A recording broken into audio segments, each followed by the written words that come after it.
Shorty. Fingers crossed, StreamYard's being a little bitch tonight, apparently.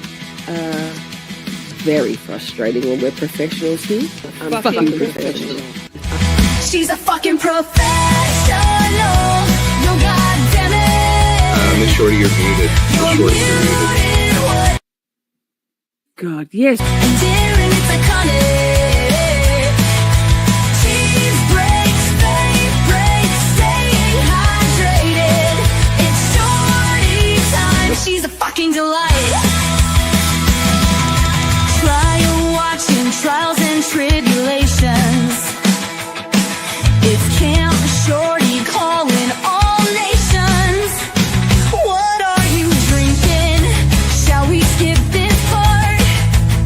Left or right-handed? Shit, she slid it to the start. She's a fucking professional. Yo, goddamn it. You're muted, what? I'm daring, it's iconic. Cheese breaks, fade breaks, staying hydrated. It's Shorty time. She's a fucking delight. Psychology corner. Let's learn about stuff. New Miss Shorty music. Calling their bluff.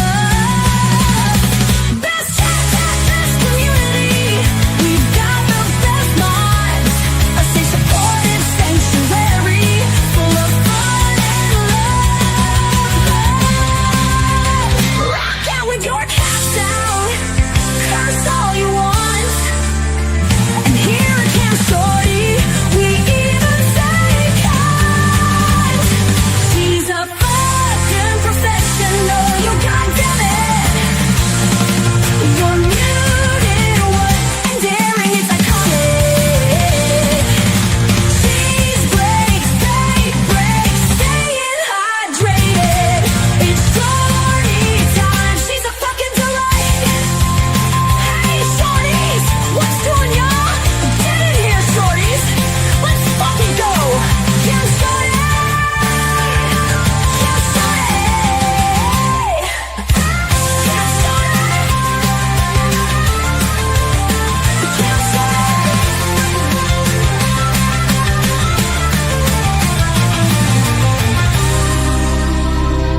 Camp Shorty.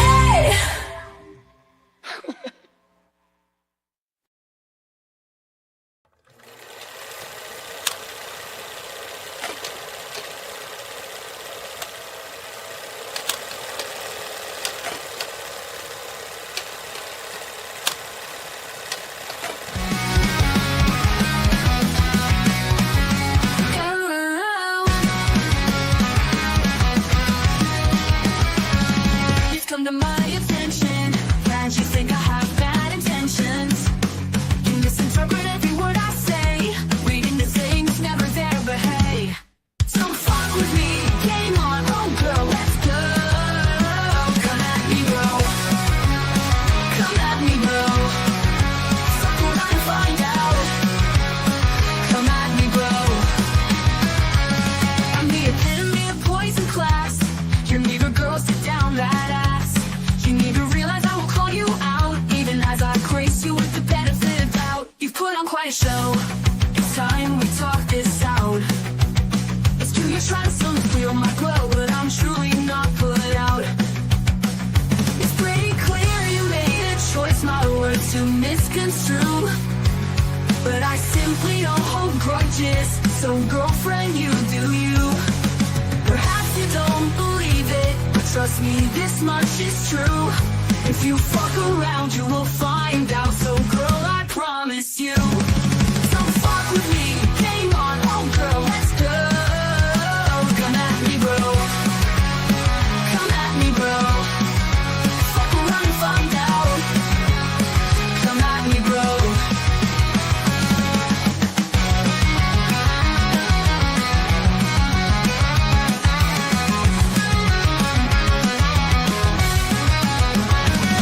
You don't believe it, but trust me, this much is true.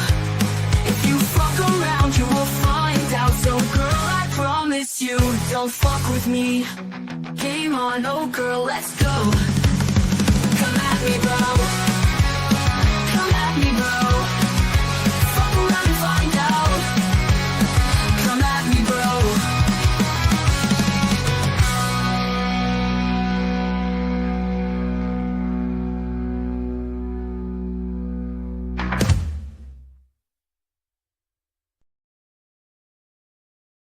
Hi, I forgot to put myself on the stage. Hi, Shorties. It's like, hi, good to see you. Hi, Shorties. Baby Shorty said hi first. Big Shorty dog say hi second. Hi, good to see you. Hang on. Sorry about all this lateness shit. You know me. It's been a lot going on. We've got to find the biggest one for Buster because he's big boy. That's a big one for Buster. Smaller one for the ladies. Oh, hi. Good to see you. Good to see you. Hi, Lainey. Hi. Steph. Simmy. Princey. Dropping the music link. I said hi, Steph. Steph got a sneak peek. Maybe I shared it with Steph and Simmy because I know. Ms. What the fuck learned how to do baby AI secretly.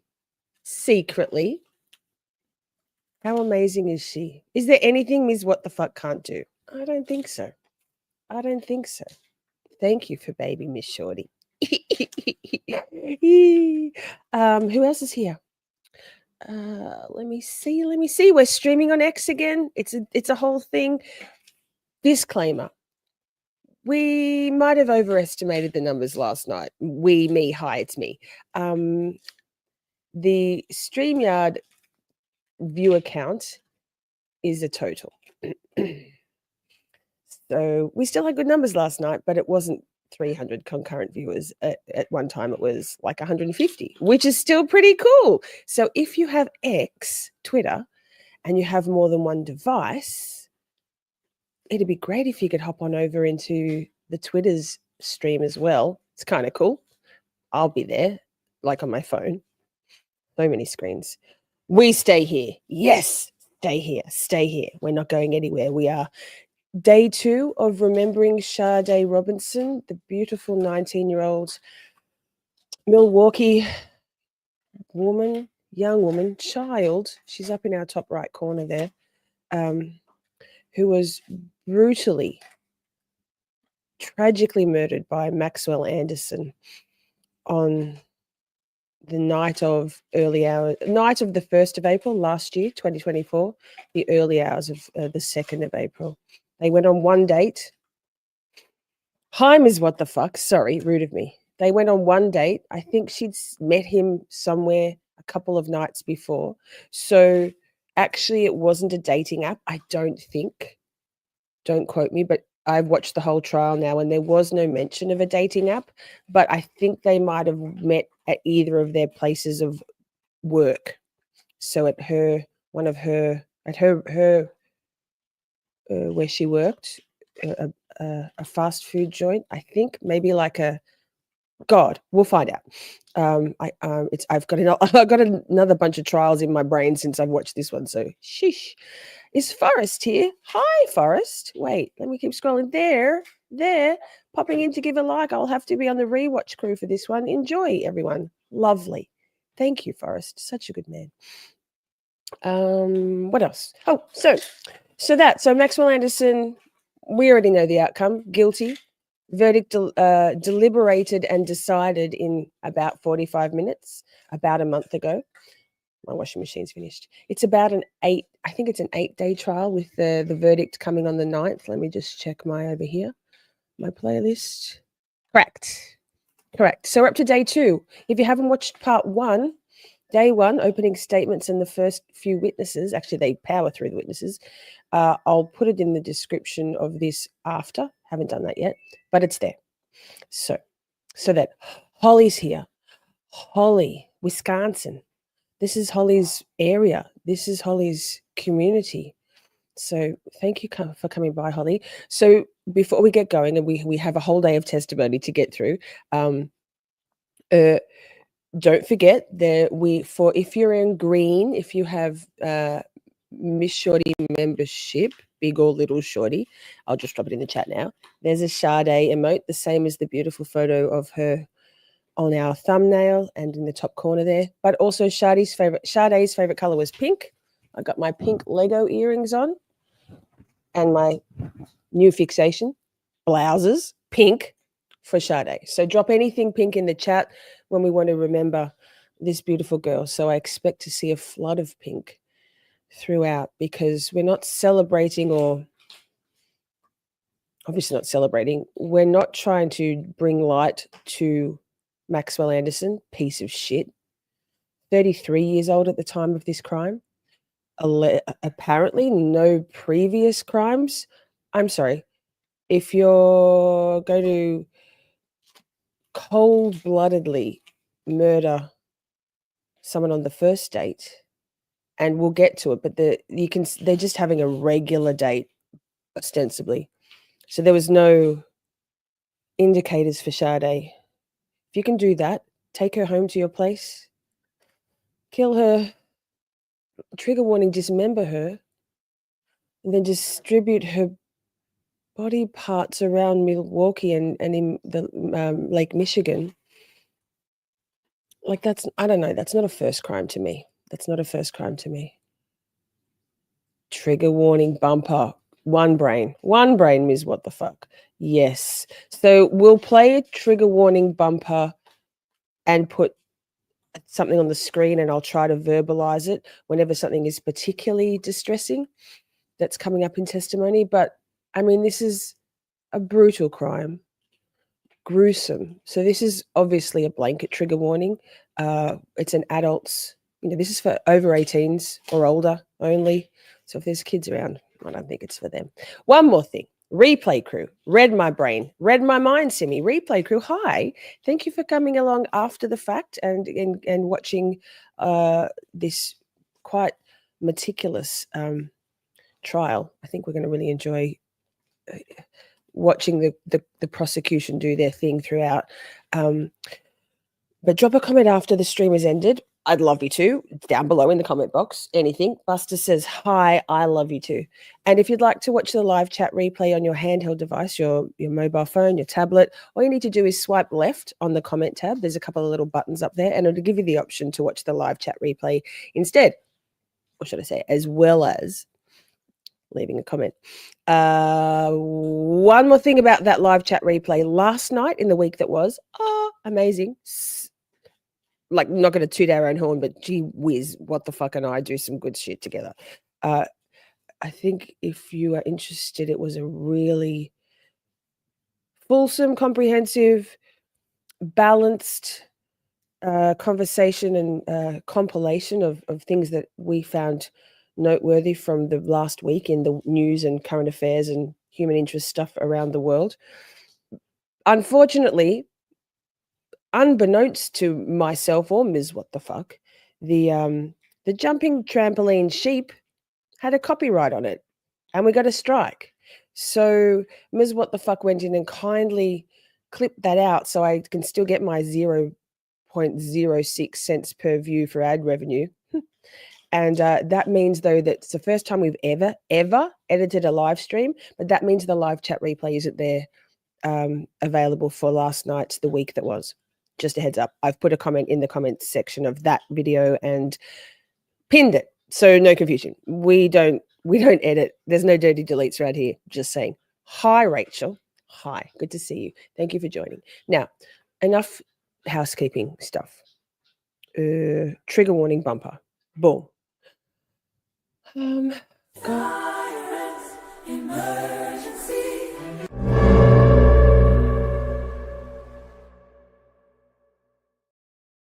God, that's good. Oh, wait, StreamYard, backstage StreamYard's just always making these little changes, and the most recent one theoretically is great, but it's confronting to my need for routine and sameness. It's different. Here. There it is. I'll probably put my glasses on so I'm not squinting. Day 3, no. Nobody wants day 3. Oh, it says day 3, but it's actually day 2. Let me just double check that. Hang on. It's because Day three. Yeah, it's okay. This is a bit weird. The channel that I'm pretty sure this is right. It is right. Why is it doing that? Walk and talk chat. Sorry, my first day. I'm not sure about this shit. Shawty, swing my way. Swing it over here, shawty. Yikes. It's in two separate parts, this one, and I feel, let me just press play. I'll make sure that this is, because I think I watched it out of order, and it says day 3, but I think jury selection was probably day 1. Opening statements was day 2, and this is day 3, but it's actually day 2 of testimony. Ugh, confusing. Good morning, everybody. Yes, first part of the day. Welcome There we back. got it. Hope we had a lovely evening. As you recall, we are Just still on the Nora state Crivello. case in chief. Love her. State, are you prepared to call your next Let me witness? put State get calls Detective some Nora captions Burlow. on there. Oh my God, dogs. Oh, Lord.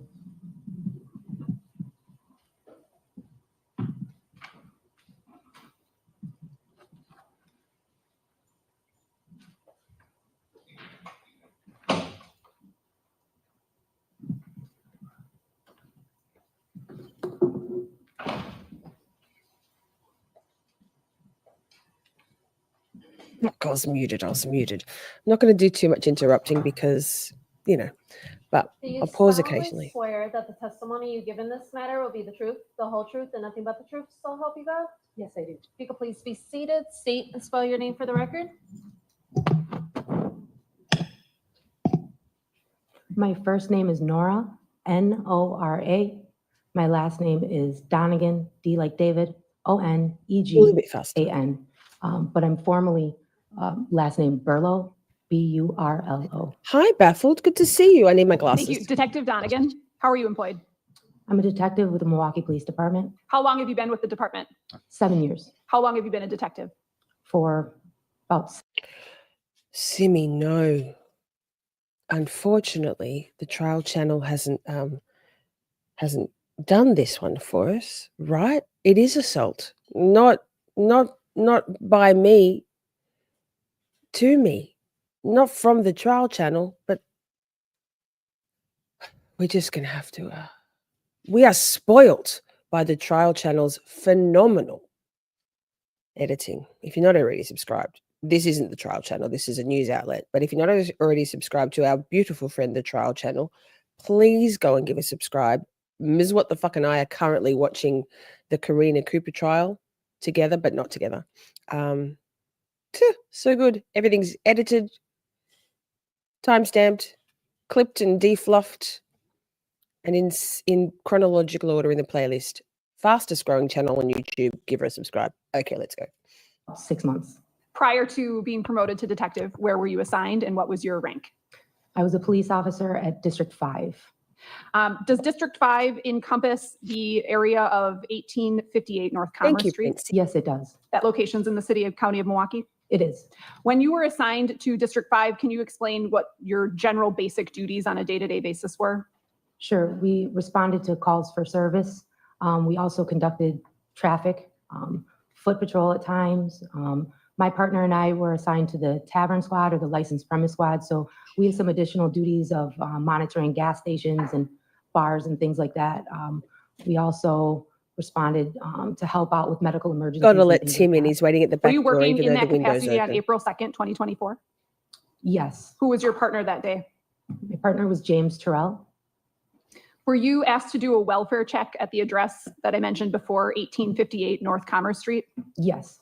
Can you describe what information you received going into that assignment? So my partner and I had actually been in District 7 conducting a specialized patrol that night. I noticed looking at Hi, our Vixie. CAD system, our call system where our calls come in and we can visually see information. Thanks everyone for regarding those joining. calls. I noticed a call, a welfare check for the address 1858 West Commerce or North Commerce, excuse me. And upon clicking on that call, it was noted that there had been a suspicious vehicle fire where the owner of the vehicle had tried to be located but hadn't been found earlier on in that day. And it was requested again that officers go back to her apartment and try to locate her. Did you have a name associated with either that apartment or the suspicious vehicle fire at that point? Yes. What was that? Sade Robinson. Approximately what time did you and Officer Terrell make your way to that location? Our shift ends at 3 a.m., but we went at about 4 o'clock, maybe 3:45. And what did you do once there? So prior to getting there, we actually made contact with the maintenance man who lives in the building.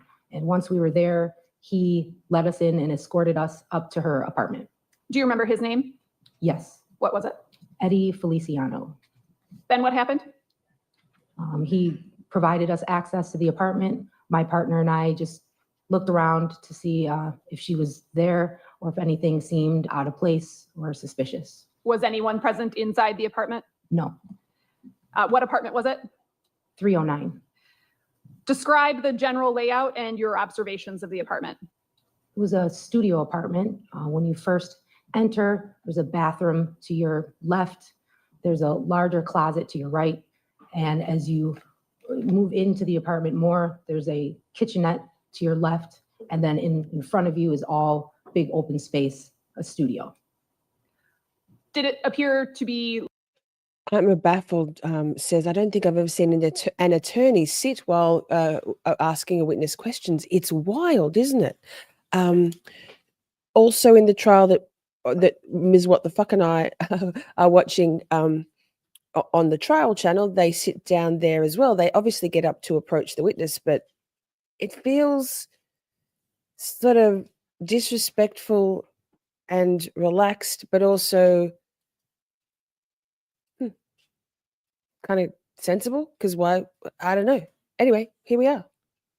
lived in, like somebody was living there? Describe sort of Hi, the Twitter contents of viewers. the I apartment. see you. Thank you. It actually There's more of just you on Twitter reminded than me on of a YouTube. college students. Chat. Feel free to apartment. chat. So it was a little messy, but to be expected for someone who's younger. She had a bed. There was a small day bed that was not pulled out, like a trundle, but all tucked in like a couch. And there were lots of purses and clothes and normal for a college girl. And you're referencing somebody younger, somebody that could be in college. Did you know Sade's age at the time that you went to do the welfare check? Yes. So in our call systems, when they give a name, usually there's a date of birth attached to it, or we can also look in our records and try to figure out how old that person is. And do you recall what her age was? I remember early 20s, or not even 21. I think she was 19.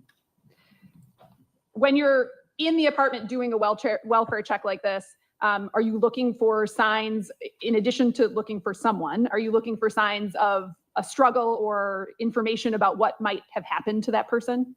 Yes, as well as identifiers. Did you locate anything of note that would lead you to believe that something had happened to her? No. And did you find any identification? Yes. What kind of identification? I found a Wisconsin ID. Pause. Yes, Lainey. No, it's not Michigan. It's Wisconsin. Milwaukee. Sorry about my accent. I'm not sure, but the trial, we are the Karina Cooper trial that is in the process of getting to be done on the trial channel. I think it's a little behind. That's an Iowa trial, and they also sit down. Revolutionary, huh? Distracting. We'll get used to it. In a purse. So nothing suspicious in the apartment at all to lead you to believe that something had happened to her? No. Then what happened? While I located the identifier, my partner did talk to Mr. Feliciano, and once we were done, we left the apartment. My partner and I made note of a few of the surveillance cameras in that building, and then we left and went back to our district and reported to our lieutenant on our findings. Were you able to access the surveillance cameras at that time? No, we were not. How come? Mr. Feliciano does work in the building. However, he is not office staff. He didn't at the time have access to the tenant's files or information. Trigger warning. Yes, some. Her trigger warning. Sade's right breast was never was never found, and that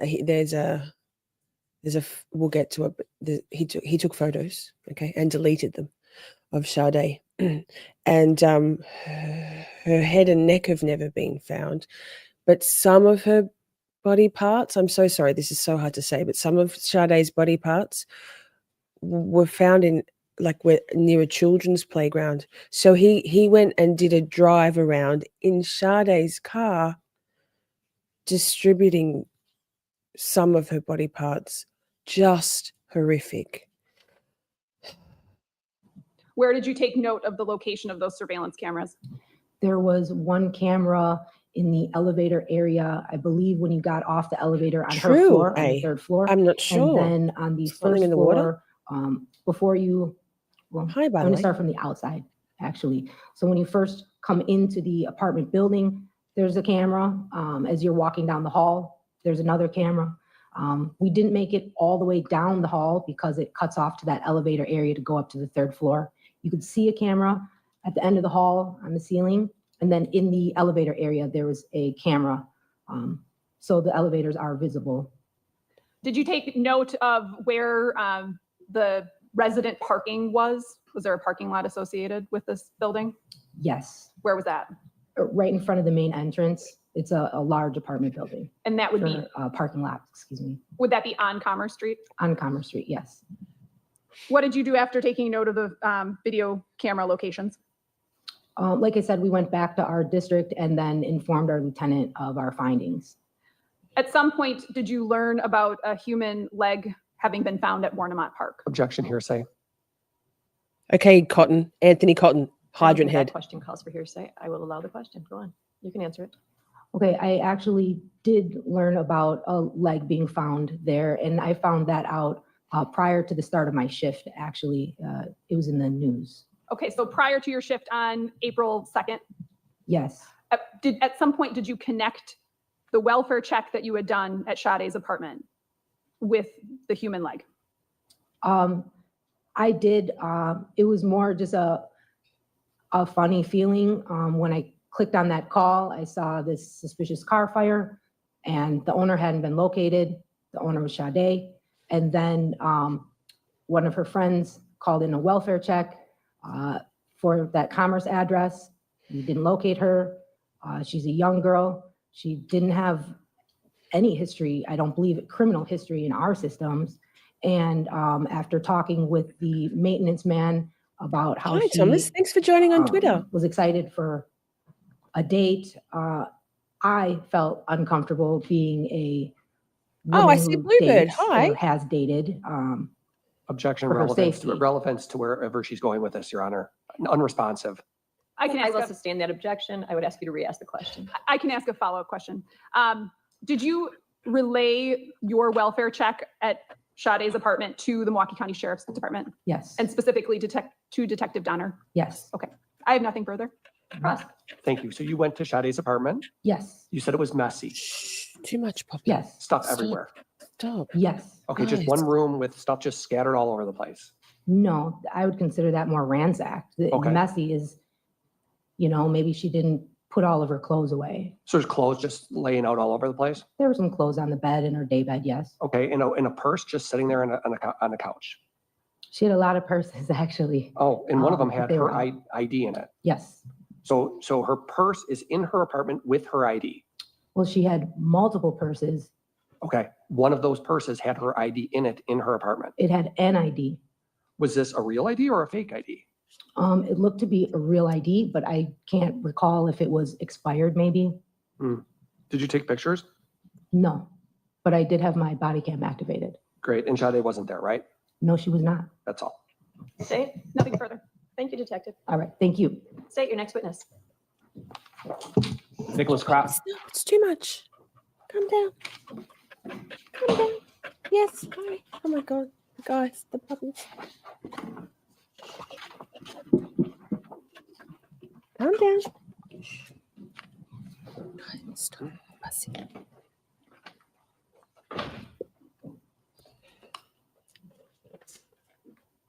Do you solemnly swear that the testimony you give in this matter will be the truth, the whole truth, and nothing but the truth, so help you God? Yes, I do. If you could please be seated, state and spell your name for the record. Nicholas Kropp, NicholasKropp. How are you employed? I'm a police officer with the city of Milwaukee, How long have you been a police officer with the city of Milwaukee? going on 13 years now. So, Were you working Pause. back on April 3rd? sorry, sir. This young officer, who to me, yes, Steph, this young officer who to me looks very young, but then I am 50, so everybody looks very young. He's quite the lovely fella. There's quite a few hot cops in this one. There's Thomas. Hi on YouTube as well, Thomas. 3rd, 2024. Lynn. Yes. You. What was your Nice shift to that meet you. day, and did you have a partner? Yes, I had a partner. It was Markel McKinley, Markel He looks disturbed. McKinley, Tired. and we were working day shift, 8 a.m. to 4 p.m. that day. On that day, were you assigned, Pause again. Sorry, I'll stop interrupting. I promise I will. But just remember, this was like 14 months ago that these officers attended, all of these law enforcement folks attended this. Oh, look at Miss What the fuck putting a banner down the bottom like a full professional. Stop it. So I guess knowing that he had to come in and testify to this when he's probably doing everything he can to not think about this, like this is horrific. So prayers up for this, Thomas. No, Nicholas Kropp. I know now because it's down the bottom. Thank you. What the fuck? I'll stop interrupting. to conduct an investigation into a possible missing person? Yes, I was. Were you provided the name of Thank Sade you, Robinson? Bluebird, that for person? reposting that. And on that date, did you look up any information before conducting the follow-up, going out and conducting follow-up? Yes, we primarily review the reports from the prior shifts when a missing has been filed to see what has been done and what needs to still be done and continue along the same lines of the investigation. So basically, at the start of your shift, you get up to speed, and then you decide what you're going to do next? Correct. What did you do? After reviewing the reports, we went to Ms. Robinson's apartment to do another check just to make sure she had not returned to the apartment and try to see if there was anything that would provide further investigative leads within the apartment at that time. The apartment you're referring to, was that apartment 309 at 1858 North Commerce Street? Yes, it is. Did you meet someone from another department there? Yes, there were members of the Milwaukee County Sheriff's Department. Did you make contact with the property manager? Yes, Do you recall her name? it was Christine. I don't recall her last name.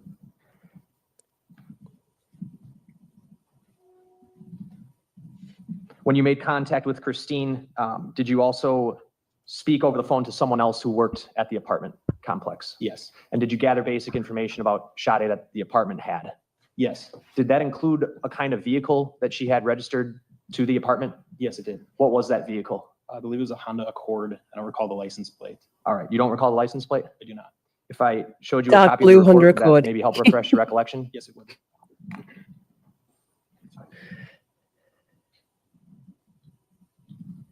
Just gonna have you read right here silently to yourself and then tell me when you're done. Okay. Do you recall what kind of car that was listed as Sade? It was a Honda Accord with the Wisconsin registration plate ASP1171. Honda Accord or Honda Civic? I'll stipulate it's a Civic. Honda Civic, I'm sorry. ASP1171? Yes. All right.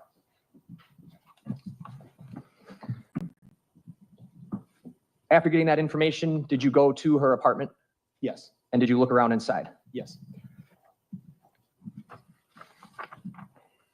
Did you find her? we did not. Did you find an ID card for her? I believe we did find an ID card, yes. Did you find a cell phone? I don't believe we found a cell phone. After checking her apartment and not finding her, did you subsequently try to see if you could access the surveillance Isn't video it- from the 1858 North Commerce Street building? We did. My partner primarily did more of the surveillance video, but I did view parts of it, yes. Okay. So the cameras were functional. Correct. And do you recall what, if anything, you saw on those cameras? There were cameras that showed portions of the parking lot and the entry and exit to the apartment building. And there was a portion of the video that did show Ms. Robinson leaving the apartment. After checking her apartment, did you return to your district station? Yes. In the subsequent days, did you conduct additional follow-up investigation related to Ms. Robinson being missing? Yes. On April 6th, did you go to the area of the south side of Milwaukee? Yes. Okay. I want to talk to you about what brought you there. Why is it that you went to that location? During a portion of the missing investigations, one of the things that I tend to do is file exigent requests with social media companies, phone companies, and things like that, which can often provide locations associated with either the device or the account. One of the ones that was performed was a Twitter. request with Verizon. There was one through Facebook, through Meta Platforms, the parent company of Facebook and Instagram. And through those requests, we were able to determine approximate last locations of connections from the phone number associated with Ms. Robinson, as well as the Facebook account and some Gmail and Apple accounts as well. On April 6th, where did that information exactly lead you to go? The Verizon return indicated that it was in the area of South Kinnickinnick, in, I believe, on the border of St. Francis. Okay. Was there, where did the information come that led you to the south side of Milwaukee, the city of Milwaukee? We searched a significant number of locations. Is there a specific? Did you search the area of like Alverno College? Yes. Okay. Jackson Park? Yes. I'm going to show you what's already been entered into evidence as Exhibit 443. It's going to come up on the screen to your right. If you, I don't know if you can see that, or if I need to move it, I can. Yeah, I cannot see that. I feel that in my bones. Yes, please.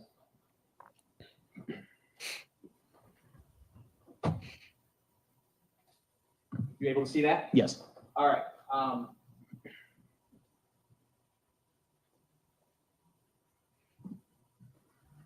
On Exhibit 443, we're looking at a portion of the city of Milwaukee, correct? Yes. In the middle here, the street going across is West Oklahoma Avenue, correct? Correct. The main street to the south would be Morgan Avenue, Correct. and that's where Alverno College is, and we got 43rd Street right here, correct? Correct. So did you search the area of Alverno College? Yes.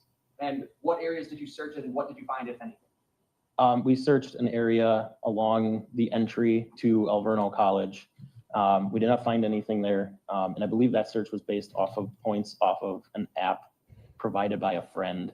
Okay, so you would have gotten that information as it was briefed to you, as it was provided to other members of law enforcement? Correct. Understood. Then you also, did you indicate you searched the area of Jackson Park? We did search the area of Jackson Park. What did you do there? I believe most of these points, where the points shifted, it was in the area of waterways, which was consistent with other information that we've been given prior.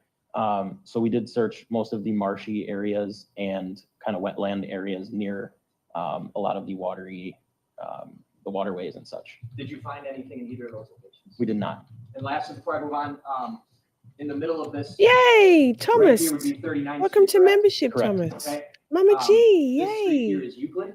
Yay. Yes. Shorties. That would have been basically right in the middle. That of the worked two out places well. that you were looking. Yes, that's correct. Thank you. Also 69 watching right now on across both platforms. Welcome, 69 of you. It's our favorite number at Camp Shorty. Just saying.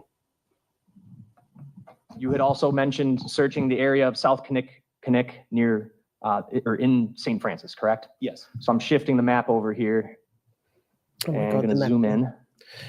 This street here that my mouse is on, that would be South Kinnick Ave. Correct. All right. And to the north, we've got Howard Avenue. Yes. Are you aware if the St. Francis Police Department is on Howard Avenue here? I am not, but I will take your word for it. Okay. And then on the bottom here, we've got Layton, correct? Yes. Is this about the area you searched in St. Francis? I believe that's the general area, yes. All right, what did you search in St. Francis? So the point that was provided to us from Verizon was a cell phone tower. It gave a specific address, and the return indicated that it was approximately 1/3 mile, I believe it was southeast of that location. So my partner and I went to the area of that tower and conducted a search of the area, in the general area, approximately 1/3 of a mile from where that tower was located. The area included some railroad, a dead-end street that abutted the railroad, as well as a power substation, a metal recycling plant, and I believe a steel drum facility. The information that brought you there came from Verizon, you said? Correct. And so Verizon provided you with the location of a cell tower that her phone had connected to. Yes, that was the last location that the phone had connected to, per the information we got from Verizon. So essentially you were using the location of that tower to try to search around that area for her anything, right? Correct. Did you find anything? We did not. Did you also check an area near Grant Park in South Milwaukee? Yes. And if I move the map down south here,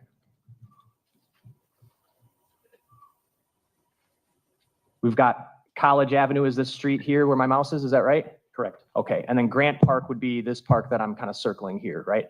Correct. And then if you go just north of that, you have Warnemont Park. Yes. Okay, what part of Grant Park did you search, and tell us what you found, if anything? The day that we went to You are Grant very Park, welcome, Thomas. we were searching for, again, points that were obtained from one of those requests. And the areas that we searched included a lagoon, South Milwaukee Lagoon, which is in that park. There's also a downstream portion near the lagoon where there's a river, and there were a handful of people that were fishing that day that we asked if they had seen anything kind of out of the ordinary, and they indicated they had not. This was all done on April 7th? Correct. Want to move ahead to April, staying on April 7th, did you also have information through the records you were requesting that the phone had potentially traveled into the River West area of Milwaukee? I believe that information came from the app provided by a friend as well, but there were points along Humboldt Boulevard, from approximately North Avenue to Capitol, I believe. And Humboldt, again, in that area is fairly close to a river, which was kind of consistent with the waterway portion of the investigation that we had been investigating. All right, and I've moved the map here. Is this the area on the screen that you're talking about? Yes, it is. At the top here, we've got Capitol Drive. Is this the street that's going across the top? Correct. And then right about the middle of the screen here, we would have Humboldt Boulevard. Correct. There's a number of parks in this area that seem to border the Milwaukee River, fair? Yes. One of those is Pleasant Valley Park here. Correct. All right. And if I go down, there's Gordon Park. Yes. Are there others that you searched? We didn't necessarily define it by which parks we searched. It was kind of just the area between the roadway and the waterway.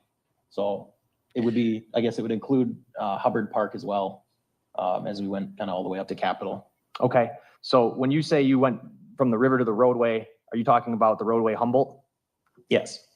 And there are some other side roads, portions of it that extend to the east from Humboldt that get a little bit closer to the waterway. So we would have gone from whatever the closest road was down to the waterway at that point. And again, you're doing this with your partner? Correct. Okay. That day, did you find anything? We did not.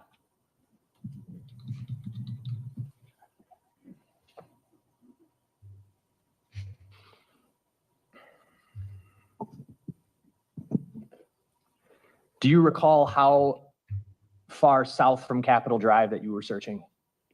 I believe we ended around North Avenue. Okay, so we've got Capitol Drive at the top here. Here's Humboldt, and the river goes south. This is Locust, right? Correct. All right. And then all the way down here, North Avenue. Correct. Okay, so that stretch of river, that's what you were focused on. Is that fair to say? Yes. As well as the streets between Humboldt and the river? Correct.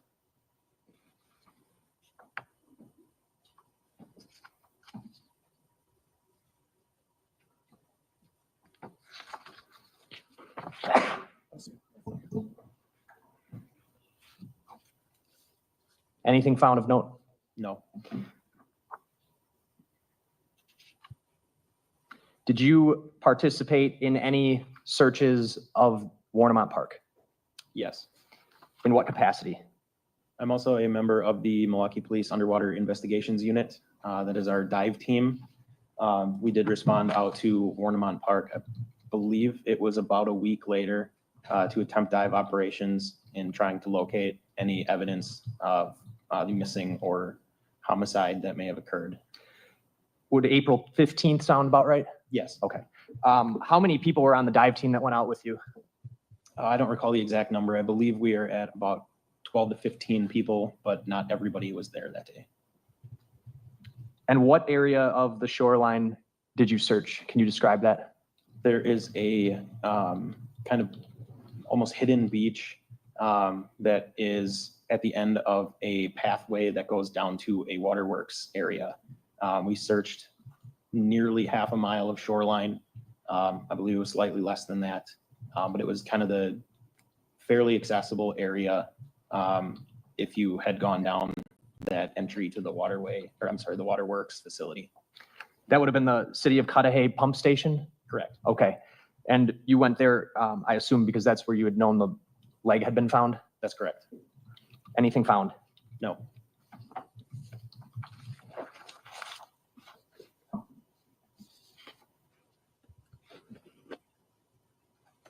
I have nothing else. Thank you.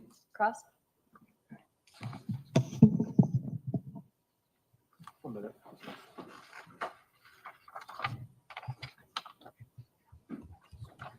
Yeah, I just thought that I did even this many days later suggest there's no like uncertainty. Yeah, just briefly, Judge. Good morning, officer. Good morning.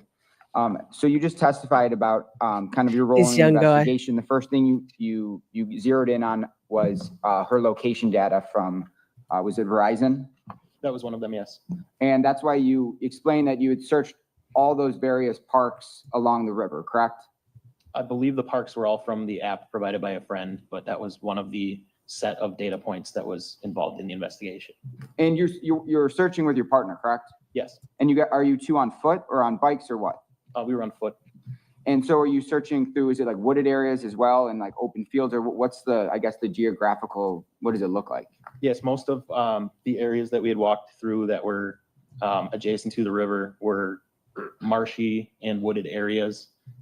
We did perform searches of that general area on multiple days, and I noted that one of the days the water had receded significantly, so there was parts of the shoreline that were exposed on the second date that were not previously, so we searched it again on a day where the water level was lower as well. Okay, and your area that you're searching is confined to just how far away from the river? It depended on the area. There were some areas. Isn't it also odd that, sorry, but isn't it weird that that little fella, the junior, the second chair attorney, defense attorney, is sitting on the, it's like he's sitting at the kids' table. I suppose you wouldn't want to be sitting too close to Maxwell Anderson, but yikes. Hey, thank you all so much for being here. I know there's stuff going on the YouTube at the moment. Honestly, it means a lot to me that a handful of you, it does mean a lot to me that a handful of you are here with us. You know, the big breaking news is it will be there on replay. Big channels with like 70, 80, 100,000 subscribers, you know, they're doing okay. For a little one like me over here in Australia, just trying to do the best I can, it really means a lot that you all who are here. So thank you. I really appreciate you. Shorties are the best place on YouTube, even if hundreds of thousands of other people go elsewhere. Fuck. Areas where it was pretty narrow to the river, where there would be, you know, a steep hill or something, for an example, where the search would not have gone as far from the river. There were other areas where it was kind of a larger, flatter area, which kept us, you know, farther from the river, or made the area larger and spanned farther from the river. Okay, and about how many hours did you spend searching the river area? It would have been the majority of at least 2 shifts, so probably 16 plus hours, I would imagine. And did it encompass 2 different days? Yes, And during those searches of the Thank you, Riverwalk, you Rachel. didn't find any evidence of anything of evidentiary value? correct. You didn't I'm find like a knife, It's the best No. I can a do. saw, any weapons? No, You didn't find any clothing? not that seemed relevant to the investigation, no. And during your search of these areas, do you search any residential areas, any residential neighborhoods? The areas that were generally close, we would walk closer to some of the houses. I don't know that I would say that we searched through the residential areas. Did you search around where Max Anderson's residence is? I did not. Okay. And you said on April 6th was the search of all around the Riverway, correct? I believe that was, And then April 7th was when you went to Grant Park. that sounds correct, yes. And that's where you were looking through the lagoon and through the stream. Correct, And you didn't find any evidence at Grant Park, correct? correct. And then about a little over a week later, April 15th, you participated in some dive operations at Warnemont. Yes. And I assume this dive unit, it's several different officers, or is it just you? No, it's several officers. Okay, and is you hooked up like to kind of like scuba tanks, or what is it like? It depends on the situation. I believe in that one, we did not have scuba tanks on because it was very shallow in the area that we were searching. So in order to put all of the equipment on that we would for a deeper dive, it wouldn't have been necessary for that particular operation. Okay, and then how far away from the coastline are you in the water? We did make multiple passes, so it varied. Each pass was different, so we covered more area. I believe if I had to estimate, probably 75 feet out would have been the maximum that we went out on that date. Okay, and is it like a line of dive unit officers searching in unison? Yes, Okay, and this area that the water, inside of the water, is it like rocky or is it sandy?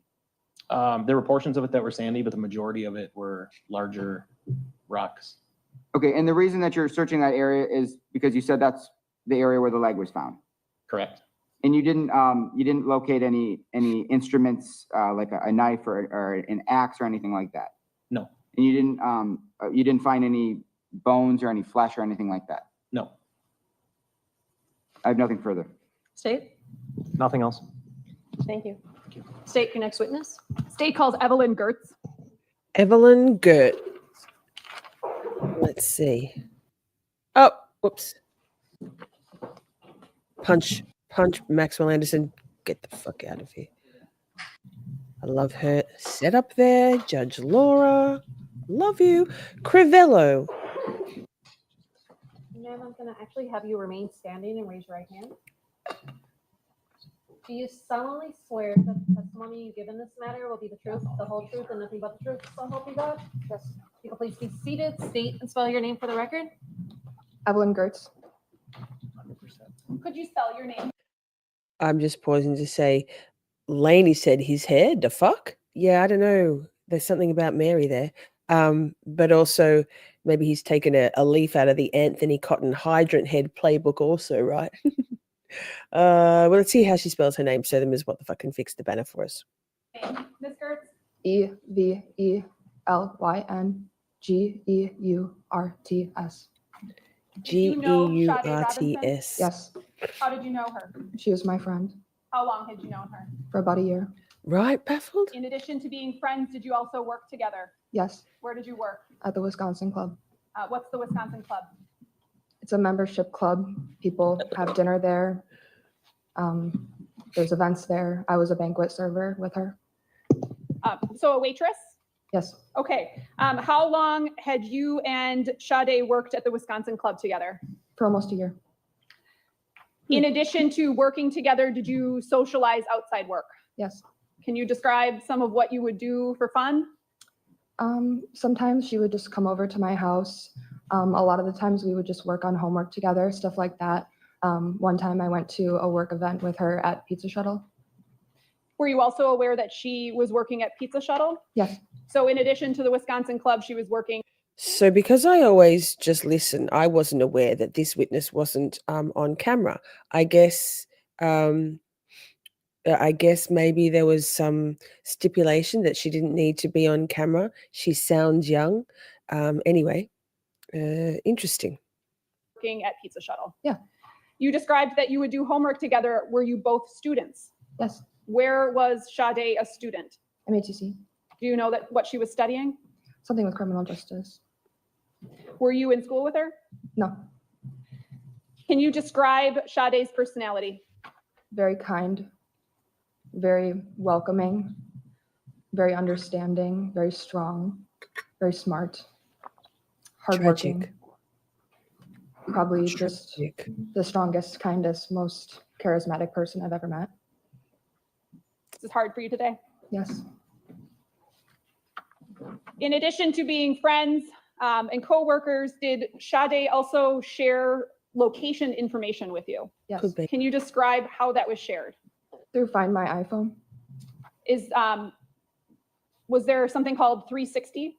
I didn't have that with her. Okay, but you're aware of what that is? Yes. Okay, so she shared her location information with you through Find My iPhone. Yes. Can you describe what that got you. means, what that entails? So on Apple iPhone, you can enable your location for other contacts. And I have done this with many of my friends just for overall safety. I do it with my family as well. And what can you see when you share location information with someone? You can do it for a short time or you can share it for like indefinitely. And she just had shared it with me indefinitely. So you can see the pinpoint location of exactly where that person is when you look. So if you were utilizing that app, you'd be able to see where someone was at any point in time. Yes. At some point on April 2nd, in those days surrounding April 2nd, did you learn that Sade was missing? Yes. And what did you do after learning that? I just looked at my phone and looked at anything. Well, I remembered that she had shared her location. And so I looked at that right away. And what did it show you? Warnemont Park, 4 a.m. And I think I had checked it the morning of the 3rd when I found out. So at 4 a.m., her phone location information was at Warnemont Park. Yes, and so I knew that at that point her phone must have died or something. Otherwise, it would show her location at that time.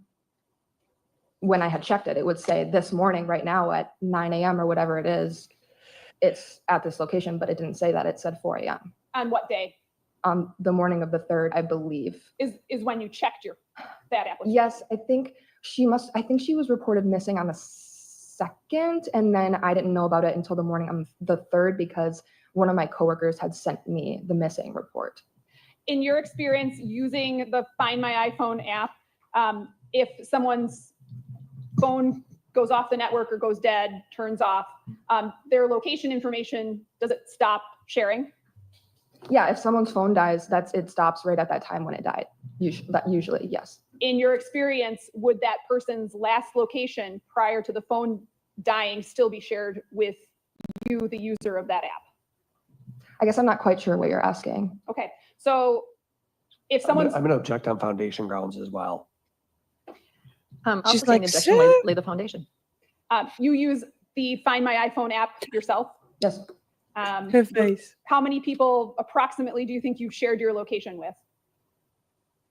Right now, I would say probably like 10 of my friends and family.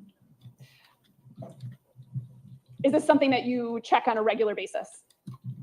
Sometimes I think more so my family and just sometimes my female friends. I think women were more so concerned about our safety, just in general, especially young women. So it's. I'm just going to pause for a minute there, and that reminds me, I thought of it before we streamed, and Steph had suggested to me, my wife, Stephanie blah, blah, blah, it was suggested to me that I share with you all the, what's it called? The domestic violence distress signal, hand signal. So, oh my God, I haven't done it for a while. You go like this, this, and this. If you are in distress, whether it's domestic violence out in public or you're in a situation being kidnapped or God, I mean, whatever. If you're in a situation and you need to do this, so it's like this, this, this. If you see somebody doing that, this, behind their back, out of the way, like out of a car window. Take note and share that around. Like the more people, Gazella K, Grizzly True Crime, taught me that hand signal, and I have a short on it, like a YouTube short. But the more people that know that hand signal for ourselves and for others around the world, even better. Because if you see something, say something. So one more time, this, and this. Okay, keep each other safe. And if you see something, say something, right? It's something that we have utilized for our safety. How old are you? I'm 23. In your experience using the app, if someone's phone goes off the network or dies, does their last location still show up on your iPhone app, Find My iPhone app? Yeah. Okay. So you don't know the 4 a.m. at Warnemont Park. You're unsure of what day that was 4 Absolutely a.m. right. on, correct? I believe it was the morning of the 3rd. I believe. I have nothing further. Thank you. Cross? Yes, thank you. So you had been friends with Sade for about a year or so? Yes. He's Did so you work rude. together at the Wisconsin Club? Yes. And you also talked to the police, right? Yes. You actually made a phone call to the Milwaukee Police Department on Thursday, April 4th, right? So I get the days mixed up because I have very poor memory from that time. So Okay. as soon as I had Trauma. found out she was missing, that is when I called. Sure, data is not that important. So as soon as you found out she was missing, you made a phone call to the police department and expressed your concern, right? Yes. Never met Maxwell Anderson, have you? No. And Sade didn't speak to you about Maxwell Anderson. Never Only see person me. she spoke to you I don't about was believe it. Josh Storrs. Yes. That was Yeah. the person that she had told me most recently who she was speaking to. Sure. And you were also aware of the fact that, well, you actually helped her set up dating profiles, right? I did at one point. Yes. Tinder and something called Hinge. Yeah. That's all. State? Nothing further. Okay. Thank you, ma'am. Now, it was suggested by our girl, Ms. What the Fuck, and I strongly agree that we play something sweet. Just something, a bubble, something lovely. Let me see. What do we got? I feel like maybe this.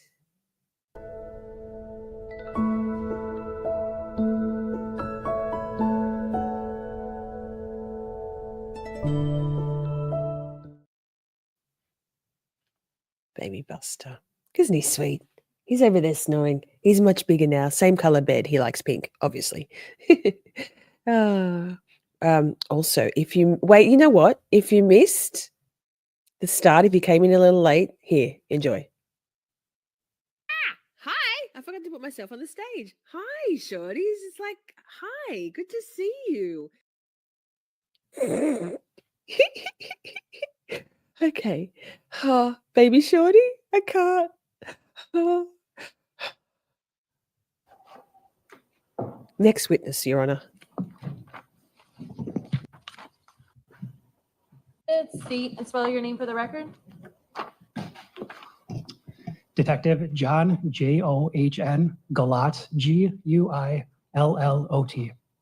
You a detective with the Milwaukee County Sheriff's Office? I am, yes. How long have you been with the Sheriff's Office? Approximately 9.5 years. Did you participate into the investigation of a reported missing person, Sade Robinson? I did, yes. At some point early on in the investigation, did you come to learn that she lived at 1858 North Commerce Street Yes, in apartment 309? that's correct, yes. Did you ever personally go to that apartment complex? I did, yes. And did you become aware through your investigation that she had a job? That is correct, yes. She was reported missing on or about April 2nd, correct? That is correct. And where was the job she had last worked, to your knowledge, prior to being reported missing? Ms. Robinson worked at Pizza Shuttle, which is an establishment on the east side of Milwaukee. I believe the actual Right. address is 1827 Yikes. North Farwell Avenue. That's not very far from her apartment, fair to say? Correct. You could just go up Commerce Street East, hit Humboldt, and get there pretty easily, correct? That is correct. Did you go to Pizza Shuttle at any time to attempt to get video? I did. When I went there, I spoke to a general manager and also obtained video from her last shift Steph, at you Pizza just Shuttle. missed baby. What was the name of the baby manager Shorty. you talked to? The gentleman's name was Philip Wilder. You said you got video from her last shift. You were informed that her last shift was on April 1st. Is that fair? That is correct, yes. So the video footage you would have been collecting from Pizza Shuttle would have been from April 1st. Correct. Were you aware whether she showed up for work the following day? She did not. Okay, so no video from that day, just April 1st. That's correct, yes. I'm going to pull up on screen here. This is exhibit number 37. While that's coming up, were you also aware or made aware at any point of what kind of car Ms. Robinson had? Yes, it was a Honda Civic. I'm not exactly sure what year the Civic It was. really though. doesn't match his face. His voice and his face don't I've got match. exhibit 37 on screen. Same as baby Shorty. The Oh, wait. video pause. title is I'm right over where the car pulls in. Hang on. Let me get myself out of the way somewhere. Hang on. It's important. It could be important. I don't know. I'll put myself right up here. Surely. That's a fine. Surely. titled Cam 6 2024 4/1, timestamped 9/15/36 at the bottom.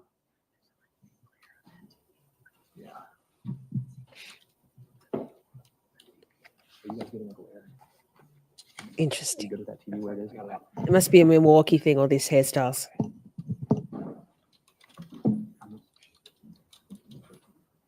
At Oh, sorry. We are looking at the, I guess you can call it a parking structure underneath the Pizza Shuttle. It's just parking. And again, that's underneath the actual restaurant itself. And this is the video from Pizza Shuttle you recovered? That's correct. I'd move exhibit 37 in. Any objection? No. 37 is received. The layout of Pizza Shuttle, we've got this parking structure, which would be, or parking slab, if you will, on street level, right? That's fair to say, yes. And then when you would go out off to the left side of the screen here, that would be Farwell. That's correct, yes. There's a stairway that leads from Farwell up one floor that gets you into the restaurant. That is correct, yes. Out the back here, that's just an alley, right? Even though you can't see it because of the glare here. Correct. Okay. Off to the left here, what is this that I'm circling? That's Sade Robinson's Honda Civic. I'm going to play this clip. It's less than 2 minutes. Take your time, sir. Methodical. What are the shape of her taillights? It kind of resembles like the letter C. You can notice that specifically when the This is taillights are important. illuminated.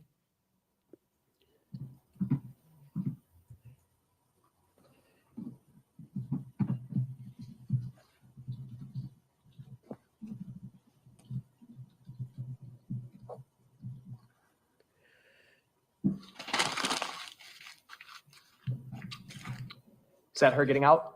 That is correct, yes. Nobody else gets out of the car? Correct. All right. And the direction she's walking would be to get to the staircase to go up to the restaurant. Correct. Stop that clip at 50 seconds. I'm next going to play camera 3 from the same timestamp. I'm going to advance the video to 50 seconds. Oh, sorry. It's okay, sir. Tech isn't our thing. Us attorneys. All right.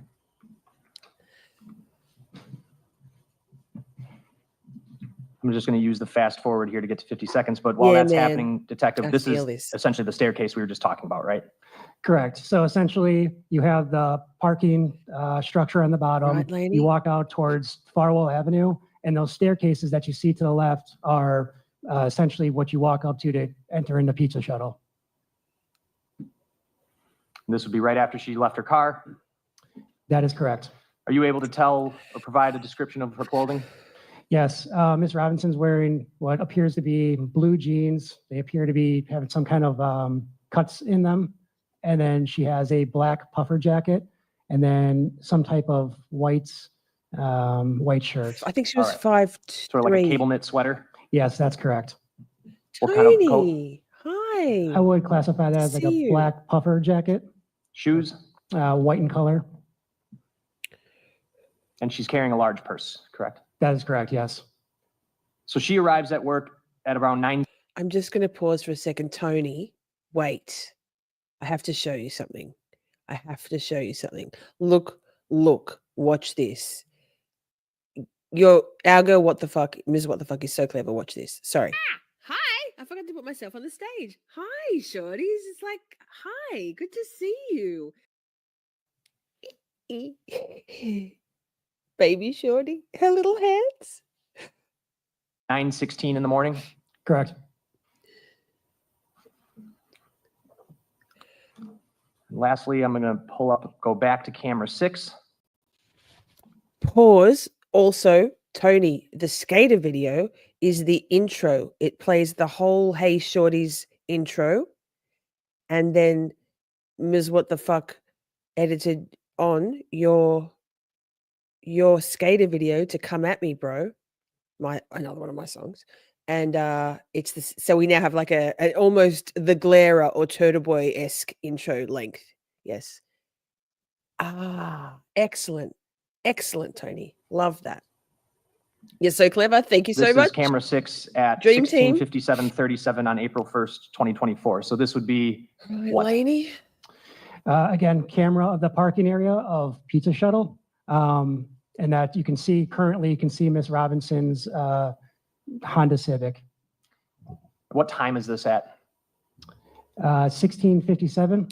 So she's just finished work. So just before 5 p.m.? That's correct, yes. Okay. Playing this clip, it's 2 minutes. She goes just over straight 2 to minutes. me. I'm going to fast forward here. Ugh. Appears she's sitting in her car. Fair? Correct. Texting him. And now an employee coming up to talk to her? Correct. Wild.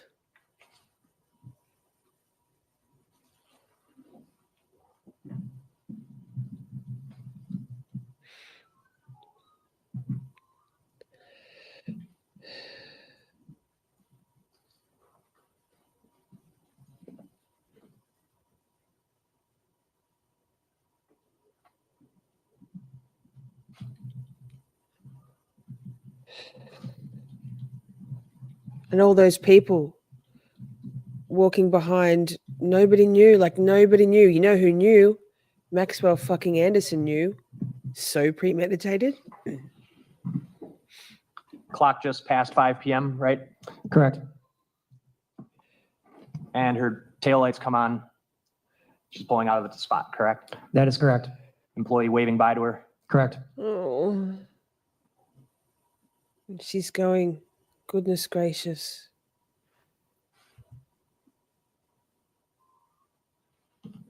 And that's the end of the clip. That is correct. So based on that, it looks like she showed up for her work shift sometime a little after 9 a.m. and left pretty much at 5 p.m. That is correct, yes. Is that consistent with information you received from meeting with that manager at Pizza Shuttle? Correct, yes. That's all. Cross? No. Thank you. State your next witness. State calls Officer Keyona Vines. Keyona Vines. Now that sounds, sorry, but that sounds like a porn name. Excuse me. Oh, My name is Keyona Vines, Keyona. Last name V as in Victor, Ines. Keyona Vines. How are you employed? I am employed with the Milwaukee Police Department as a police officer. How long have you been with the Milwaukee Police Department? 22 years. Reckon. Hey, Did you girl, good to see. speak to someone named Evelyn Geurtz on April 4th, 2024? Yes, I did. And what did you speak to Ms. Geurtz about? She was telling me that her friend Sade Robinson was missing. She didn't know Thank that you. she was missing. Yo. So she wanted to call and let the police department know that Sade shared her location with her via iPhone app. Did Ms. Geurtz tell you what day and the time and location she last saw Sade's location on that app? Yes. Well, she it's said it good was to have you April back 2nd, again. 2024, We at missed you. 4:33 a.m. at the address of 5400 South Lake Drive. And I believe that is Warner Miles Golf Course in Cudahy, Wisconsin. I have nothing further. Thank you. Cross? No. Just Thank you. foundation. Okay. We got more time. State your next witness. Alana Fisher. Anyone need a Alana break Fisher. on the jury? You're okay? Awesome.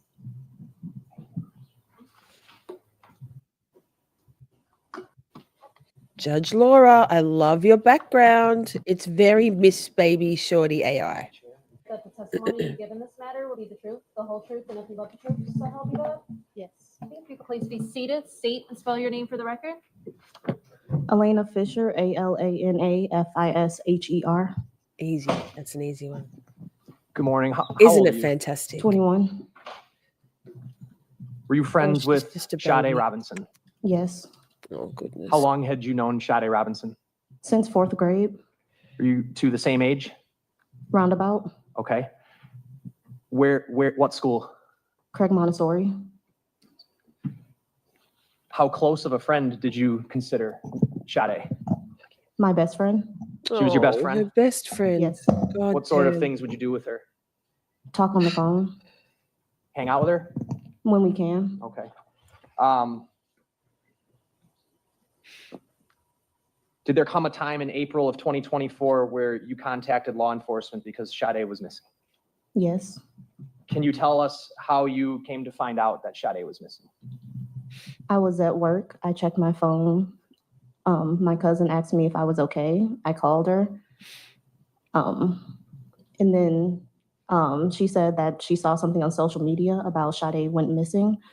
And then that's how I found out. This was around the beginning of April of 24, right? I can't remember the exact date, but Sure, fair enough. Do you recall how long prior to that you had last seen Sade in person? I can't remember. The last time you hung out? Can't explicitly remember. Okay. How about the last time you two talked before that? Pretty recently over the phone. On the phone? Do Yes. you remember what you talked about? Not exactly. Did you know that she had recently gone on a vacation prior to that? Yes. Where did you know that she went to? If I remember, that's when she went to her Jamaica trip. Okay. You At least found out you of just that, went on a about that from her holiday. directly? Yes, we were on the phone when she was on the trip. Had you talked to her from the time she got back from the trip up until the time she had gone missing Yes. on the phone? Yes. When you found out, I think you said it was from your cousin that she was missing? Is that right? Yes. When you found out that information, what did you do? I can't remember the exact timeline of events. That's fine.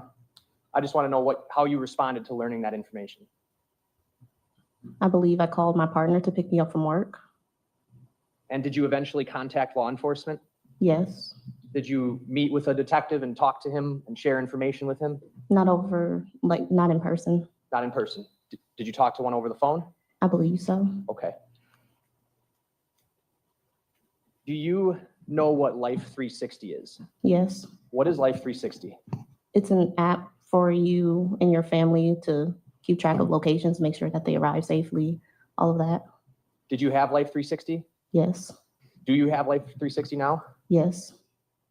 Did you share your location with Sade? Yes. Did Sade share her location over Life 360 with you? Yes. When you found out that Sade was missing, did you ever check Life 360? Yes. Did you also have Find My Phone app? Right, Baffle? Yes. Is that a similar kind of service? Yes, just through iPhone. So one's through iPhone, the Find My app, and then there's a whole separate app, Life 360, right? Yes. You shared your location with her on both? Yes. When you contacted law enforcement, what information did you want to provide them? My last, with the apps, her last locations that I had on my phone.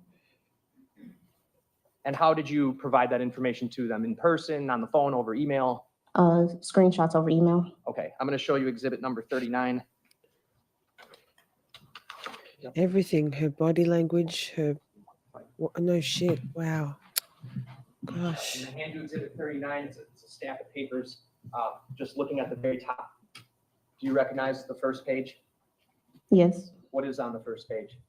Me contacting the person to say, hi, I have information. This is an outgoing email from you to a detective? Yes. And the detective that you emailed, what was his name?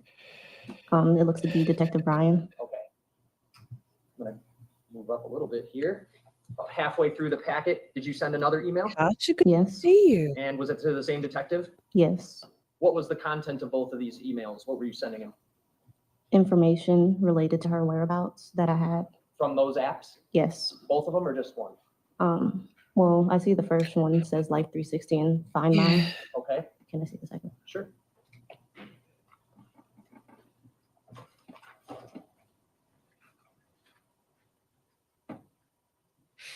It doesn't look like I explicitly said the two apps again. To your recollection, what you attached to these emails, were those the screenshots you took?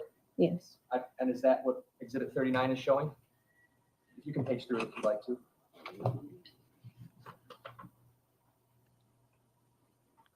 Yes. I'll move 39 in and ask to publish. Any objection? No. 39's received. Go ahead. Okay, I'm gonna put these up on the TV for you, okay? Just make sure you can see this TV, all right?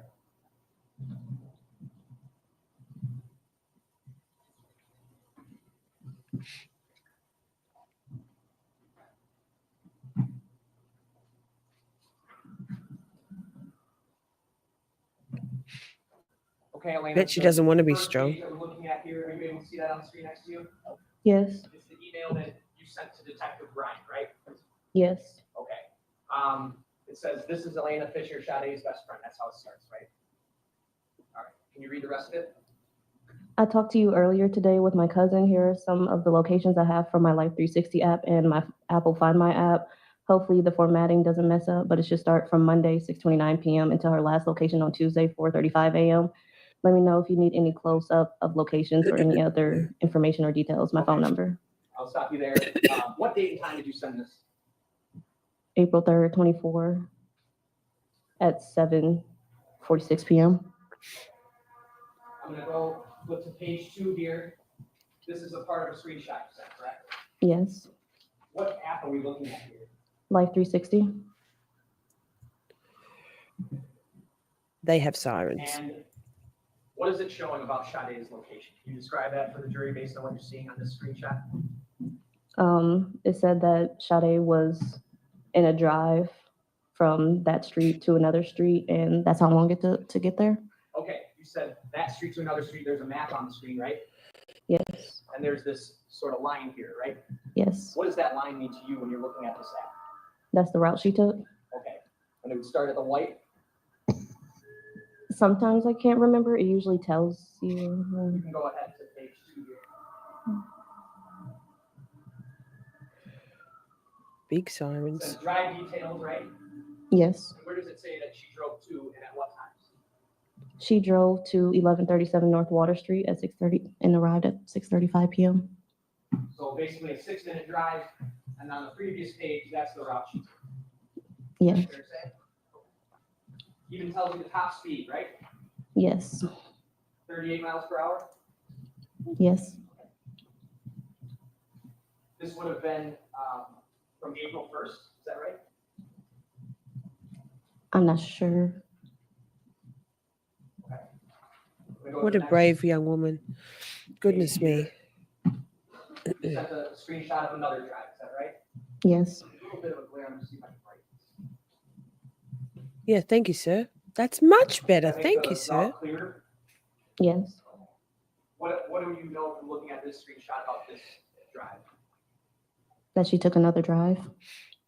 At what time? 9:06. Ending at what time?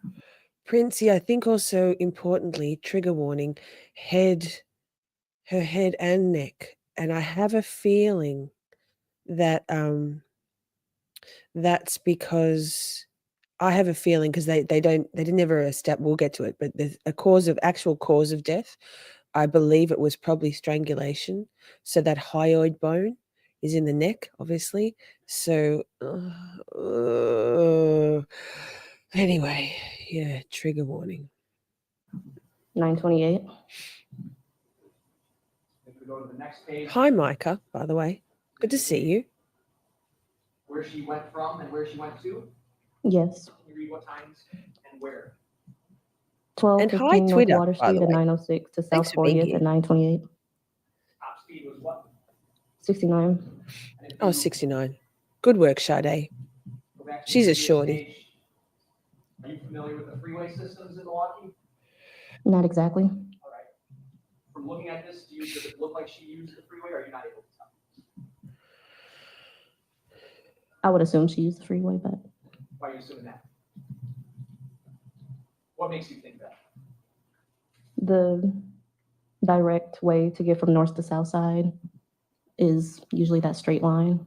Okay.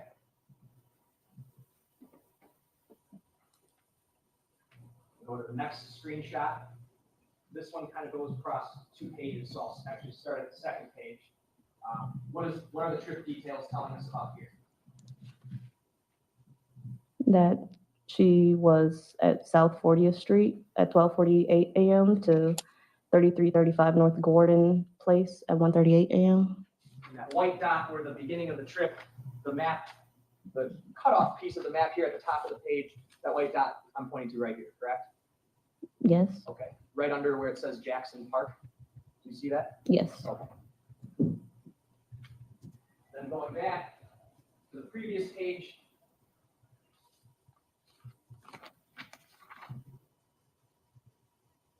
That end point of the trip you see is up above the word locust here, is that right? Yes.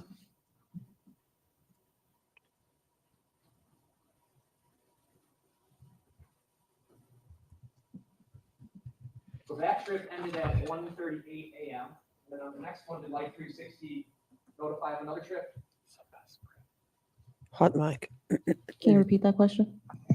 What I have on the screen right now is this another trip after the one we just talked about?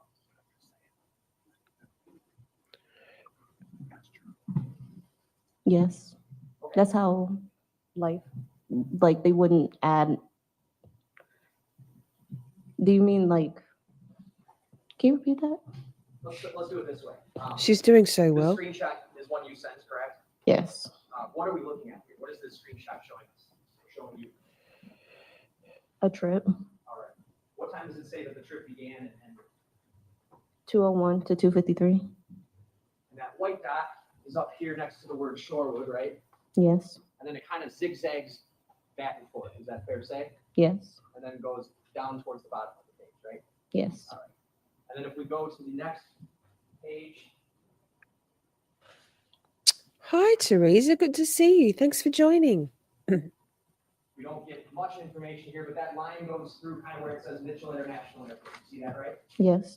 And then If you're just joining, Teresa, Micah, this is the second day of testimony in the Maxwell Anderson trial. Currently on the stand testifying for the prosecution is Sade's best friend, Alana Fisher, who reached out to law enforcement, provided all of Sade's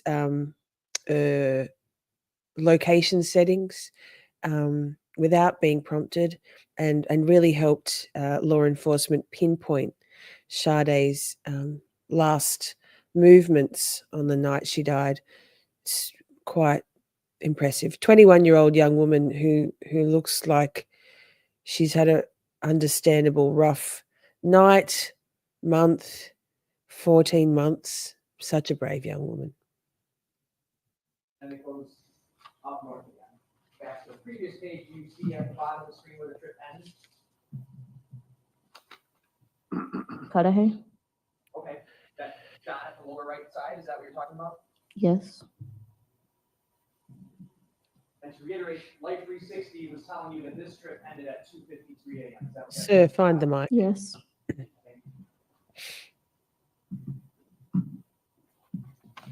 Next screenshot. What does this screenshot mean to you? That she was at that location from that time, And what is the time that's on that? 3:24 a.m. to 4:35 a.m. Oh, she wasn't there. Her phone was there. Oof.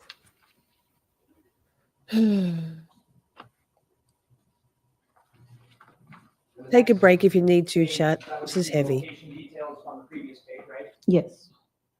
This is different. This isn't showing us a trip, right? No. It's showing us what? The location she was at. Okay. The next page. This one looks a little different. What are we looking at here? The Find My app. So the ones we were looking at before were like 360, Yes. and this is Find My. Yes. This icon right here, it's a photo of Sade, right? Yes. That's how it appears when you look, when you pull up the Find My app and search for someone. Yes. It depends on if you have the contact photo for that person. You had Sade's contact photo, I take it? Yes. And that's why it's showing up here. Yes. I'm gonna go to the next page. This is just a continuation off the previous page, but the bottom of your phone screenshot, what is it indicating about her location? That she's at the Wermont Golf Course. And does it have a time? It just says at 4:33 a.m. And does it say a day? It just says yesterday. It just says yesterday. But we know from your email, you sent this to Detective Conti on April 3rd, right? Yes. So that would have been April 2nd, 4:33 a.m. That's where Find My app was telling you Sade's phone. Is that fair to say? Yes. This is the second email, right? Yes. And you sent a few more screenshots, right? Yes. Good work, Alana. I'm proud of you. We're proud of you, Alana. To provide whatever information I had. Oh, my heart breaks. The screenshot we're looking at here, at the bottom, it seems to have that same drive that we started off with, right? Yes.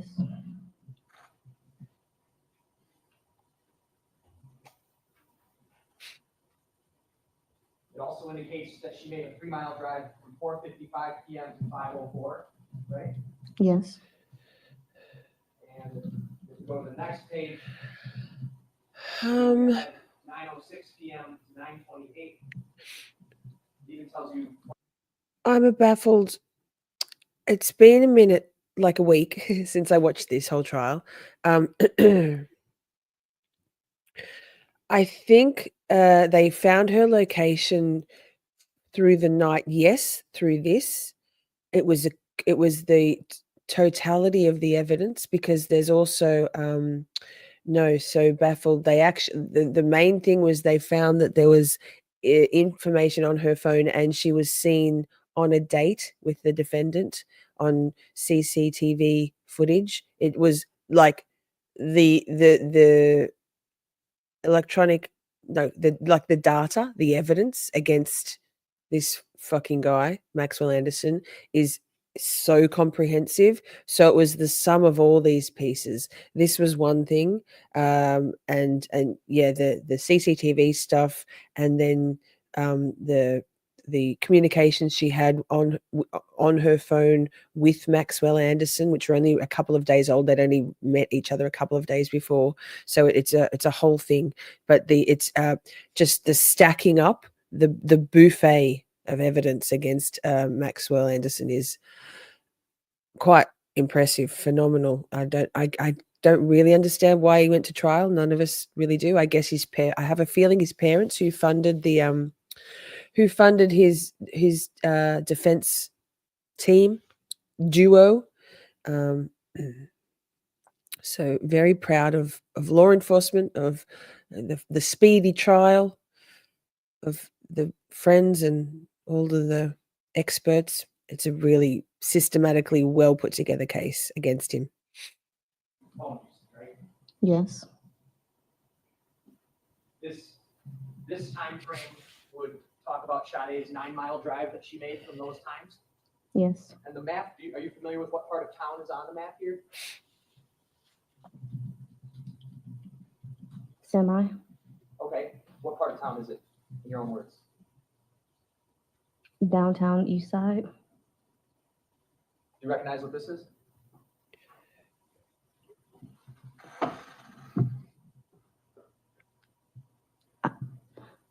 Okay, if you don't. Maybe the Pfizer Forum. Is it maybe the Pfizer Forum? Maybe the Pfizer Forum.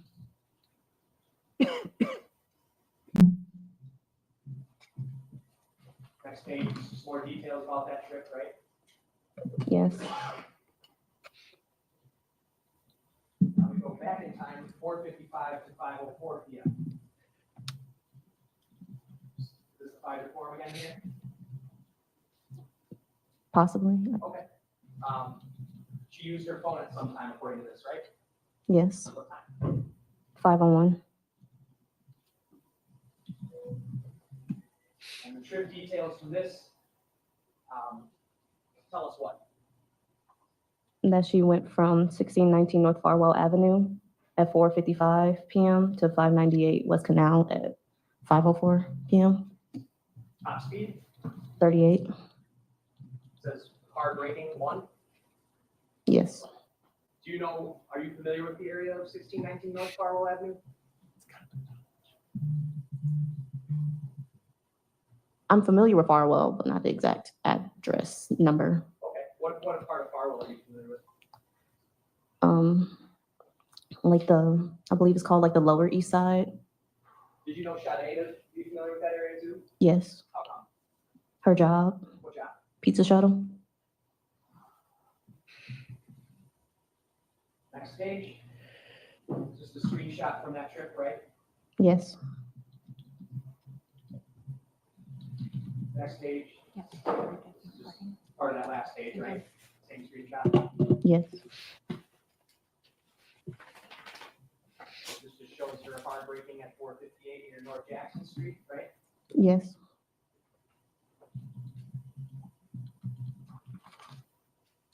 Hard braking.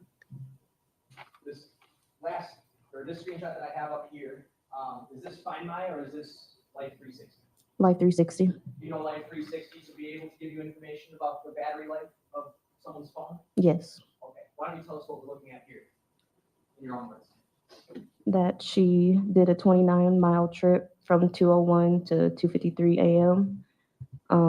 That her battery was low. So what it shows is that low battery drive detection is disabled. So some of the features start to, and then that she was at 3335 North Gideon Place from 1:38 to 2:01.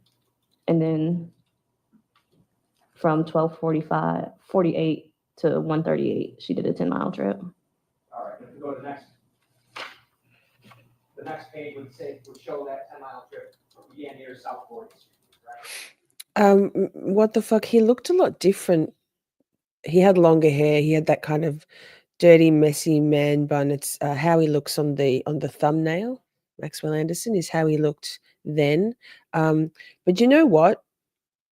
Can y'all remember what the pirate looked like?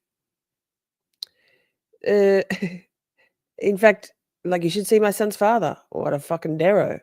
You should see my highly abusive, dangerous ex, George. No princes. These kind of guys are their power is in their manipulation, and they talk the talk. There it is, Steph. Same brain. Great idea, Simi. Great idea. We'll have to get Nick to I think that's a fantastic idea. Okay. So that he's probably heavily medicated too, not Nick. Yes. Maxwell Anderson. And in those trips, Yes, Kraken knows what's what.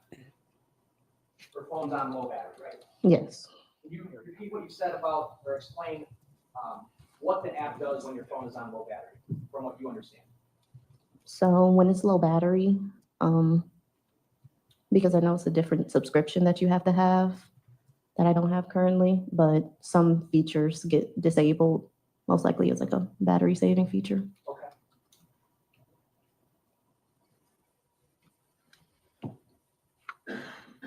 Then the last screenshot that you sent. Yep.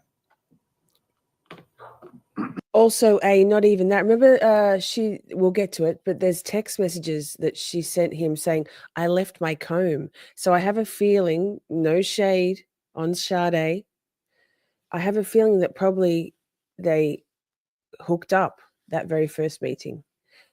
And she was probably a super nice, like you don't have to be polite. Why would you go? Anyway, why would you even unless he was putting the hard work on her after you've worked a whole day at Pizza Shuttle and you're still in your work clothes? I don't know many girls that would go on a second or on a first date with a guy unless they've been heavily manipulated, like directly after work. She didn't go home. Like I'd want to go home and have a shower and I don't know, freshen up. So this guy's a fucking psychopath. Let's be honest. Rot in jail, Maxwell Anderson. Does Wisconsin have the death penalty? No. Says Tuesday, near 5152 South Sheridan from what time? 3:24 a.m. to 4:35 a.m. She worked at Pizza Shuttle, Tony. I reckon that's sticky and hot and greasy. No? I wouldn't go on a date after my job, but I wouldn't go on a date, period. So.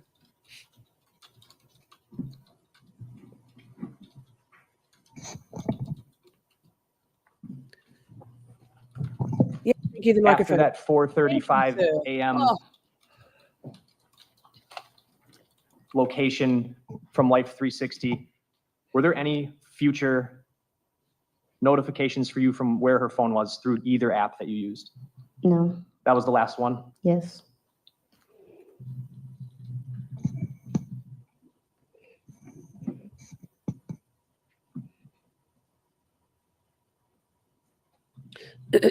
Excuse me. And not to get too graphic, Tony, but as a woman, and I would want to think as a man, but as a woman, if you're going on a date where perhaps you've already hooked up once, and that's speculation, pure speculation, and you're probably thinking you're going to hook up again, like from a woman, maybe it's too much information, but you want to freshen up, if you know what I mean, like all the areas. Like, I mean, this is the least of our worries, this conversation in this trial, because yikes, what he did to her. Ugh. But yeah, I feel like 100%. Yeah, I worked at McDonald's for 12 years. Like, there's literally no way. Maybe I'm just extra particular about things, but yeah. Anyway, carry on, ma'am. Sorry, Alana. That, Simi, that.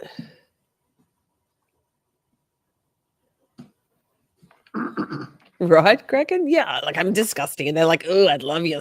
Yeah, sir. That'd be disgusting. That's all I have. Thank you, Judge. Cross-examination. Thank you. You knew Sade since fourth don't grade, say you hello said, to- right? Yes. Best friend. Anthony Cotton, of any of the witnesses, you say, good morning, ma'am. I'm sorry for your loss. Something like that. But does Anthony Cotton, does Hydrant Head? No. No, he does not. Back it up.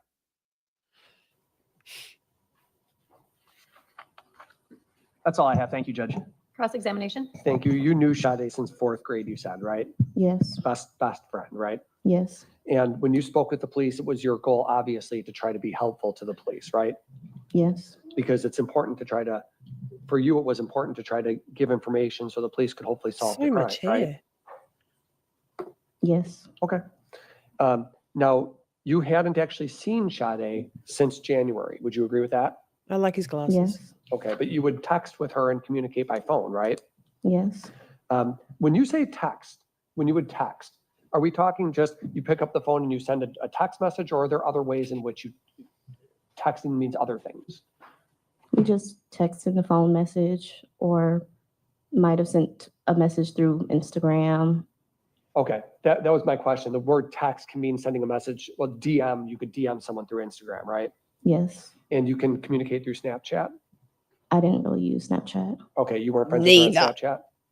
I just personally don't use Snapchat. Okay, were you and Sade back then in April of 2024, were the two of you linked or connected on Snapchat? I believe so. I just don't typically use the app, so Okay. Facebook is another way to message someone? I don't use Facebook. Okay. He's grasping. Now, because you were friends with Sade, you knew that she lived over on Commerce Street in that apartment building, right? Yes. And you had been over to her apartment, hadn't you? Yes. Now, do you guys talk would you talk every day, or how often would you talk or text with Sade? Relatively often. Yeah, daily? Sometimes daily, sometimes once a week, depends on how busy. Okay, and this Life 360 app, when Sade elected to use it as a tracking service, she provided you with the information so that you could keep tabs on her whereabouts. Isn't that the idea? Yes, Who else did she provide that access to? I'm not sure. Never told you. I'm not sure. Calls for So from speculation. when you Calls look for at Life hearsay. 360, when you open up For the app, goodness sake. can you see all the different people with whom she's sharing her location? No. You just, all it shows you is where she's going or where the phone is going, right? Yes. Very good. So you don't know if it's any other people that she shares that with. All you know is that she shares it with you. Yes. Okay. And you didn't know anything about Max Anderson, right? No. Had you ever gone to Victor's bar with Sade? No. So you'd never seen Max at Victor's? No. Didn't know he's a I bartender? love you, Akasha. No. Sade never said anything about being scared of someone named Max? No. No, because he's a fucking psychopath, man. But Sade would talk to you about, Diagnosing. because you're friends, Sade would 100%. talk to you about various dates she was going on and various men she was seeing, right? Yes. That's a common thing to talk about amongst friends, right? I met this guy, I met that guy, right? Yes. This guy's creepy, this guy's weird, this guy's nice, this guy's mean, that type of stuff, right? Yes. Nicknames that girls have for guys. I call this one, I call this one guy Nelly because he might look like Nelly, for example, right? Yes. All right. And that's common, and you would discuss with her things like that on your end, right? Yes. Okay. So the only thing I really wanted to go through. Can I just wanted to show you these records right here. Is this how you did it? Zoom it in, right? Oh my Okay. goodness. Thank you. This is Sir. exhibit 39, judging it for the record. And yeah, out just a little bit. Thank you. That's perfect. Yep. So again, what you were going through before were Life 360 screenshots that you had taken and then sent into the police to try to help them, right? Yes. And so, for example, and let me ask this. The night that Sade went missing, the night she went missing, did you ever talk to her that night? Was she texting you about that evening, how it was going? Happy anything like birthday, that? Kraken. Yes. I forgot. Sorry, you as well. Or sending you Instagram messages, anything like that? 50. Can't remember. You can't remember. Okay. If she had been messaging you, you would have wanted to turn that over to the police because that would be important, right? Yes. All right. So what we have here, for example, is just a map of Sade's 2-mile drive, right? It says at the top, Sade's 2-mile drive, right? What? And shows the Menominee Valley and then shows some place off of Juneau. You don't have to cross-examine just because you can, Mr. Cotton. Just saying. This is data. Get the fuck out of here.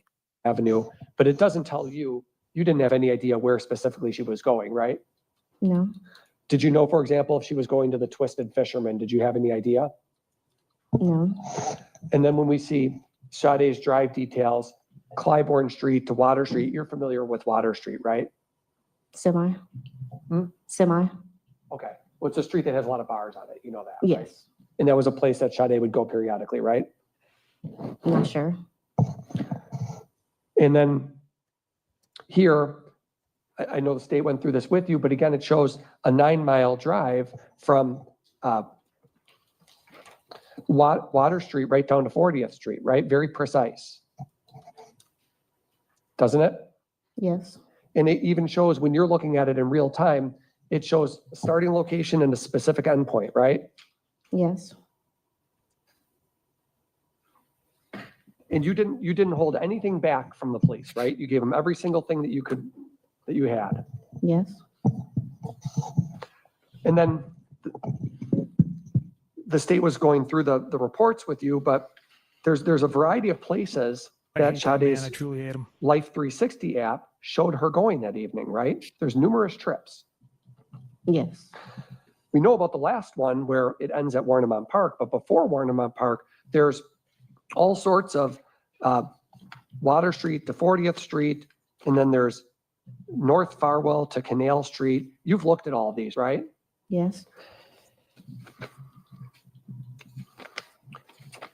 And in fact, even sometimes Life 360 shows it even shows the speed that the vehicle was going, doesn't it? Yes. Yes. And it shows when phone usage is taking place. Yes. Yes.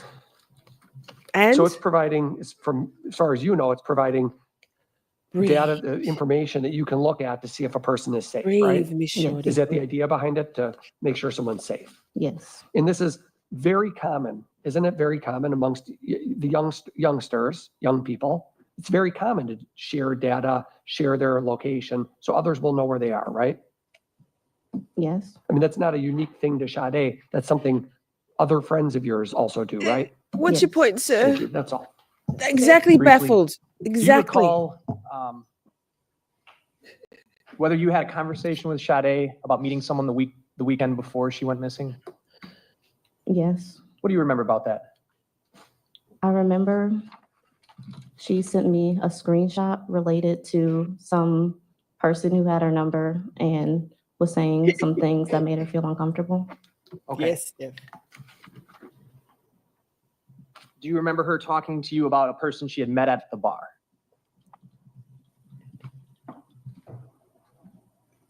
I can't remember the place, but I remember she met somebody. She's got a lot of trauma. Would that have been the man. weekend prior?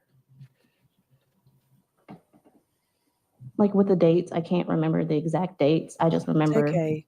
before this incident, she told me about some person who was That she met at a bar? the bar part. I can't remember. Okay, nothing else. Cross? No. Thank you, ma'am. You may step down. Thank you so much, Alana. We are very proud of you. Let's just I think we need a baby koala.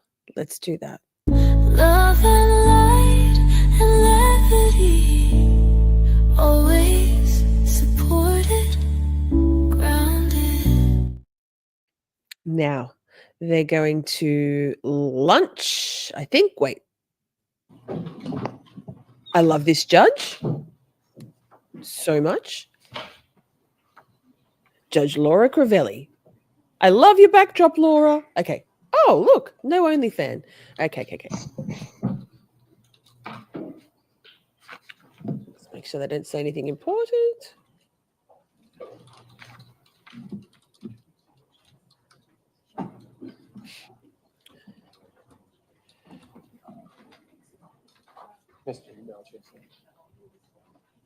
I don't think there's anything, but let me just scoot forward a little. State? No.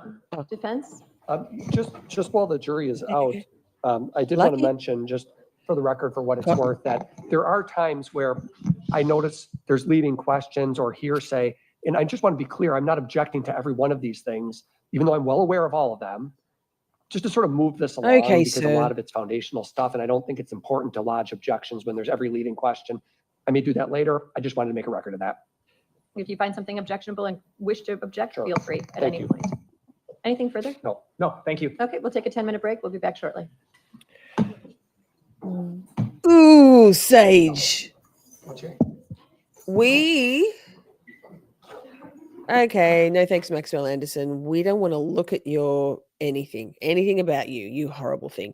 Let's listen to something that's I know you all love, because I love it too, and I think we need it.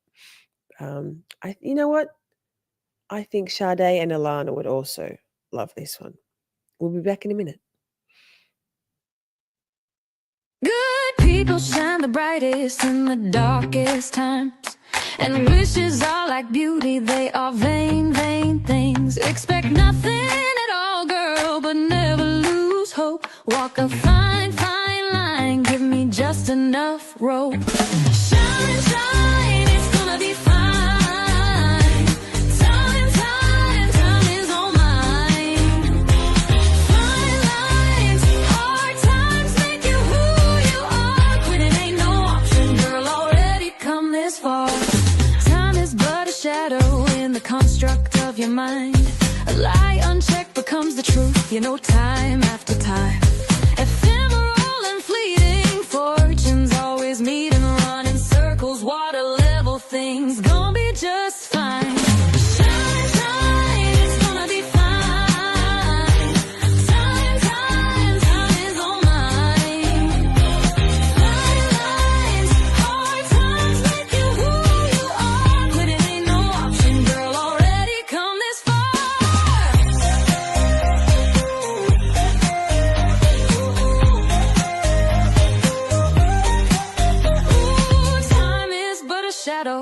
the construct of your mind. A lie unchecked becomes the truth, you know, time after time. Ephemeral and fleeting, fortunes always meeting, running circles, water level things, gonna be just fine.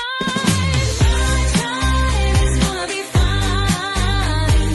Time is all mine. Fine lines, hard times make you who you are. Quitting ain't no option, girl, already come this far. Whoa, now slow down, what you gonna do? Lamplight and lifelines, the lighting circles you.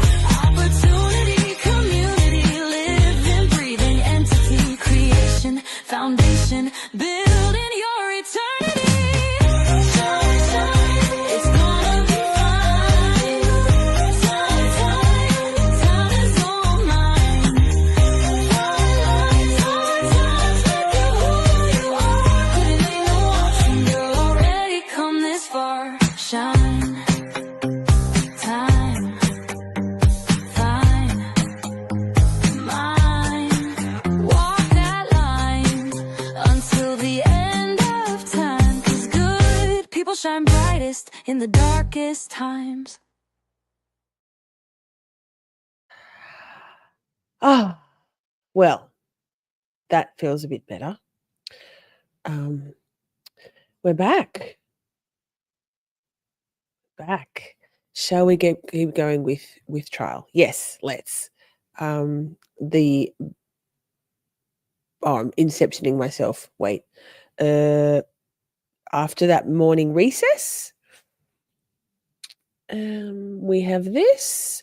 Judge Laura is the tits. Is that disrespectful? Perhaps. Sorry, Judge Laura. I just stan you very much. Very much. I stan your courtroom. Thank you, ma'am. Okay. Amphetamine pills. The state would be Now, objecting to that. This starts out of nowhere, and I was a bit confused, but I think I watched it out of order. It's been Search warrant for apartment and in outside the presence of the jury. Ooh. doing so, recovered, I want to say it was a small amount of suspected THC and suspected pills, methamphetamine pills. The state would be objecting to that coming into evidence. It's something we've discussed in advance of this off the record, so we wanted to hash that out before we bring the jury back in. Hi, Shandwan, by the way. Yes, I was asked before we came back just now if I intended to go into all the items that were found in Sade's apartment. I said yes. I wasn't, there'd never been a request to exclude anything. Just like I think the state plans to go through everything that's found in Max's home, even if I don't like it. So I plan to go into it. There was apparently a safe with 47 pills of, it's labeled in Detective Bjerke's report, 47 pills of meth. 18 grams of THC. I don't plan to make a big deal about it, but I do plan to go through it. State? The drugs were never lab tested, which Meth obviously we would be pills, required to do if please. we were trying to put those into evidence and assert that they were drugs, real drugs. I want to say just quietly, back in the day, if there was such a thing as meth pills, I would have been onto it. I know there's like, my brain always forgets. What do you call them in your place? Not Ritalin. What do you call them? Adderall. Meth pills, for goodness sake. On Meth top of that, pills. as an offer of proof, there were no drugs found in her system, those specific substances. So I don't know how it's relevant. I would say it's not relevant. Well, if I can respond first, I'll use the phrase suspected meth because it wasn't lab tested. So I think that solves that. Yes, that's true. There were no drugs found in her system. I think what you'll learn when you sit through this trial is the reason for that obviously has to do with more the dismemberment than anything else and the loss of blood. But in any event, she does live in a studio apartment. The testimony so far has been that she was the only resident of that apartment. And her ID was found in that place. So I don't think there's a real question about ownership here or another person possessing them. Again, I don't plan to make a big deal about it, but I do plan to. But I am right now. The things that were found in the apartment. How do you find it relevant, other than just what was merely located? I think the best argument for relevance is that it, Your Honor, obviously sat through a rotation in drug court. There is a tie between drugs and violence. We don't know who committed. Obviously, it's our position that Mr. Anderson didn't commit the crime.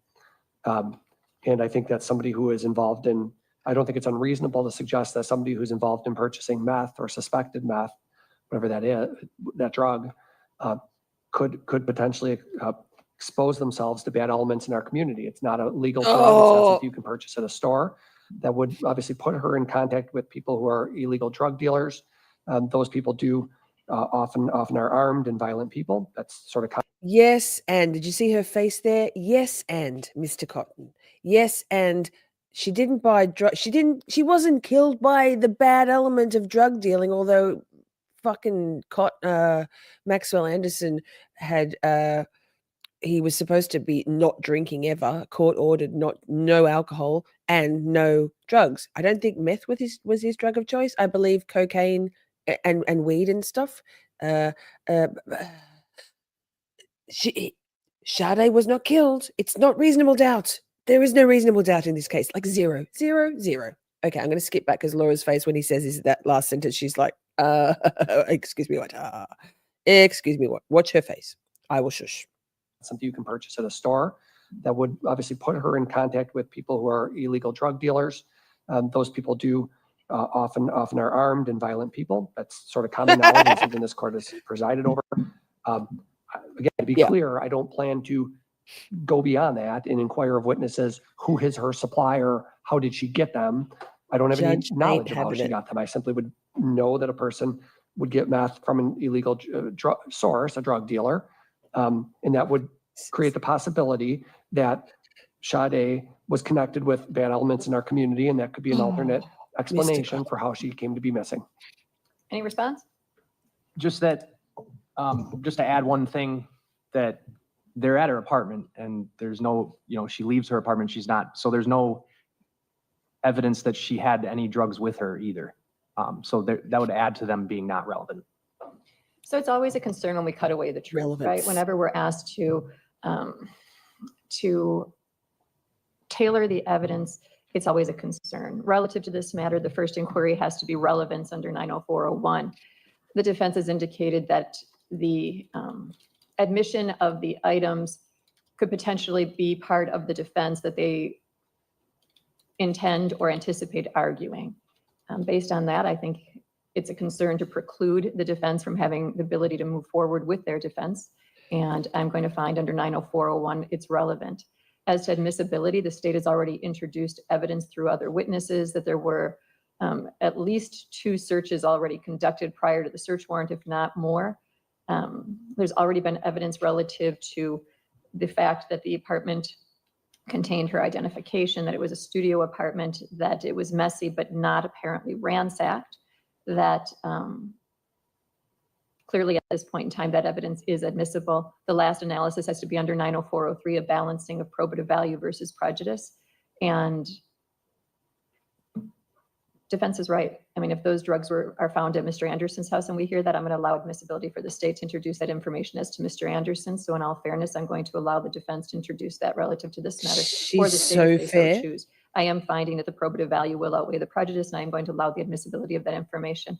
Of course, the fact that the drugs were not tested, either the questioning can be, were these suspected drugs, or on cross or counter, it can be gone into that those drugs were never tested, and there is no proof as to specifically what it actually is. So and I'll fair. allow that to be done through the means of questioning. Okay, anything further? No, thank you. No. Defense? No. She's so Okay, fair. the jury in at this point. This is a judge. This is how you judge. Your Honor, you own that Your Honor title. There was no drug paraphernalia either in her home. There was none. It comes. I'm pretty sure it comes out. So let me just scoot through this. Oh, sorry. She's so fair. I love her. And beautiful. She's like Okay, we are 56. still on the record with the same appearances. We're still on the state's case in chief. State, are you prepared with your next witness? Yes, the state would recall Detective Blanchar. Blanchar. We'll have to get you to spell that, sir. Blanchar.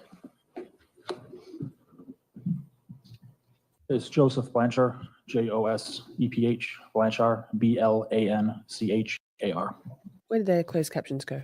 Okay, Detective Blanchard, Oh, another role that you played in this investigation was to go to Sade's apartment building. Is that right? That's correct. You first went to her apartment building on what date? We like him. The first, when we found out, I believe, when we found out she was missing for the welfare check, I believe. Well, he I talks could get my fast. dates wrong, I'm sorry. It would be the day after she was reported missing? Yes, Okay. So that would have been April 3rd, right? the third, Okay. apologies, yes. When you went to her apartment building, did you speak to a woman named Christine Shuda? I did. Who was she? She's the complex manager, individual who runs the residence there. After speaking to Ms. Shuda, did she allow you to conduct a welfare check of Ms. Robinson's apartment? She did. Did you do that with people from the Milwaukee Police Department? Yes, After conducting the welfare check, did you find Sade? we did not. Did you then attempt to retrieve video from the apartment? Yes, It's a large apartment building, right? yes, And it borders North Commerce Street on the Lower East Side? it does. I have up on the screen here, I believe it's Exhibit 35. Right, Tony? All right. I've just got to pause for a second. YouTube, go home, you're drunk. I just typed in chat on StreamYard, I like his lanyard. No emojis, no curse words, no innuendo. I mean, it was innuendo. But, and YouTube says, YouTube rejected your comments. This usually means they think it's spam. Try changing it a bit. Okay. So I wrote, I like his lanyard, just for the record. This is Sade's apartment. Is this the video you got from the Commerce Street apartments or one of them? Yes, this is an angle, it looks like, from one of the videos. I'd move it 35 in. Any objection? No. 35 is received. What are we looking at? This looks like the lobby with elevator access to Sade's apartment. All right. And now this isn't the only camera you got, right? That's correct, there's more. What other cameras did you look at? There's a lobby exit, that was basically the front of the building, and then a northern view parking lot of where all the residents' vehicles are parked. Did you come to learn from Ms. Shuda or anybody else who worked for the apartment building whether Sade had a parking spot in the lot? She did have a parking spot.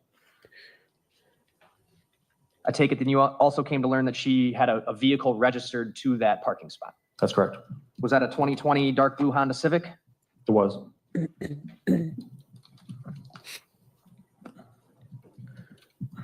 Silly. The video you got, did you attempt to obtain video from when she left the apartment that day? Yes. Is that what we're about to see here? Yes, I can't see the numbers. It looks like it's. I think I can have to move myself. But, Very yeah, small up in the corner. I can zoom in briefly. I believe it's roughly 9 o'clock. Oh, I guess I can't. Zoom back out. Are you able to see it now? Yeah. What is the date and time stamp on there? Wait. Ah, This is April 1st, 2025, and roughly 9 o'clock in the morning. In the morning? I believe so. I'm sorry, I didn't hear your answer. The 1st of April, and oh, this it's is 0900 tiny. hours. It's right up in the very Playing top. that clip. Tiny, but not reversed or mirrored. And that's Sade leaving? That is. She's got a black coat on, white top, looks like ripped jeans and white shoes. That's correct. She carrying anything in her hands? It's like her cell phone and keys in her left hand. How about her right? Her right, it looks like it's got a, she's got a shoulder bag, looks to be darker color. Bigger than a purse, but a type of bag. All right. That was the clip titled Robinson leaving lobby. And the next clip is Robinson leaving lobby exit. Now this clip, the time and date stamp is basically just picks up where the last clip left off, correct? That's correct. Off to the left side of the screen here where my mouse is that where that elevator would be? Yes, with a short hallway to what we are now viewing. Playing this clip.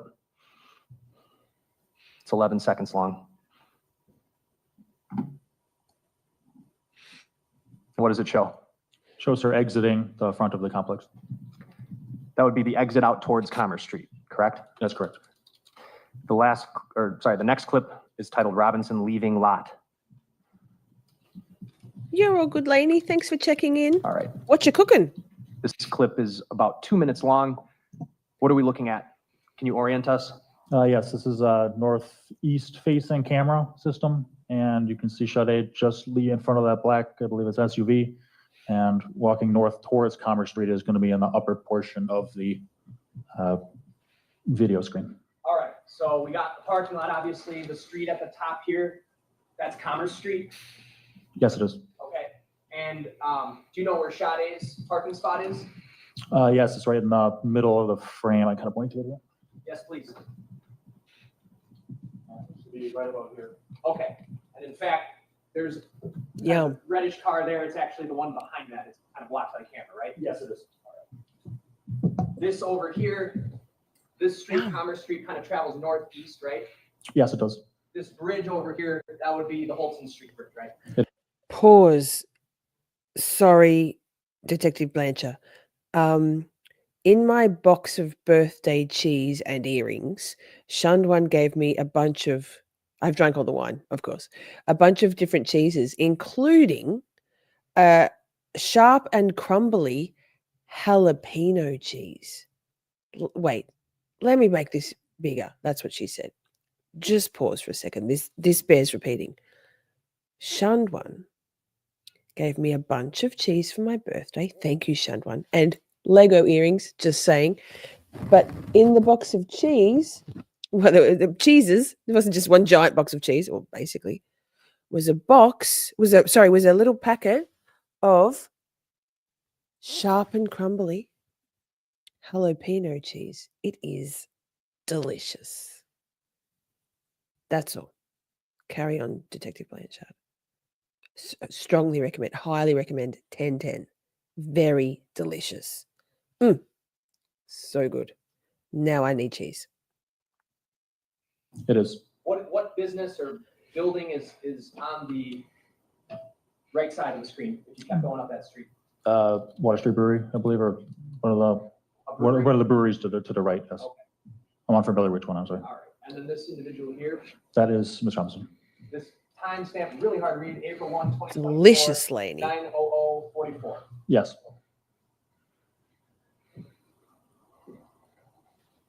We'll play this clip. Does skip in the middle. But what are we seeing here, Detective? She is currently walking north to her vehicle through looks like the center of the lot. This You would see pick up that right top? after the last clip that we watched her walking out the front, correct? That is correct.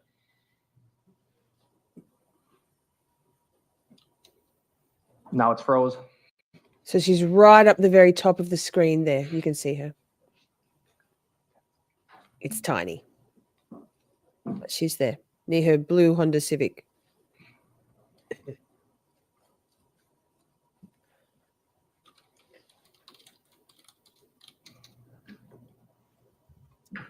What's happening now?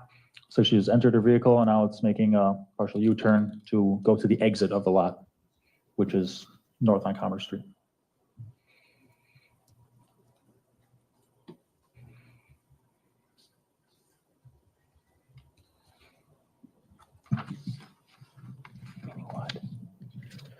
What happened now? Now it's just making a east turn through the out of the parking lot and out to Commerce Street, heading east. I haven't tried that one yet. Shuttle is? I'll try that Yes. next. Would that be the logical turn you would make if you were on your way to go work at Pizza Shuttle? That would, yes, be. All right, I paused that clip at 1:29. So it appears from those clips, she left her house somewhere right at around the 9 a.m. hour, right? That's correct. Okay. Did you then also obtain camera footage from a different camera we haven't seen yet to try to discern whether or not Ms. Robinson returns to the home or to the apartment? I did. Can you describe the information you had and what segment of footage you sought out from these apartments to do that? Have fun, It was the Chandwan. nighttime Take hours photos. and trying to ascertain whether or not she came back to her apartment at the time of 1 to 8, 1 p.m. to 1 a.m. to 8 in the morning. Why did you pick the time period of 1 a.m. to 8 in the morning? From other records that we disseminated, that was a time that, she should have been home, or, something that we went off of. Maybe she would return to the apartment. So based on records you had, you thought the period after 1 a.m. would have been the time that her phone kind of traveled back towards the area of commerce? Is that what you're saying? Yes, I believe that's what you're asking. I apologize if I didn't understand that correctly. I'm going to bring up the last clip. It's titled N_lot, and then some numbers. Okay, Wait, okay. Am I in Detective. the way? Fuck. we're looking at the same parking lot, correct? Yes, we are. Just a different angle? That's correct. And if we're orienting ourselves to Sade's parking spot, her spot would be somewhere right around here, correct? Top near the Yes. numbers. And then, so this street at the top, that's Commerce, That is still Commerce, yes. and this bridge-looking thing over here is that same bridge we could see in the daytime video? Mesa Street, yes, correct. This video picks up at 1 o'clock, and if you look down on the timestamp here, it says it's 5 hours long, but you said this is a clip from 1 to 8? I think that it should be near that, and that the video is compressed different. I'm not sure why the time is different. Does the video speed up at times? I don't know if it does. It might have a motion sensor thing, kind of like that. Sometimes those are part of the camera system. All right. So what time period of video did you review? From 1 a.m. to when? To 8, I believe. Is that what it is? And that's what this is? Yes. At any point in time through reviewing I just want to say, Canton PD, take note. This is quite clear. This footage, right? Kraken, you and I on the same vibe. It's like it's clear. It's very clear. It covers a lot. We can see what's what. Doesn't seem to be inverted, but we shall see. reviewing that video, does Sade Robinson's car return to her parking spot? It does not. I'm going to play just a brief clip. Actually, before I do that, the timestamp on the video from this camera, do you know whether it's accurate or off by any amount? It is behind, I believe, by just a couple minutes. Okay, just a couple minutes behind? Yes. But generally showing around what we see here to be the 1 a.m. hour. Yes, that's correct. I'll play the start of this video. I'm going to play it kind of in fast forward here. Thank you, sir. It's 3 times sped up.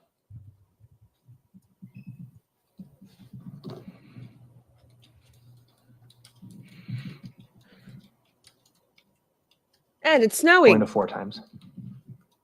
Where's it rain? No, it's rain. It's rain. Duh. Apologies. There's a car driving by, right? Correct. Yum, Rachel. Another car around 102.40, right? Do you want me to back up? Yeah, please. No, I I can see missed the it. daylight sun. Okay. I'll go back to 102.20. Thank you. You able to see that car? Yep, on the left side there. Going which way? There was one Right. that went on the left side of the screen. Okay, Focus. speeding back up.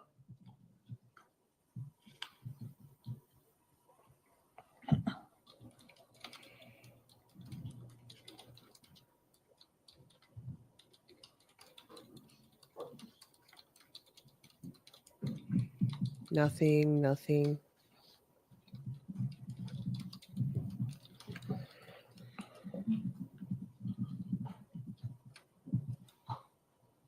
What are we doing? 104.30, what are we seeing? Okay, okay. What do you see on the screen? See a car traveling, would it be eastbound on Commerce? Up over the timestamp. Then the camera speeds up right after that, right? Car doesn't stop in the lot? It does not.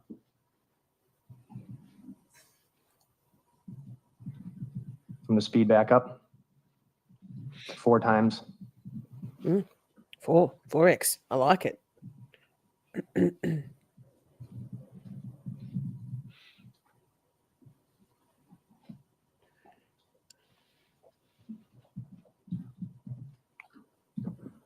Another one. Looks to be another vehicle traveling eastbound. Very fast. 106.50, fair? Yes.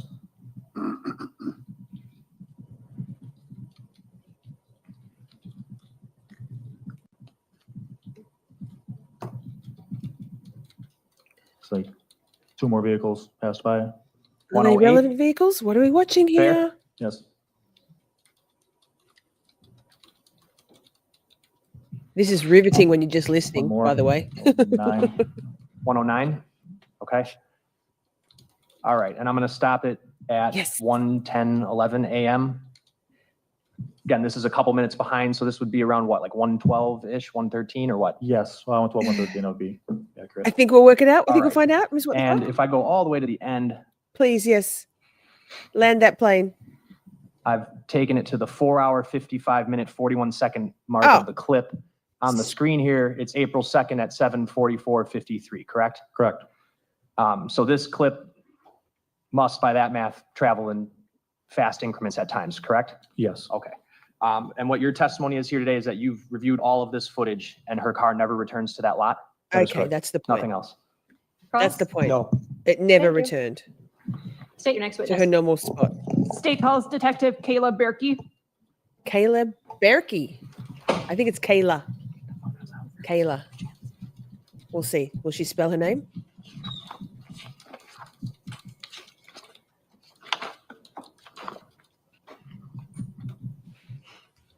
Oh,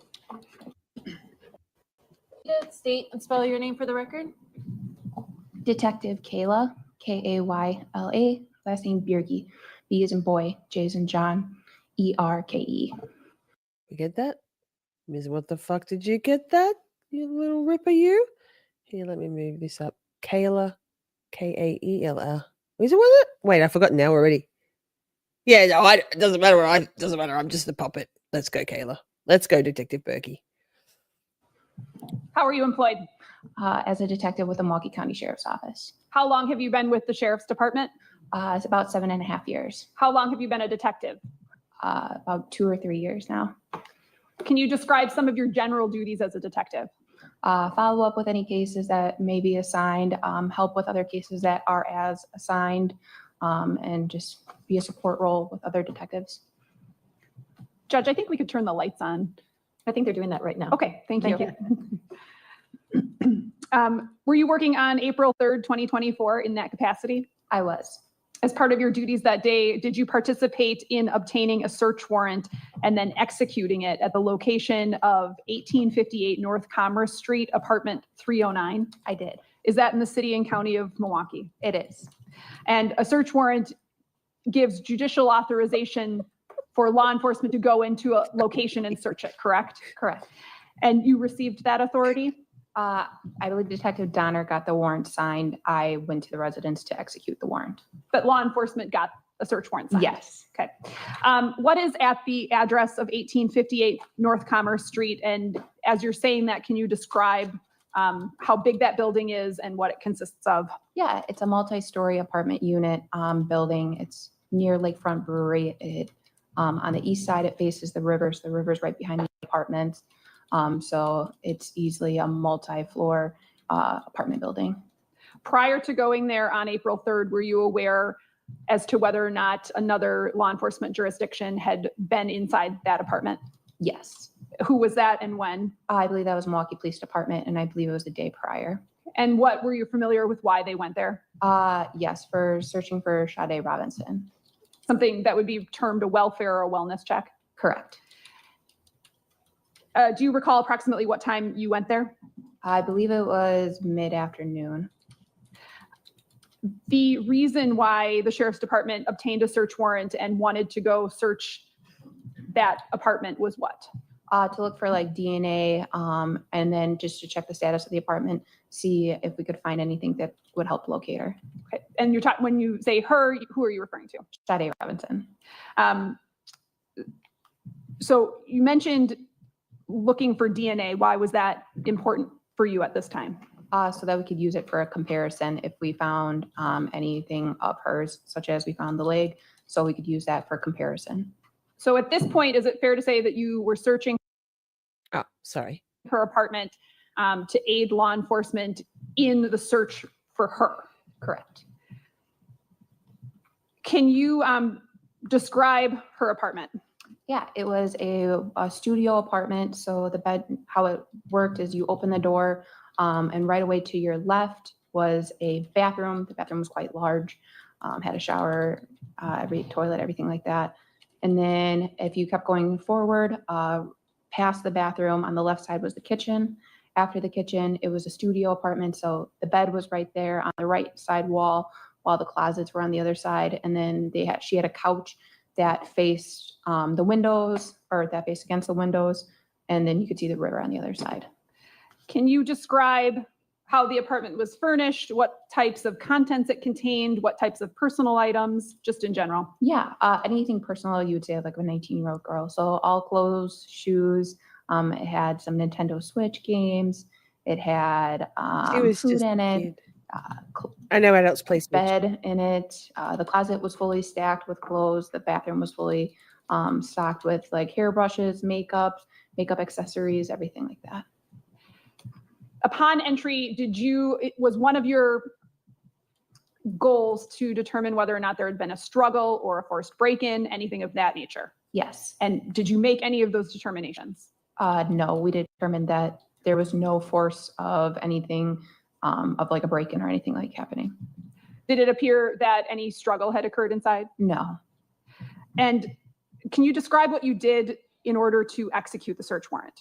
So to execute a search warrant, we take photos. So when we start to take photos, we start on the exterior of the building. So I took pictures all around the building to make sure that you understood where our location was. And then that would include then going up to the floor, taking pictures outside the door, and then overalls of the rooms, just for everybody to understand what the room looked like, what was in the room, if anything was moved in the room or anything like that. So that's how we started off. And then we would start a search of the room. So you document the apartment as is before you start searching? Correct. And did you locate anything in your search to indicate what had happened to Sade or where she was? No. And those are specific things that you were looking for? Yes. Okay, what did you find and what did you collect? We did collect a toothbrush. We did locate and saw some like different credit cards and debit cards. We found a Nintendo Switch. We found just different cups and materials that we believe she could have drank out of. We just weren't sure if at any time she drank something that she wasn't supposed to, whatever it may be. So we collected a bunch of cups and other materials that would have her DNA on it. Okay, so the toothbrush, were any other brushes recovered? I believe one other brush we grabbed. Hi, good to see you. Other brushes, any, and then receptacles to drink out of. Give me the baby. You're searching and recovering those for what purpose? To collect, or we could use for. Wait, it feels like a good time to talking of babies. Check this out, Colors. Hi, I forgot to put myself on the stage. Hi, Shorties. It's like, hi, good to see you. That. For that comparison DNA. Because at this point you were aware that there was a human leg that had been recovered at Warnemont Park, correct? So were you recovering these things in an effort to try to connect her DNA to the DNA of that human leg? Yes. What else did you locate in the apartment? We located a pink safe. We located, she had a TV in the apartment. We left all of that. And then anything that might have been valuable. So we weren't sure who had access to the apartment. We took out of the apartment. What was inside the pink safe? Inside the pink safe was, I believe she had some cash as well as she had some narcotics inside the pink safe. And what do you refer to when you say narcotics? I believe it was pills. I believe they came back as positive for meth, and then They said they weren't tested. Some THC. So that was it. Okay, and THC is the active ingredient in marijuana, correct? Correct. And when you say come back positive for those two drugs, what does that mean? You use a test to test the narcotics. And it's I can't remember the test for the meth, but for the marijuana was the Decoys-Levine test to test the marijuana. Are you sure Those it are wasn't the called smoke presumptive test? Field tests, correct? Correct. And were these ever sent out to the state crime lab for conclusive testing? I'm unaware. Was there anything to indicate how long those items had been inside the safe? No. Was the safe locked? Yes. Just safekeeping safe. You indicated that there were photographs taken, correct? Correct.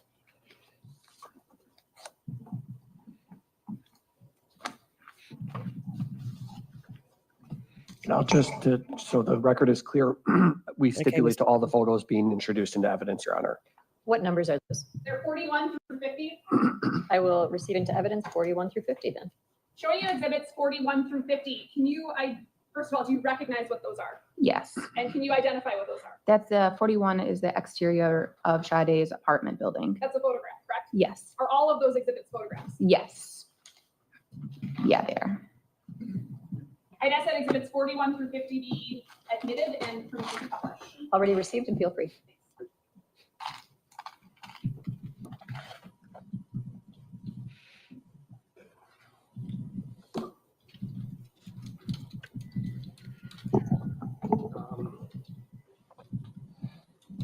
Okay, this is exhibit number 41. What is that? That's the exterior of Sade's apartment. So that would be like the front entrance to the apartment building. Showing you exhibit 42. What is that? That would be the door to her apartment. Exhibit 43. That was the bathroom right upon entry of the apartment. That was on the left-hand side. So is that one of the first things that you see when you walk in? Yes. And anything, what was recovered out of that room? That's where we located the toothbrushes and the other brushes. What about exhibit number 44? That was her kitchen. That was on the other side of the bathroom. Exhibit number 45? So if you turned around, if you were looking at the kitchen, if you turn around and look the other way, that was her closet next to her bed. Okay, and so this is the end. Sidebar, I have huge concerns that if I am ever the victim of a crime or I just die when I die, not in my, I honestly, it probably won't matter because I'll be dead. But when law enforcement come into my house, they're going to be like, what the fuck is going on here? Why is there so much stuff? Why are there piles of things? And just what? It plays on my mind almost daily. I'm like, God, I got to clean up in case I die suddenly. Anyway, Sade's apartment is so far tip top compared to mine. Just saying. The end of the kitchen counter, correct? Correct. Where my pen was? Yes. And then this is her bed? Yes. Exhibit number 46? That was her bed. And then you can kind of see the end of her kitchen counter there. Exhibit number 47? That was, you can call it a makeshift living room with her Flowers. couch and then TV. There's a red solo cup there. Solo cups have entered the chat. Exhibit number 48? That would be the toothbrush that we collected. What did you ultimately do with that toothbrush? I inventoried it and placed it into property, which was, sorry, go ahead. no, sorry. It was then taken to the state crime lab. Okay. Exhibit number 50, what is that? That's her couch and her bed with all of her clothes on it. And exhibit number 49, what is that? In one of the drawers in the kitchen, she had a bunch of IDs located. So we took pictures of all the different IDs that were located. One of those is for the Milwaukee Area Technical College, correct? Yes. Oh, Elmo.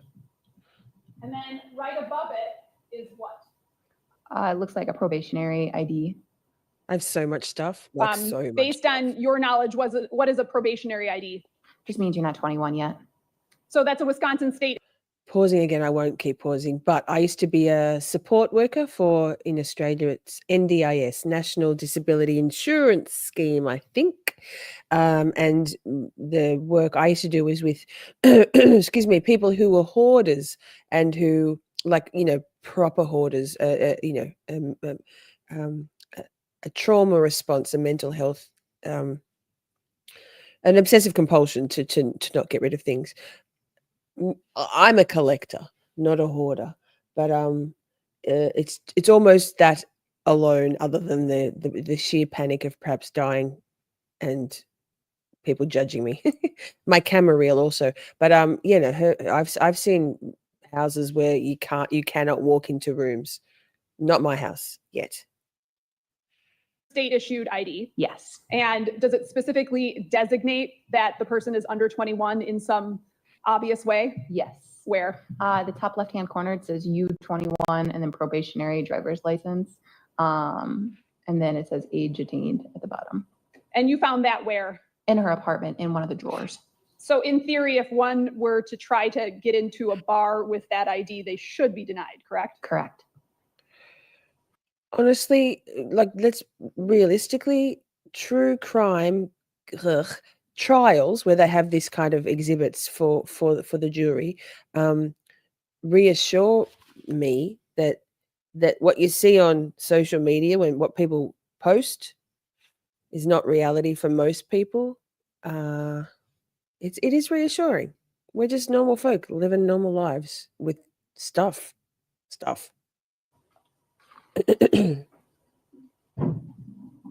For me, all I had for a very long time was my things. I didn't have any people, nobody, for years. My things are really important to me. All right, I'm showing you.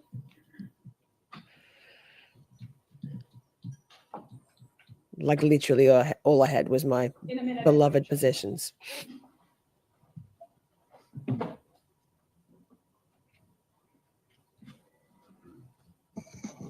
I really like this detective. We like you, Kayla. Miss Kayla, Detective Showing you Kayla. what's been marked exhibit number 40. Yes. And my stuff. I have more now. Yes. What is it? That's the toothbrush that we took from the residence. How do you know? I signed it. It says evidence collected by Bjerke, evidence sealed by Bjerke with my signature. On that, that's an envelope that contains the toothbrush, right? Correct. On that envelope, are there other markings that are not from the sheriff's department? Yep, there's one from on the side. It says R24-952, and I know that's from the crime lab. I'd ask that exhibit number 40 be received. Same range. Agreed. Agreed. Agreed. It's received. I don't have anything further. Cross? Thank you. Were you the one who took the photographs of the apartment? Mr. Cotton, I think so far we're one, I don't know what number witness this is, maybe 10-ish. Once he's greeted the witness with cordiality, cordialness. Once. He's like, nope, no time for niceties. Okay, so let's go. I believe so. Okay, so just with your department issued camera, basically? Yep. And you talked initially this morning about one of the purposes of getting a search warrant was to look for DNA, right? Correct. And I'm sorry, you are a detective with the sheriff's department, right? Correct. And DNA evidence being an important tool that law enforcement can use in cases, right? Absolutely. I'm sorry? Absolutely.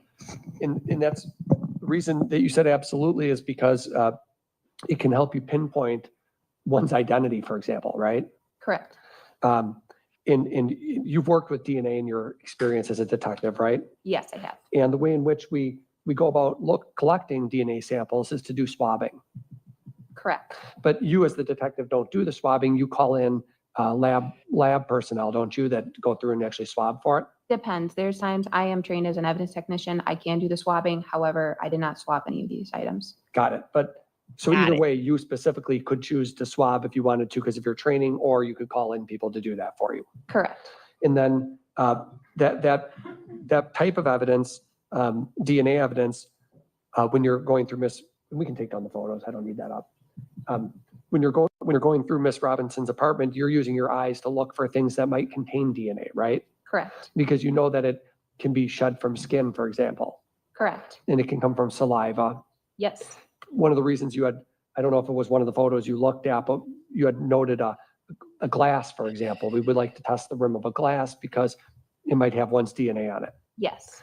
And so that's crucial piece of evidence could help you link up, as I think you were saying, the leg that was located to Miss Robinson. Correct. But that wasn't the only reason you were searching the apartment. It's not just for DNA and identification purposes, is it? Correct. We also wanted to look at a pink safe you testified about. Yes. And I'm sorry, did you say the safe was locked? Yes, it was. So did you yourself open it I did not open it. One of my partners did open it. in your presence? Yes. That's why in your report you documented the contents of it. Correct. Why did you not photograph the contents of the safe? I don't Because we were recall if smoking I them, did or did not sir. photograph them. You did prepare a police report, didn't you? I did. And in your police report, you identified, you tried to be thorough in your report, didn't you? Yes. And in your report, you did identify a description of everything that you found, right? Correct.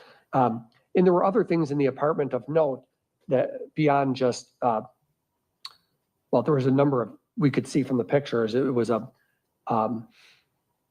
was a lot of things in the apartment, I guess, for lack of a better expression, right? Correct. The closet was sort of piled up with stuff and there was, I mean, we've all been 19 once, right? Right. Okay. Yes. So, but there's a lot a of very things long to sort of time look ago. through and read through, right? Correct. And including mail and letters and notes and things like that. Yeah. But your partner opened the pink safe and that's where the meth was located. Meth tablets. Because you said on direct, I thought that it was a field test that was done that the department can use, right? Correct. Meaning that there's, Like this. and you wrote that in your report, didn't you, that there was methamphetamine recovered? Correct. And you described it as 47 pills of meth, right? Correct. Disposition sent to the property room, Correct. meaning that it gets recovered and taken into evidence, right? Yes, it did. What does meth mean? Meth? Yeah. I just use the short term for methamphetamines. But that's a street drug, right? Correct. For you, Steph. And then 18 grams of THC, obviously marijuana is not able to be purchased lawfully either. Correct. And when we hear meth, they're pills though? Correct. Okay. Not something you'd smoke. Not in that form, no. And then the weed, that was just documented also, right? Yes. And then the various notes and letters and things like that are documented as well. Correct. $888 in cash inside the safe. Yes. And that's the same safe with the drugs. Yes. That's all. Thank you. State? Was there anything else that was drug related in the apartment that you located? No. And then the photos that you were shown as exhibits 41 through 50, those weren't all of the photos taken, correct? No, it was not.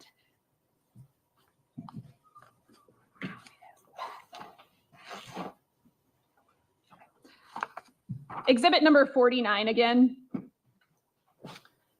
And focusing on the probationary license. Are you aware of when that license would have expired?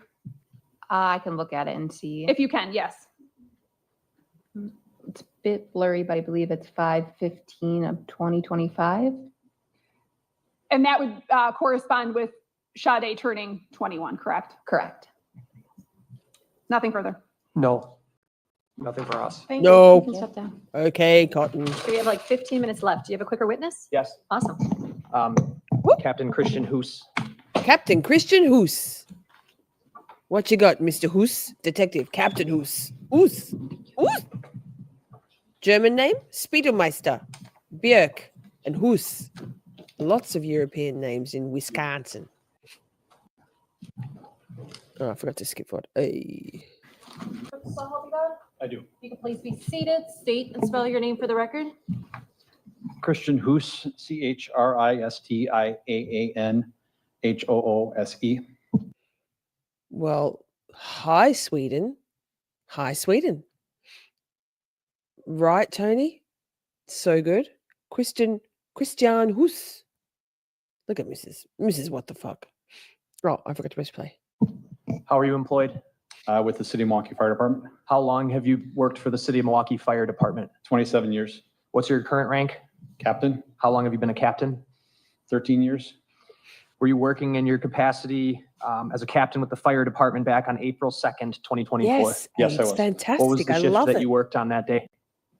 It was our blue shift. What does that mean? It's, we have 3 shifts, 24 hours. We work and then 48 off, 3 colors, red, blue, green. Okay.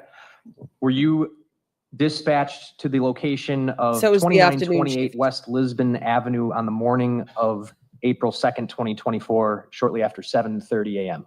Yes, Where is your fire station related to the address of 2928 West Lisbon Avenue? we're about 2 blocks south. Is that both of those locations, are they in the city and county of Milwaukee, Wisconsin? Yes, they are. You were 2 blocks south, so I take it didn't take you long to get there. That's correct. When you arrived on scene at Seems to be 2928 Tony. West Lisbon Avenue, were you provided any information actually before you got there as to what was on fire? I believe we were sent to a car fire. And when you arrived there, what did you Oh, observe? pixels. Okay. this is some really amazing body cam footage. Maybe not with this witness, perhaps with the next one. It's a younger gentleman, like, whoo, cute boy, hot cop. But oh yeah, this. Carry on. Stop pausing, Lisa. A car burning behind the building located at 30th and Lisbon. Was there anybody around the car when you got there? Not that I remember. Can you describe what the fire looked like to you as far as where in the car, or what part of the car?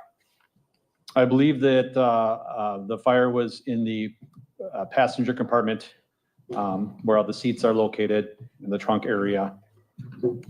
And did you and your fellow firefighters put the fire out? Yes, we did. Was the Milwaukee Police Department also sent to the scene? Yes, I requested them because the fire appeared to be suspicious. Based on that answer, I assume they weren't already there then. Suspicious. When you I got don't there. recall that they were there right away, no. What made the fire suspicious to you? This address is a vacant building. It's no longer there. It's been demolished, and we had been using that building for training for a number of months prior to that. There's no reason for a car to be back there. Like, no one would park a vehicle back there normally. We've had instances in past where there are cars that were burned back there, and they were also, suspicious. What kind of car was it? I don't recall. Okay. Did you end up cutting into any parts of the vehicle? As standard practice, we cut into the trunk to make sure that there is no hidden fire or there's no persons inside of there. We also open up the hood to overhaul that area to make sure all the fire is extinguished. Once the fire was extinguished, did you sort of turn the scene over to the Milwaukee Police Department? Yes. I have nothing else. Ross? You said there was Hello, a vacant sir. building at that spot that you've been good using for afternoon. training purposes. Yes. Right on the corner there. It was right on the corner of Lisbon Avenue. It was that two-story building, right? Yes, the old Aces High Tavern, it was the northeast corner. Yeah, and you were using it not to set on fire for training, but for entering and exiting a building, right? Correct. And then you said you've had other incidents in the past where cars were burned back there in that alley. Yes. So that's because you've responded to them, right? Correct. And those were suspicious, you said. Yes. Why is that alley being used on multiple occasions to burn cars? Do you have any idea? I don't know. Who's picking that particular alley in Milwaukee? I don't. Okay. How long have you been, when you say plural incidents, how many are you? I can think of two recently, on either side of the date of this April 2nd. Okay. And we can think of consider, go ahead. I'm sorry. Finish your answer. I'm sorry. I'm just saying we consider something suspicious if we don't have an owner there to say, this is my car, and there was no one there to do that. So we automatically call for the Got police it. for that. You were saying like one before this incident in April of 2024 and one since then. I believe yes. When you responded, were you the, Jalapeno cheese. it was a fire engine, obviously, right? A fire engine and a ladder truck. I'm on the ladder truck. You said that the fire started on the passenger compartment of the vehicle? The fire was involved in the passenger compartment. I don't know where the fire started. Oh, involved, meaning that's where the majority of the flake. Yes, The yes, fire is happening. correct.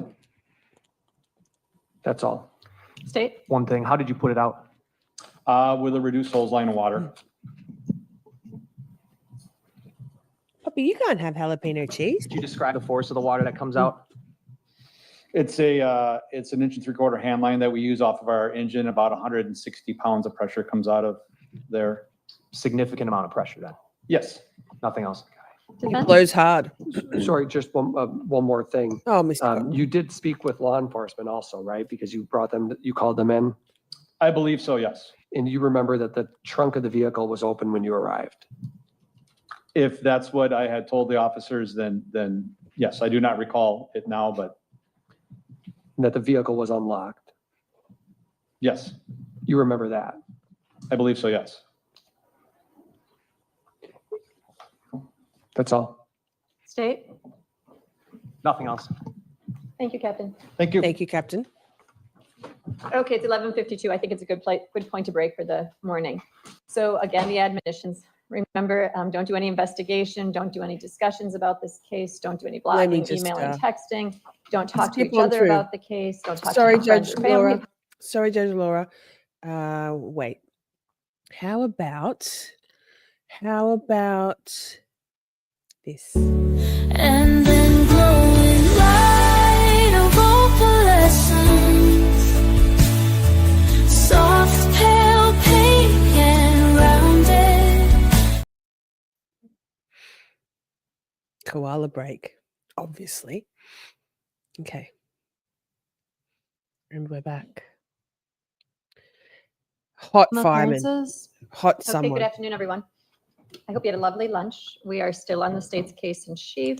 State, are you prepared with your next witness? Yes, the state calls Officer Derek Kolb. Derek Kolb. Another European name.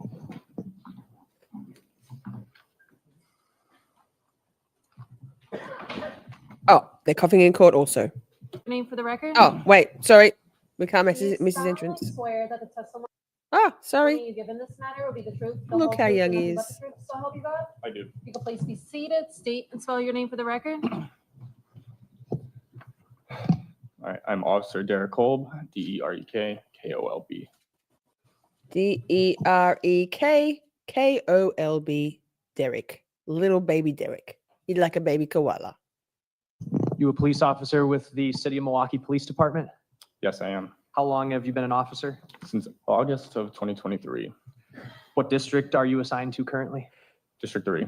Have you always been assigned to District 3? Since the start of field training, yes. What would be the geographical area that encompasses District 3? It starts from the most northern part of Center Street, goes down to about St. Paul, Canal Street, and then various streets out west to about 106 to about 7th Street.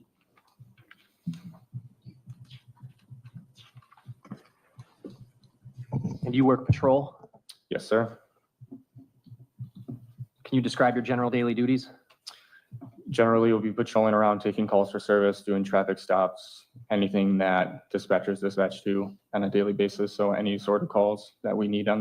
The calls for service come from a dispatch center from the city, right? Yes, sir. Were you working on the morning of April 2nd, 2024? Yes, sir. Were you alone or did you have a partner? I was with a partner that day. What was your shift? I was assigned to day shift, which is 8 a.m. to 4 p.m. Shortly after your shift began on April 2nd, 2024, were you and your partner dispatched to 2928 West Lisbon Avenue in the city and county of Milwaukee, Wisconsin? Yes, I was. What was the nature of the call that you received?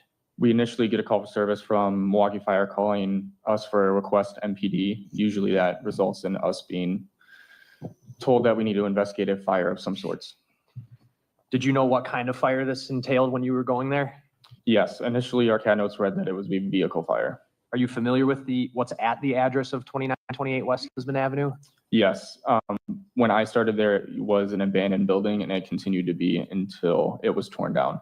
Do you remember about when it was torn down? It was approximately about 6 to 7 months ago, roughly. Okay, after April 2nd, 2024. Yes, sir. Your partner that day was who? His name is Miles Kowalik. Mileskowalik for the record. When you were dispatched to that location and arrived in that location, were you and Officer Kowalik already there or had the fire department already been there? Milwaukee Fire Department had already been there and extinguished the fire prior to our arrival. Did you speak to a member of the fire department? Yes, I did. Who? I do not recall his specific name. Okay. Was he the captain that was on scene? Captain Hoose was his name. Hoose? Yes. Thank you. So we just that conversation, I presume you just got basic information about what they encountered when they got there? Yes. Do you recall what that information was? Essentially, we run down if the fire was suspicious or not suspicious, what essentially they first got there, what they observed, and essentially we just get a debrief of the situation before we do our investigation regarding the fire. And what did they observe? When they got there, they observed a blue Honda Civic engulfed in flames, which prior to our arrival, they put out before we got there. Was there anything notable about the trunk that they had noticed when they got there? When they got there, I do not recall, but when I arrived on scene, the trunk was ajar. Was there any noticeable damage to any part of the vehicle that did not look to be from a fire? Not to my knowledge, no. You had a body camera, correct? Yes, it was equipped and activated during this investigation. And you also made contact with an individual who had called 911, is that correct? Yes, I do. She, at the time, was a resident of a house on North 29th Street, correct? Yes, sir, just east of the location of where the vehicle was set on fire. Do you recall what address? I do not recall. I'm going to show you Exhibit 190.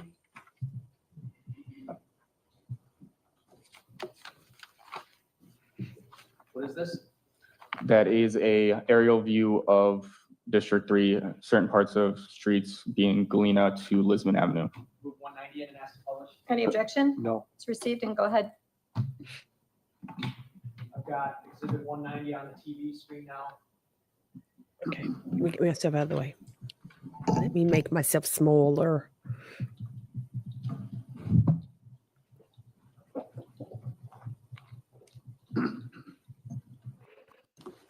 Officer, at the top of the screen, there's an angled street, is that right? Correct. What street is that? The angle street that runs west to east is called West Lisbon Avenue. The street that runs north to south on the far left side, that's North 32nd Street. Yes, sir. And the map depicts as far east as North 29th Street, almost to North 28th Street. Fair enough? Yes, sir. Is the location where you found, or where you went to find this car on this map? Yes, it is. Your Honor, would you allow the witness to point out where the car was? Sure, go ahead. Okay, so you're pointing to the building basically at the northeast corner Just her car. of 30th and Lisbon. Yes, sir, just east of 30th. All right, and that building that's in this map, that is no longer there. No, it is not. And was the car on the Lisbon side or the other side? It would have been north of Lisbon Avenue, just east of 30th.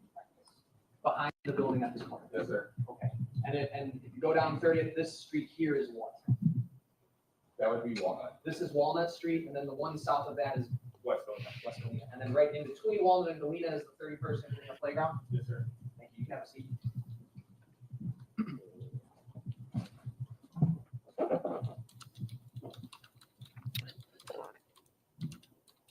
The playground they just referenced is where I think her foot and some flesh was found. Sorry, trigger warning. Too late. You're supposed to say that I'm going to first. show you Lisa. what's been marked as Exhibit 51. Should come up on the screen momentarily.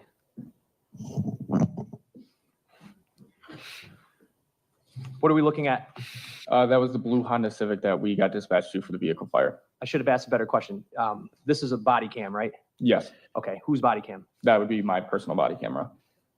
Where I have this Exhibit 51 queued up, you're looking at the Honda Civic, right? And the street that would be beyond that building is what? That would be West Lisbon Avenue. So you're essentially facing south. Yes, sir. Is this your body cam from when you were there that day? Yes, sir. I'd move Exhibit 51 in and ask to publish about 2.5 minutes of it. No objection. It's received and go ahead. Sorry, 3.5. When I start playing this video, there's not going to be audio, correct? No. Why is that?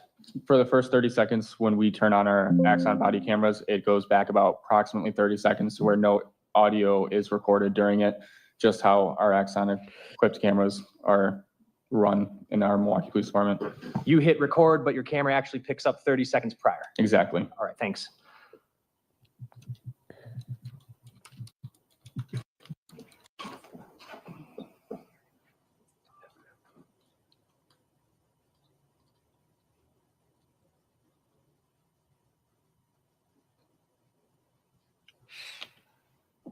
Even let me get myself out of the way again. God damn.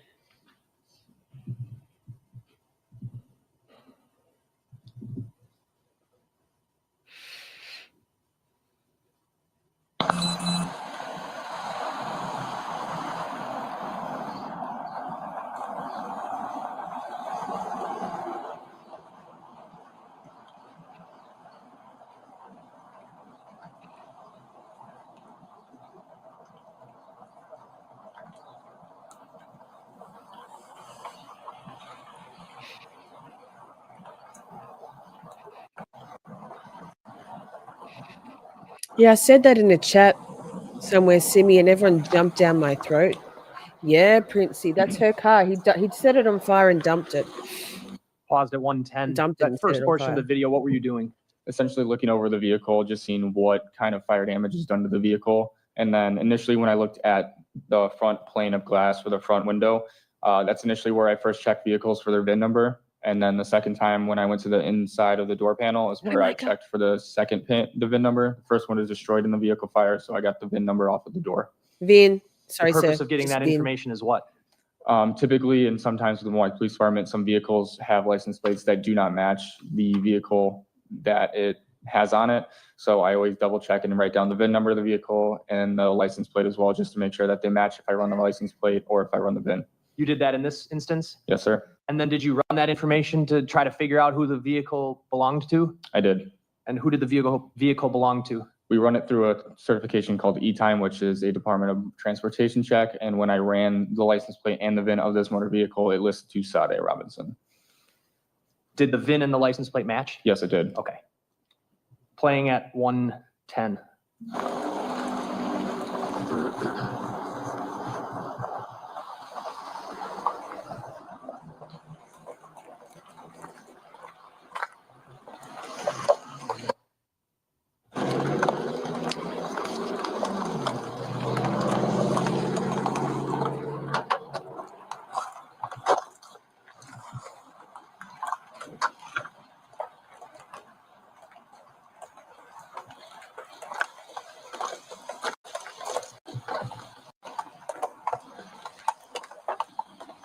That's not me pixelating either. That's the court. Paused rule at feed. 152. The last few seconds here, you seem to be checking the engine compartment fair. Yes. And on the left side of the screen where my mouse is circling here would be the front passenger rear view mirror, correct? Yes. And the condition of it right now at this point is what? It's damaged. Hanging down? Yes. Playing at 152.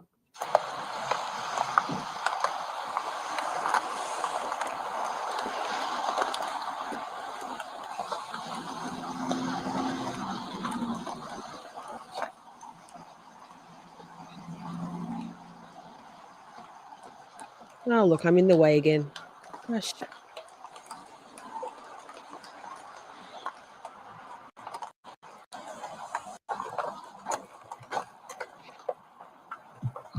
Paused at 225. The front hood of the car, there's a cut straight across, correct? Yes. The hood is cut open? Yes. Okay. Is that something the fire department does? Yes. Playing at 225.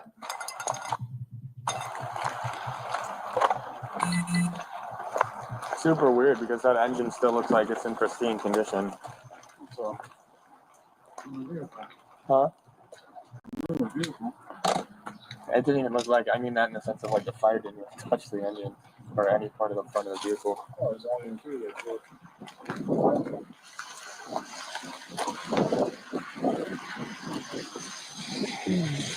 I just hate that this messy area is where her car ended up. So disrespectful. The dumping zone. Ugh.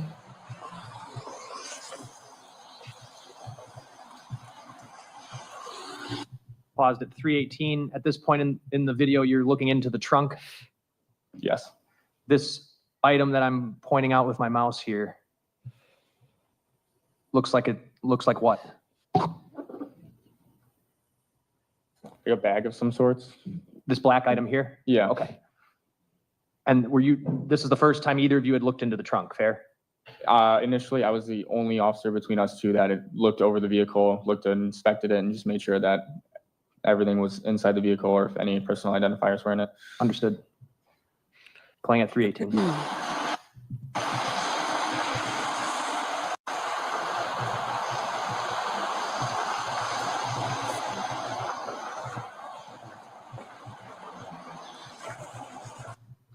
Paused it at 332.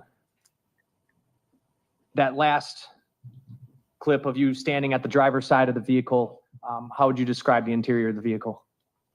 Completely destroyed, essentially set on fire, complete fire damage of the interior of the vehicle. The frame that I have on the screen right now from your body cam, it looks like there's a lot of trash. Do you see that? Yes. Do you know this location? Is that abnormal for behind this building? Not at all. Okay. Is this building, as it was abandoned at the time, was it kind of a dumping ground? It could be used as a dumping ground, yes. And where your squad is parked here, that's the alley. That's not a street, right? That is an alleyway.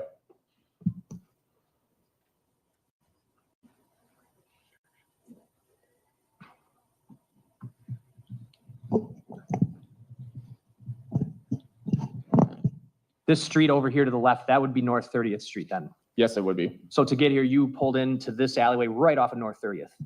Look at his fucking face. Ugh. The 911 caller. Wipe that look off your did face, you make contact dickhead. with that person? I did. Did they indicate whether? Objection here. That was. I was gonna what make about- I was gonna make a hearsay objection, but he stopped his question. Okay. Did you talk to the 911 caller? I did. Did you canvass the neighborhood? I did. And did you look for video cameras from houses or anywhere that might depict the area behind that abandoned building? Anywhere in the immediate. Honestly, if you need to talk about Cheez-It pizza and chili with Cheez-Its or corn chips in there, if it helps us make this be not so intense, that's okay. That's okay. We're good. You're here. We're here. Immediate area that could have potentially caught this vehicle driving into the alleyway or behind the abandoned house. That's what you were looking for. Yep. Were you able to find anybody when you were on scene here from those houses who had seen what happened? My immediate canvas, not a single individual saw what happened, and nor did I find any camera footage around that immediate area north of it. Okay, so you say north of it, you're looking, you mean north of Lisbon, fair? Yes. And are you aware of any camera footage that captures right behind that abandoned building at the time? Not at that moment, no.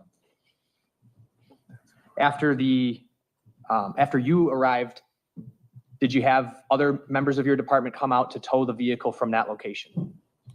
I do not recall if we had another squad or if it was us that waited for the tow to arrive on scene.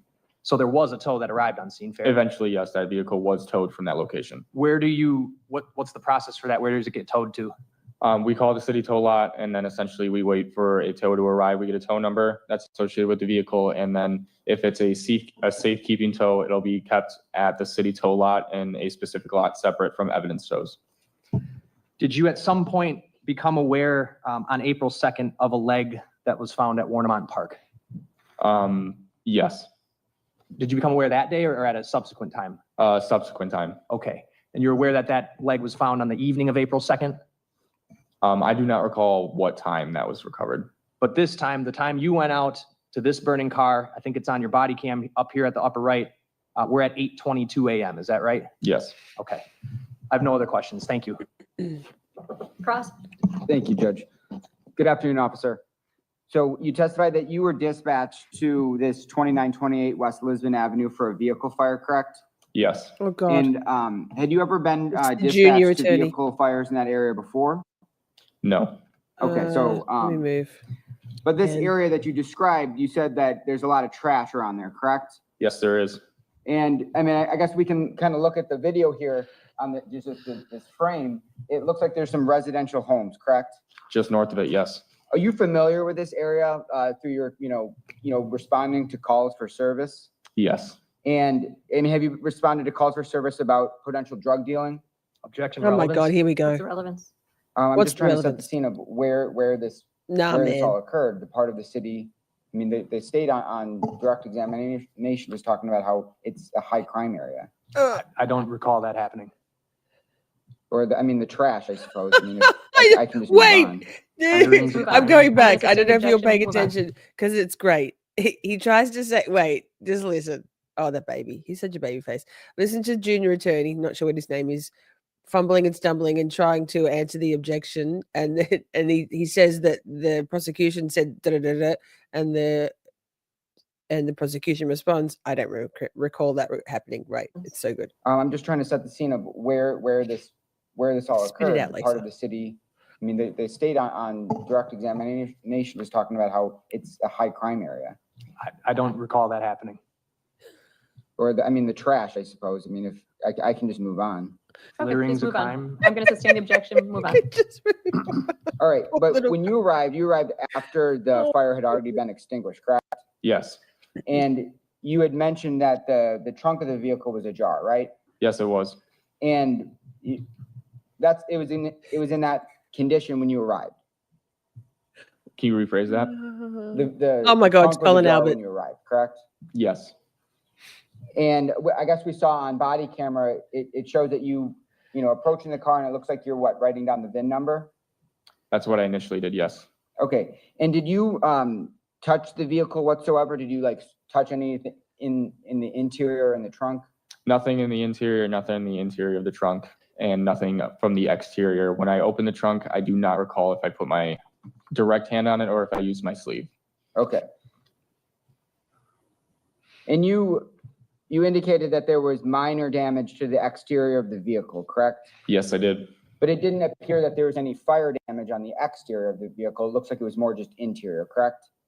I knew there was interior damage. I do not know the extent of the exterior of it, if it was fire damage or if it was damage done prior to the vehicle being there. What I meant was the exterior of the vehicle, there wasn't like char marks on the exterior. I do not recall if there was or not.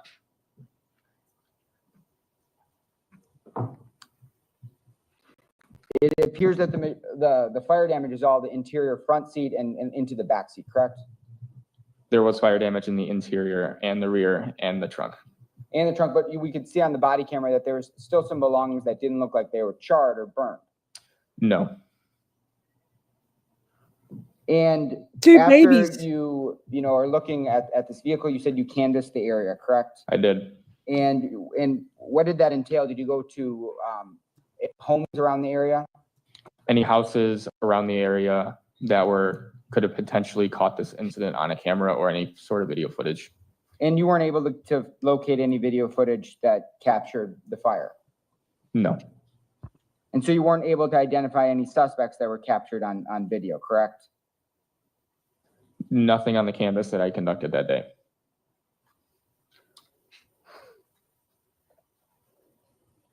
I have nothing further. State. Nothing else. Thank you, officer. Thank you. State. State calls Detective Alexis Krusic. Alexis Krusic, another beautiful name. I love all these names that aren't Irish names, right? After Norfolk County for forever. Hallelujah for some multiculturalism that isn't the UK. Do you solemnly swear that the testimony you give in this matter will be the truth, the whole truth, and nothing but the truth, so help you God? I do. You could please be seated, Hi, state and spell Cheryl. your name for the record. Alexis, Alexis, Krusic, Krusic. How are you? SIC. You got that, Miss? What the fuck? Of course she does. Employed? With the Milwaukee County Sheriff's Office. What's your position there? Detective. How long have you been a detective? Over 9 years. Prior to that, what was your rank? Patrol deputy. Are you assigned to any specific position within the sheriff's department? I am a federally deputized task force officer with the Bureau of Alcohol, Tobacco, Firearms, and Explosives, and I'm on the Milwaukee County Sheriff's Office bomb squad as a bomb technician. What does it mean to be a TFO with the ATF? I assist with federal cases ranging between firearms trafficking and arson cases. And you have federal jurisdictions as well, correct? Yes. How long have you been on that assignment? Since March of 2020. So you were working in that capacity in April of 2024? Yes. Did you come into contact with a 2020 blue Honda Civic in April of 2024? Yes, April 5th. April 5th? In what capacity? It was originally involved in a fire, now determined to be an arson. It was towed back to the Milwaukee Police Department tow lot, the city of Milwaukee tow lot, pending processing. Was there a license plate associated with that? There was. What was that? It was Wisconsin Adam Sam Paul 1711, I believe it is. Would 1171 sound familiar? 1171. Are you aware of who that vehicle registered to? It listed to Sade Robinson. At that point, you were aware that Sade Robinson was deceased, correct? I believe at that time it was still a missing person. Okay. Who were you with at the tow lot as it relates to your investigation surrounding this vehicle? Milwaukee Police Department personnel, I believe it was Detective Amy Stolowski, ATF Certified Fire Investigator Ricky Hankins, and Milwaukee Police Department bomb technician Commander Adam Islub. And what was your purpose in being there? Assisting with the search of the vehicle. I missed the last name, the bomb tech, Adam. Islub. Thank you. And I'm sorry, the crime lab was also present, 2 individuals. What was the crime lab there for? To assist with evidence collection. Such as? Collecting what? DNA swabs. They collected the items out of the vehicle, packaged them, and then they were turned over to me at the end of the day. And you watched that happen? Yes. Did you observe the Honda Civic in its initial state at the tow lot before any searching began? Yes. And prior to your search of the car, and when I'm saying your search, I mean you and the other personnel that were there that day, did you have any information about whether or not someone else had searched the car on an earlier date? No. So you were the first search of this vehicle? Yes. Right, Okay. Cheryl? Can you describe the vehicle as you initially observed it? It had heavy fire damage to it in all areas. The trunk was still pretty intact as far as vehicle condition. Were you able to readily identify anything in the vehicle? There was a blanket that could be seen on the back seat, as well as a brown and black purse that was on the floor behind the front driver's seat. That's as to the passenger compartment. Would you say that the passenger compartment was the part that sustained the heaviest fire damage? Yes. What about the hood and engine area? The hood had been cut, most likely by the fire department. Can you describe the trunk? The trunk was still in pretty pristine condition. There was a lot of standing water still, though, in the trunk of the vehicle. Were you able to locate any items that were ultimately collected and placed on inventory from the trunk? From the trunk, there was a black puffy style jacket. There were light ripped jeans, like light wash ripped jeans, white tennis shoes, and tan underwear. The underwear, was that? There's nothing too gruesome here at all, but I guess it's pretty real. So just this.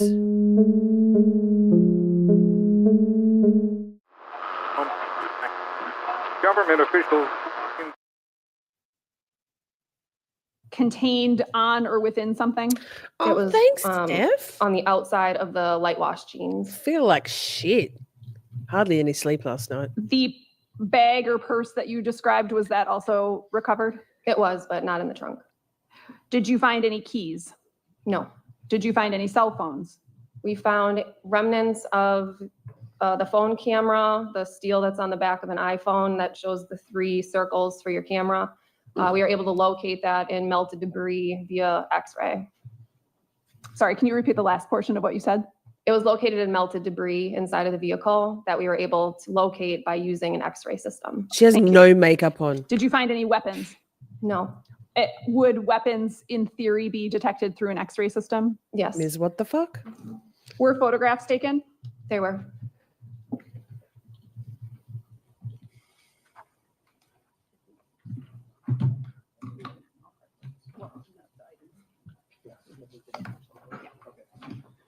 I'm not going to object to the introduction of any of these photos. It's all car photos. Thank you.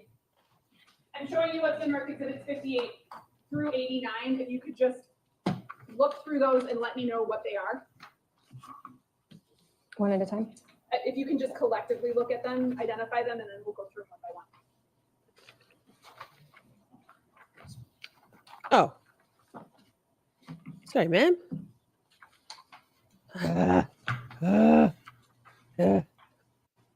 Back to where I was. Fuck.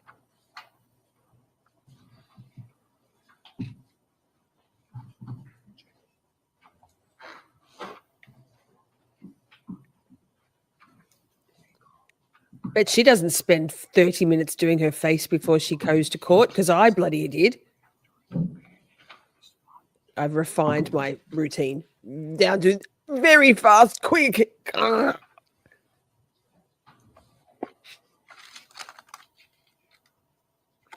These are photos that I took during the vehicle processing. I'd ask that Exhibits 58 through 89. They are received, and you may publish. She looks a lot like my late sister-in-law, very much. Different nose. Same vibe. Ugh, with the pixelating. I wonder if it's my 69 tabs open. No, I don't think it's me. What is that? That is the front of the Oh my 2020 God. Honda Civic. Okay, and again, this is at the tow lot, correct? It is. Ah, Exhibit 59. It's the passenger side view of the Honda Civic. Can you see fire damage to the exterior of this car? You can. Can you describe where? On the front or on the top portion of the vehicle doors. Exhibit number 60, what is that? The passenger rear corner overall of the Honda Civic. Exhibit 61. It's a front driver's side corner overall view of the Honda Civic. Did it appear to you that there was at least some sort of front end damage to that vehicle? Yes. Exhibit 62, what's that? That is an overall view of the driver's side rear back seat, showing the fleece blanket. Okay, so the green thanks, and Jimmy. blue item here, this is a blanket. Yes. What is the yellow material there? I believe that's part of the seat cushion. Exhibit number 63. It's an overall of the trunk view. And I'm just going to have you step down off the stand and approach that. And if you could show us where, you said there was a jacket that was recovered, correct? It's in the boot. Okay. And that was a black. What else can you see in that photo that you recovered? Can you bring the microphone as far over as you can as well? Thank you. Get the handheld mics. Mm.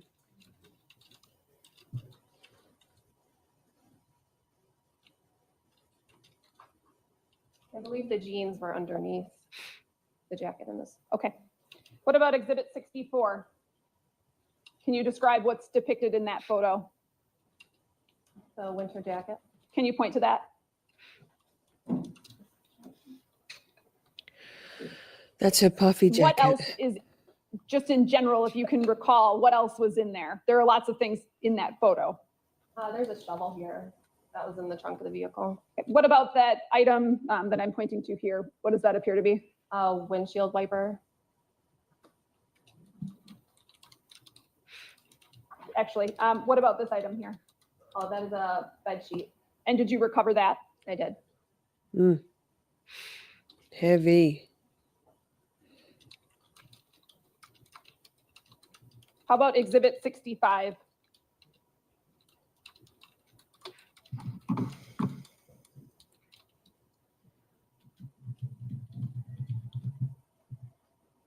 I believe this is a photo behind the front driver's seat, and the purse was in the lower area here. Showing you exhibit 66. What is that? It's a black and brown purse that was located behind the front driver's seat on the floor. Were there items that were contained in that purse that you were able to recover? Yes.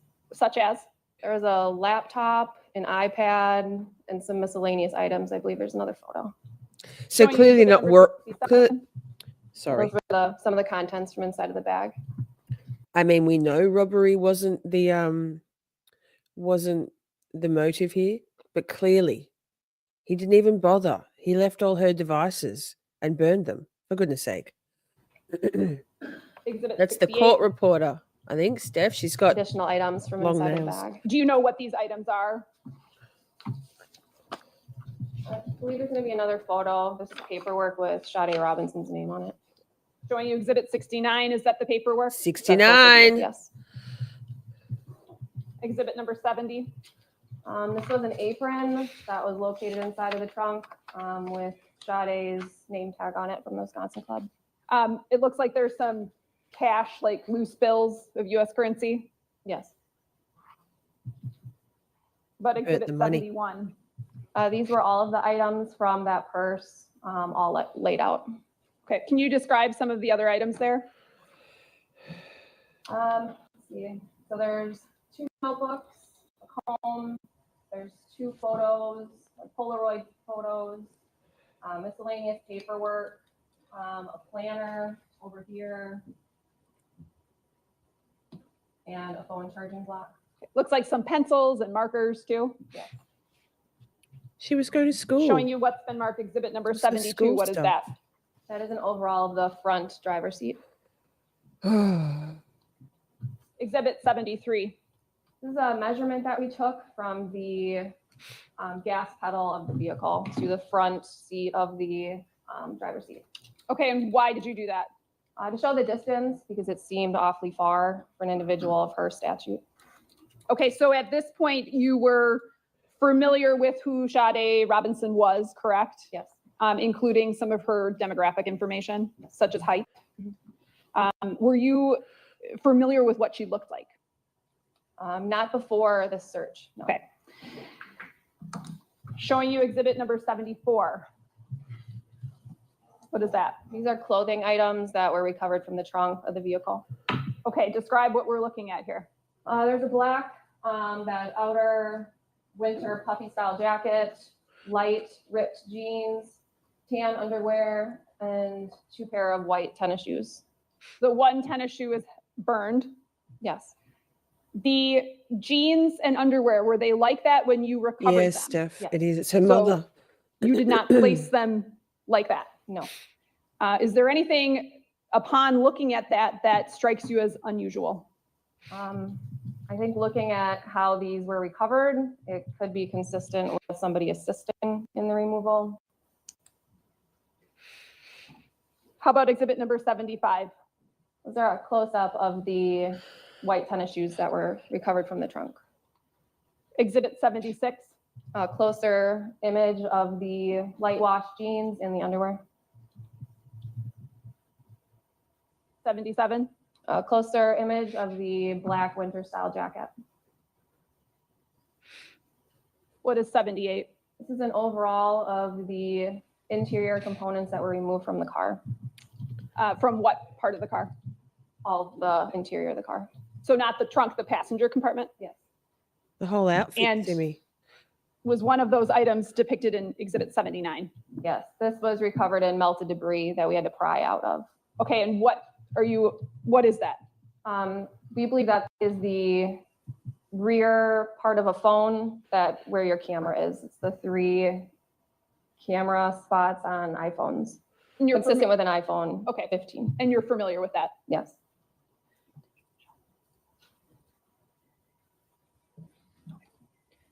But exhibit number 80? That is an overall of the front passenger compartment. And I should ask, that's the only part of a phone that you recovered in the car that was identifiable as something on a phone? Correct. Exhibit number 81? So this is an item that is a stuffed animal of some sort that had an odor of gasoline on it. That was on the floorboard on the passenger side of the vehicle. And you recovered that item? Yes, Why? because it had an odor of gasoline. Exhibit number 82? That is an overall of the front damage on the Honda Civic. And that doesn't appear to be fire damage, does it? No. That's from him barging the number gate, remember? 83? To the water. Another treatment overall of place. the damage on the Secret front beach. passenger quarter panel of the vehicle. Exhibit 84?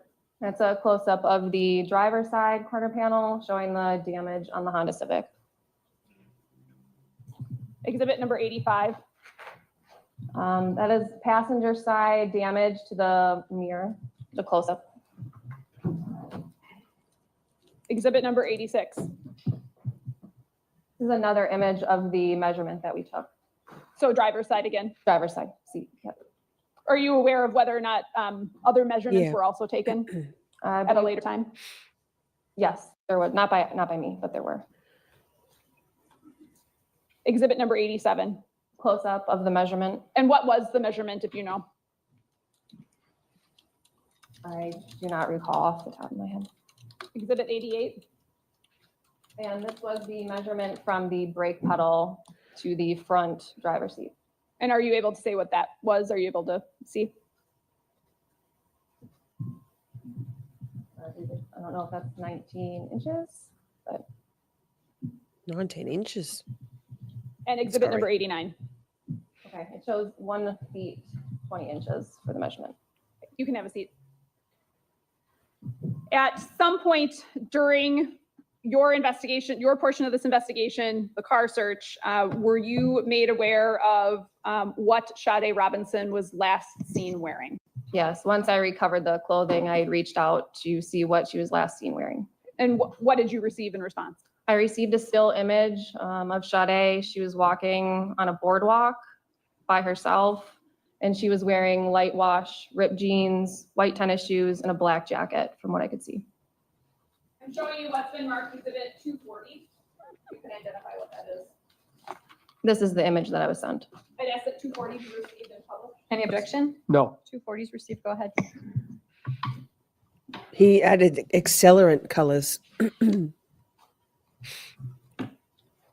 the jeans that Sade is wearing in that photograph appear to be the jeans that you recovered?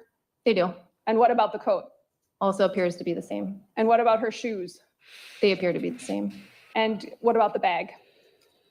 From what you can see in the photo, it resembles a dark style bag, but yes. Did you recover any white tops, shirts or sweaters? No.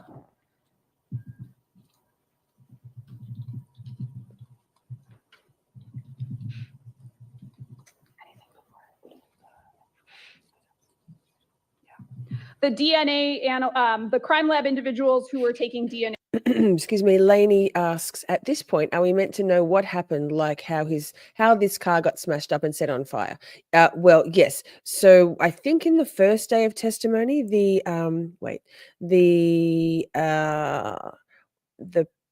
someone, a witness, can't remember who it was, but a guy, testified to the fact that the gate to the road to the secret beach, that's what Maxwell Anderson called it, on Lake Michigan, was smashed. And normally he would walk. Maxwell Anderson would, and anyone he took there would walk down the track to get to that beach. But yeah, we do. But that night, because Maxwell had her body, trigger warning, had her body actually, wait, not just a little trigger warning, a big trigger warning, hang on.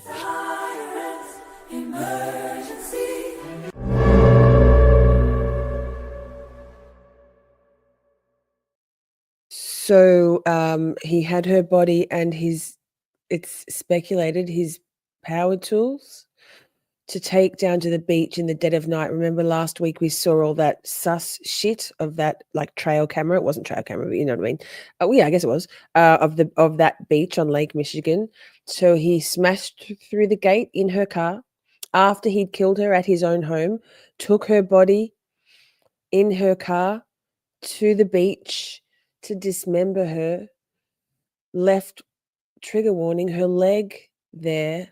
I think he probably put, I'm sorry, but I think he probably put her head and her neck into Lake Michigan and then drove around with her car, in her car with her phone still in the car, which the Life 360, was it Life 360? The Find My Phone app in the best friend witness, Alana Fisher, just earlier today, showed him stopping at various places, ending up to disperse her body parts, Sade's, including at a children's playground park, and then took her car to there, which was to that dumping spot, which was very close to the park. I think it was also Alana that just testified to that playground. The prosecution pointed it out that playground was right near where the final resting place of the car. And it was 8-something in the morning when he set her car alight using an accelerant in the passenger side, which I guess was where her body was, to start the fire there. And then calmly walked away. And we have had witness testimony, CCTV testimony, evidence of 2 women saying he did that, he started that fire, call 911. So yeah, we do know that's what's in evidence so far. There'll be more, but that's the timeline at this point. I hope that helps. DNA swabs. Did you see them taking swabs of areas like the door handles? Yes, they did. Okay. All right. The items that you described that we've seen photos of, those were placed on inventory, correct? They were. And inventory is what? Just property with the Milwaukee County Sheriff's Office. That's all her family behind me right now.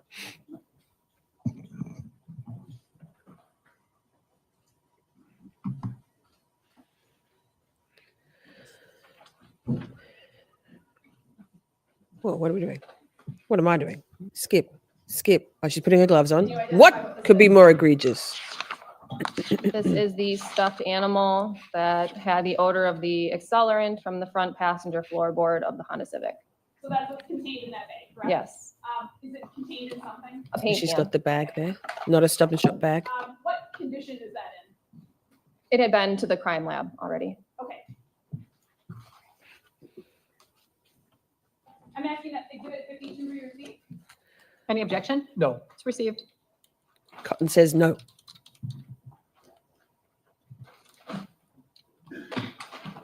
Showing you what's been marked exhibit number 57. Oh no, puppy, feel better. Poor mama. Poor dog mom. Mom. This is the brown and black purse, partially burned from the rear driver's side floorboard. And that's already been opened, correct? It has. You opened that earlier today. I did. Can you pull out what's in it?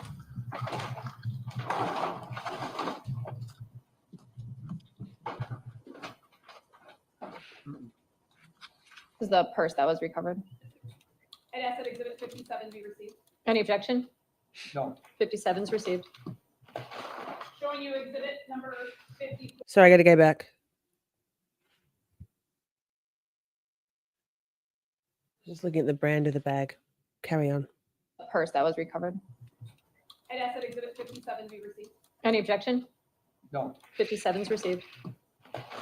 Showing you exhibit number 54.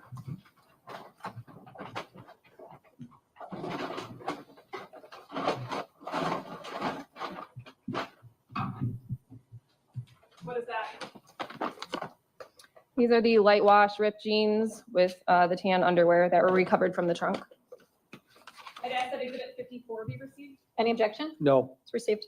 And I'd ask you to just take out the jeans. Yeah, not the underwear. Yuck. God.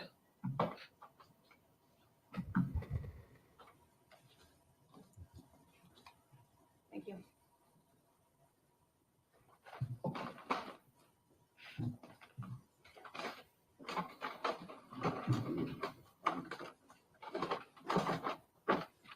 Showing you what's been marked exhibit number 53. What is that? This is the black puffy jacket from the trunk of the Honda Civic.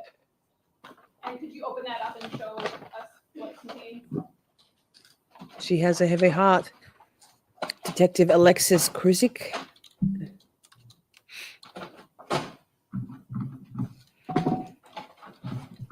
I think YouTube's drunk, Cheryl. How frustrating. Thank you for being here, though. Yeah. Excuse me.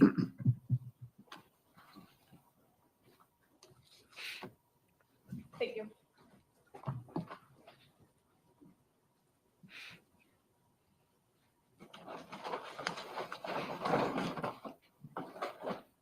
Showing you exhibit 55.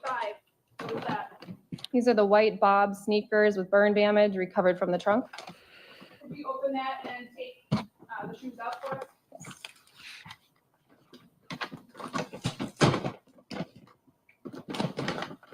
Kind of scissors. Probably.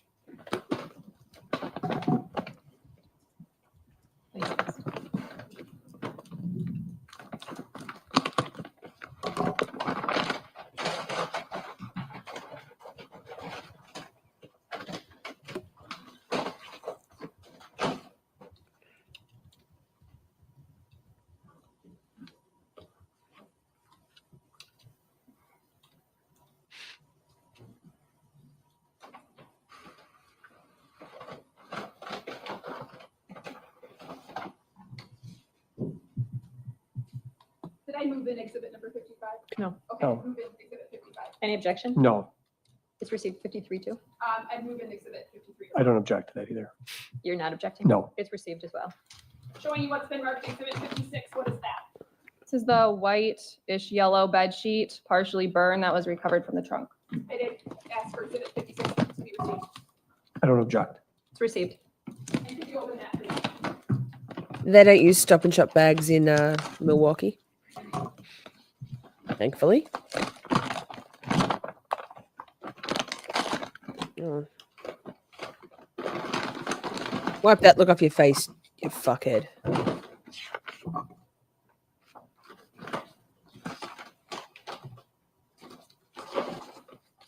He looks so perplexed. What's the surprise here, sir?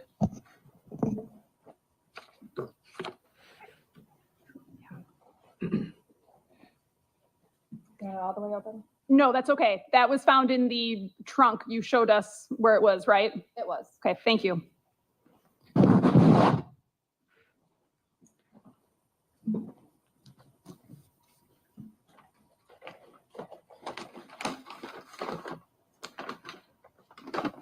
You testified that you didn't find any sort of top, a shirt or a sweater.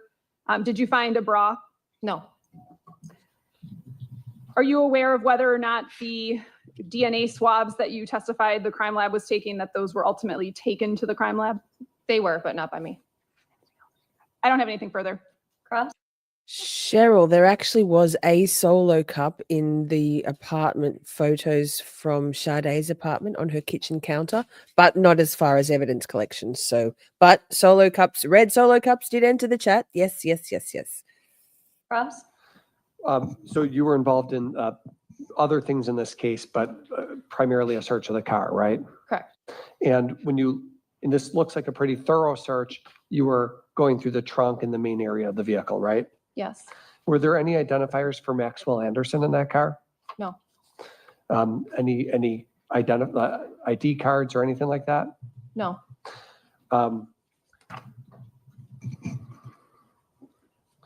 There was obviously some clothing in the trunk area that you've testified to that belonged to Miss Robinson, obviously, right? Correct. And some measurements were done. You were present for that? Yes. Now, bingo. Did you go to the Tiffany. scene of Bingo. Excuse me. Were you present at the scene of the burning car or no? No. No. Your investigation was done once the car had been towed back to a lot, right? Correct. Or maybe a building that you use. Yes. The Sally Port. And do you know whether the fire department, well, by the time you got the vehicle, the fire department had already been in the car and hosed it down and opened the doors and things like that, right? I can't speak to what they've done, but there was clear water inside the vehicle. I mean, clearly they had put out the fire and cut open the hood and things like Yes. that, right? And in terms of the seat distance from how far forward or how far back it is, do you know whether the Hey, who wants another baby AI? A different one. Baby Miss Shorty. I know you want to. I know you want to. Here. How about this one? Just a little palate cleanse. Enjoy.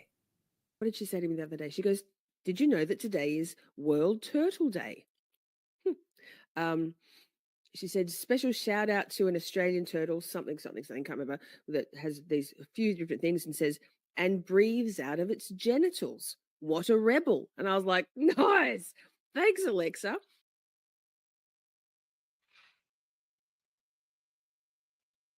I can't. Sorry, back to it. the fire department moved it forward or backward as they're putting out the fire? No, I'm not sure. All you know is those measurements are what they are for when you have the vehicle at the lot, right? Yes. Thank you, Ms. What the fuck DNA is swabs so were clever. done really throughout the vehicle. Isn't that fair to say? I On believe various- it was just the exterior. The exterior driver's front door handle, right? Yes. So meaning that door handle that a driver would use to get in or out of the car was swabbed extensively. Yes. And exterior driver rear door handle, that was also swabbed. Yes. Trunk latch. Yes.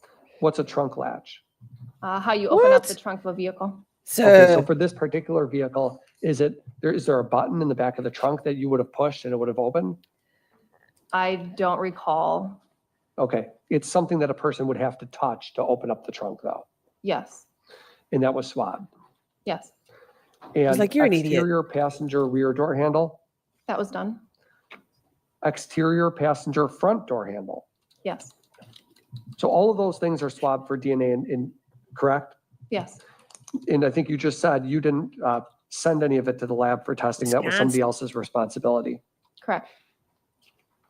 You said the stuffed animal that we've talked about had an odor of gasoline on it. Yes. Are you a Oh, are this you is a bomb technician? This is I am. crazy. Okay. What other what's a She's bomb? badass. I respond to calls of suspicious items. I respond if there's a potential for a device, anything having to do with military ordnance. Got it. And so when you say gasoline, you're using that phrase. Are you using that in a just the ordinary smell of gasoline is what you mean, right? Like anybody would smell at a gas station is what you were smelling, right? Yes. Okay. Hey, that's loud. That's all. Thank God. Were things still wet inside the car? Yes, things had to be taken out of their original packaging and hung up to dry. Nothing further. Defense? No. Thank you. No, no, Wisconsin. Wisconsin. Okay. Who do we have next? Take away those bags of tragedy. Please be seated, state and spell your name for the record. My name is Ricky Hankins, Hankins. Hankins. How are you employed, sir? I am a special agent with the Bureau of Alcohol, Tobacco, Firearms, and Explosives, also known as ATF. How long have you worked in law enforcement? I have worked for ATF since April 2001. And what is your, are you a Absolutely. certified fire investigator? I am. What is that? A certified fire investigator means that I have received specialized training in order to investigate fire origin and cause. Can you just summarize what that is, the training? The training for ATF was a 2-year immersion program where I had to take graduate courses from the University of Maryland. I had to investigate a minimum of 100 fire scenes under the mentorship of more senior ATF CFIs. I had to do a research project. I had to do reading reports. At the end of it, I had to take written tests. And I'm also an International Association of Arson Investigators, CFI, through their process as well. I want to say this fellow, Ricky Hankins, could also do with a little bit of soft lip color. It would really lift his face. He's got pretty pink lips. Maybe just a little bit more of a brighter pink. How long have you been a CFI? I have been an ATF CFI since 2009. Back on or about April 5th, 2024, were you asked to assist in the search and processing of a 2020 Honda Civic? Correct. Where did that occur? That occurred at 3811 West Lincoln, the secure impound lot for the Milwaukee Police Department. Among the people present for that was yourself as well as Detective Alexis Krusic, who just left this room, correct? That is right. And then there were additional personnel present from the Milwaukee Police Department as well as the Wisconsin State Crime Lab. Is that correct? That is correct. After doing that search, were you tasked with conducting an origin and cause determination? I was. What is the purpose of an origin and cause determination? An origin and cause investigation starts with determining where a fire starts. The purpose of an origin and cause investigation is to determine where a fire starts and how it started, to determine if it's an accident, if possible, or an intentional act. Sometimes we can't tell the difference and we have to leave a fire undetermined. In this case, after you conducted that search with those other people, were you able to come to a conclusion as to origin and cause of this fire? Yes. Can you tell us basically the process? Take us through it. In order to get to the final conclusion, the first thing we look at is origin. And to put it simply, when you're looking for the origin of the fire, we're looking at materials or locations that do not look like their immediate surroundings. So mass loss is different. So things are just burned away and there's not as much left of an area as its immediate surroundings. So there's mass loss, there's discoloration, all right? There's deposit, there's deformation, melting, warping. When we see areas like that, we explore those areas as potential areas of origin, keeping in mind that the greatest area of fire damage or greatest area of mass loss doesn't always mean origin. Sometimes that mass loss is caused by ventilation. So if ventilation comes in an area, that can cause more mass loss. So we explore first origin. Once we're comfortable with where a fire starts, then we look for what are the first fuels, what's capable of burning in that area, and what are our heat sources. Are there any accidental potential heat sources that could have come in contact with our fuel load? Are they capable of igniting what's in that area? Once we explore that and we test that with prior knowledge, sometimes we have to do fire research testing at our lab out in Maryland. We have a large warehouse that sometimes we have to rebuild complete structures and test fire to see which of our hypothesis might be correct.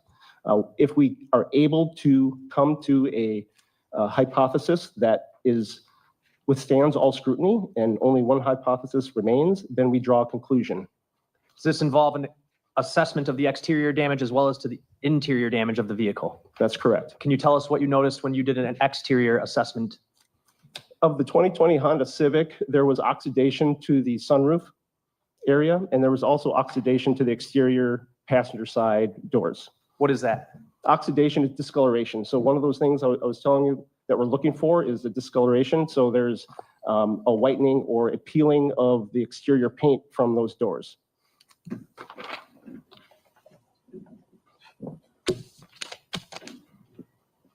I'm going to put on the screen here for you. It's at 60. Doesn't matter what speed. You're talking about this discoloration right around here? That is correct. I'm in the way. Fuck. Let's talk about the interior damage assessment. What did you observe? When we're looking at the interior of the Honda Civic, we looked first at the engine compartment, and then we looked at the trunk. The interior of those compartments, the engine compartment, there was no indication of direct flame damage. There was no fire damage indicating that the fire started in the engine compartment. Same with the trunk. There was a little bit of mass loss or flame damage to contents of the trunk that were immediately adjacent to the back seat. Well, that's because the back seat had burned away from a fire from the passenger compartment and had extended a limited extension into the trunk. I'm sorry, go ahead.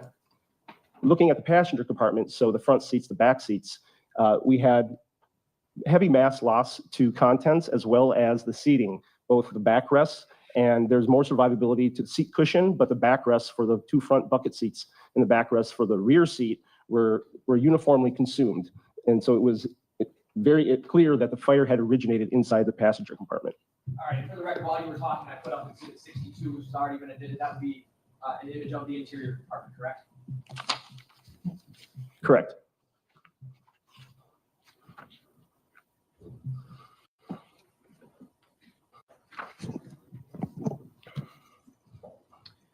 What can you tell us about the windows? When I examined the windows, I had a lot of window remnants deep inside the window wells, indicative of the windows being at least partially open during the fire event.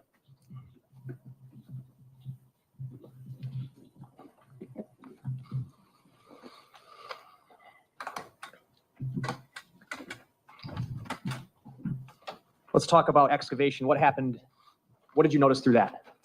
So like I said before, when we determined origin, and that being the passenger compartment, we started excavating, looking for what are our fuel loads. The back seat, I remember seeing a fleece blanket, which I believe we see here in this photograph. There were remnants of cardboard, remnants of paper material. I do recall, I believe, a purse in the back seat. There was also remnants of a Bic lighter I recall seeing in the back seat. And as we excavated further now into the front of the passenger compartment, I reached the area of the floorboard on the front passenger side. So front passenger bucket seat, right at foot level. During excavation, I located what appeared to be remnants of a stuffed animal, green in color, at least majority of it green, that had survived.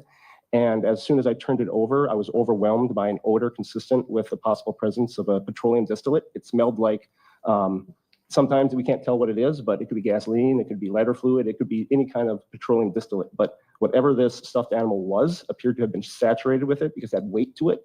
And it was an overwhelming odor that I experienced. Are you able to say, when you were in that front passenger compartment, whether or not the seats would have been able to be moved after the fire was extinguished? No, they were not. How could you tell?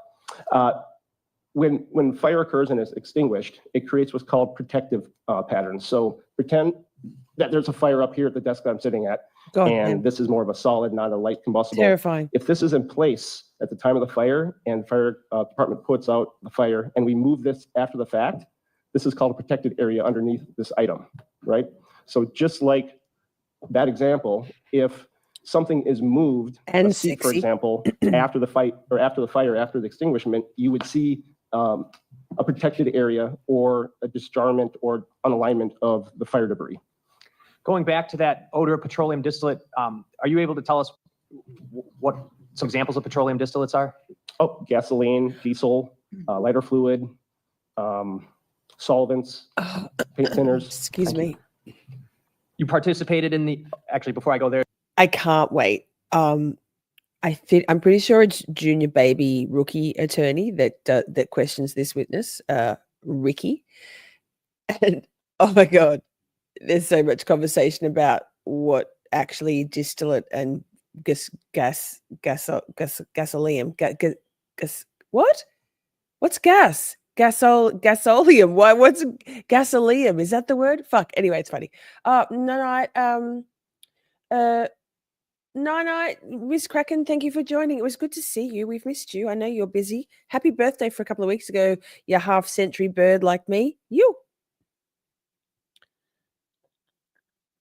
Oh, excellent, Nicole. Welcome, welcome. Thanks for joining. Well, we're on day 2, 2/3, maybe a bit more through day 2 of the trial out of 8. If you'd like to watch the first, there is the first day that we have it. It's not yet in the description box, but it will be. But it's in the playlist, the Wisconsin versus Maxwell Anderson. So good to see you. Thanks for coming along. Welcome.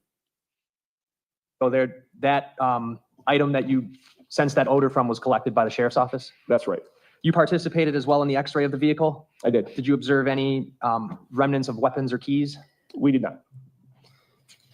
What was the weather like on the day of the fire? I believe it was light rain. And is that something you would take into account during your analysis? The weather in general, yes. Okay.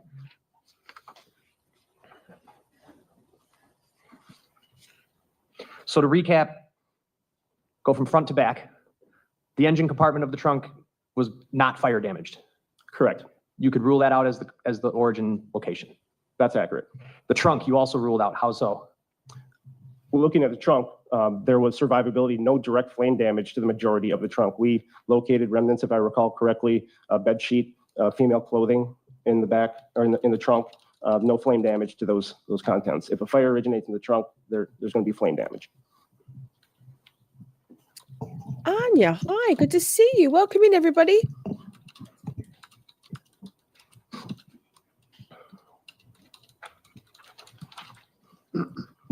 If the trunk is closed at the time of the fire, that would be an impediment because of lack of oxygen, correct? Objection leading.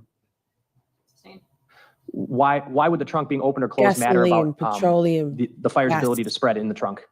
In order to have combustion, or to have fire, Gasoline, you need there. oxygen, fuel, What was the- oxygen. Sorry, I shouldn't be laughing. Wait. Fuel and heat source. What did I say? Gasoleum. Like we say petrol, yeah. But gasoleum. I said gasoleum. Stick a pin in it. Clip it. Oh, sorry, this is not a funny trial, but I'm funny with words. Lol. Ay. Right? So if Gasoleum. you take away oxygen, there won't be fire. There won't be combustion. Within the passenger compartment of the vehicle while the window's down, there clearly would have been oxygen then, right? That's correct. Are you aware of, actually to finish up where I was going then, so that leaves us with the passenger compartment. Were you able to conclude that's where the fire started? Yes. All right, and just summarize how. Based on the direct flame damage, the mass loss to the contents, as well as the seat cushions, was indicative of a fire coming from that area, originating in that area. And are you able to come to a conclusion based on your examination, training, and experience as to how the fire started? Yes. Can you tell the jury what your conclusion is and how you come to that conclusion? Based on 3 main bullet points or data points, one being the presence of ignitable liquid, because at the time of my rendering of my report, I received a lab report from the Wisconsin State Crime Lab indicating a medium petroleum distillate was found in the stuffed animal debris. Witness statements is also something we take into consideration when we're determining origin of cause, and a witness statement was reported that they had seen an individual walking away from the 2020 Honda Civic after throwing what the witness claimed appeared to be a lit lighter into the driver window. And then the third final bullet point that was important for consideration was the registered owner had been determined to be deceased and not the driver of the vehicle at the time of the fire. Are you able to give us any information as to how fast a fire started in that manner could spread in a car like that? Quickly, ignitable liquid accelerates fires. I have no other questions. Cross. Okay, so to back up a little bit. Good afternoon. Good afternoon. Just to back up a little bit, I think what you were saying towards the end is that Okay, I before got you the even begin your attorney wrong. examination of the vehicle, you read witness statements and do a try to learn a little bit about the circumstances. Would that be fair to say? Not always before we do an examination of the vehicle. I believe I learned, So I'm much not sure when I hair. learned of that witness statement. That would have been after the scene exam. Okay, you prepared an opinion and cause report though, right? Origin cause, correct. Origin cause report, right? Correct. And you drafted that report and it has sections such as synopsis, narrative, and participants, right? Correct. And there's a section in there specifically entitled witness statements, right? That's correct. And that's because of what people say is important to know. Correct. As well as doing your own independent examination, because sometimes what people say is different than what actually happened. Sometimes. It's part of the reason why you go in and do an examination is to try to see if that version makes sense, for example, right? We compare witness statements to physical evidence all the time. And that's what you did here, right? Yes. Now, the bottom line, I guess the bottom line conclusion, if you will, is that the Honda Civic was lit on fire. It was an intentionally set fire. Not something that happens from the engine, right? Correct. And it's your conclusion that the intentionally set fire was a stuffed animal lit on fire and placed on the passenger side of the car. Do I have that right? You do not have that right. Okay, can you explain your conclusion?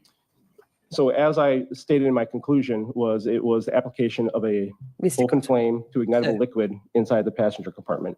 When ignitable liquid is used to start a fire or accelerate a fire, it's not pertinent for us to pinpoint exactly where that fire starts because, for example, if I poured gasoline throughout this room and lit it on fire after the fact, we wouldn't be able to distinguish where I actually put the open flame to the gasoline. Was it in the back corner or in the front corner? Because the damage is going to spread so quickly that the mass loss, the fire damage, isn't going to I was about to say that. where that poured gasoline, that poured ignitable liquid was first ignited.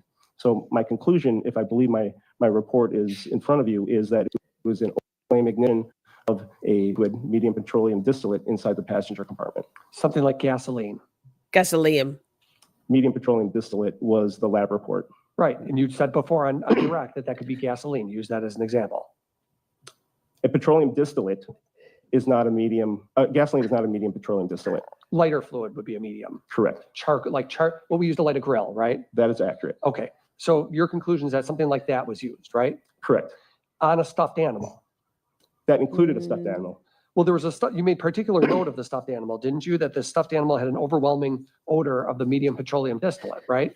That's correct. Which tells you, based on your experience, that stuffed animal, you believe, was sprayed or doused with that liquid, right? Right. I think where we're missing each other is I did not say, nor would I say that is the only location in the vehicle that had ignitable liquid doused or applied. Right. The liquid could have been sprayed all over, as far as you know. Correct. Okay. You aware of any witnesses who saw someone spraying lighter fluid all over a vehicle?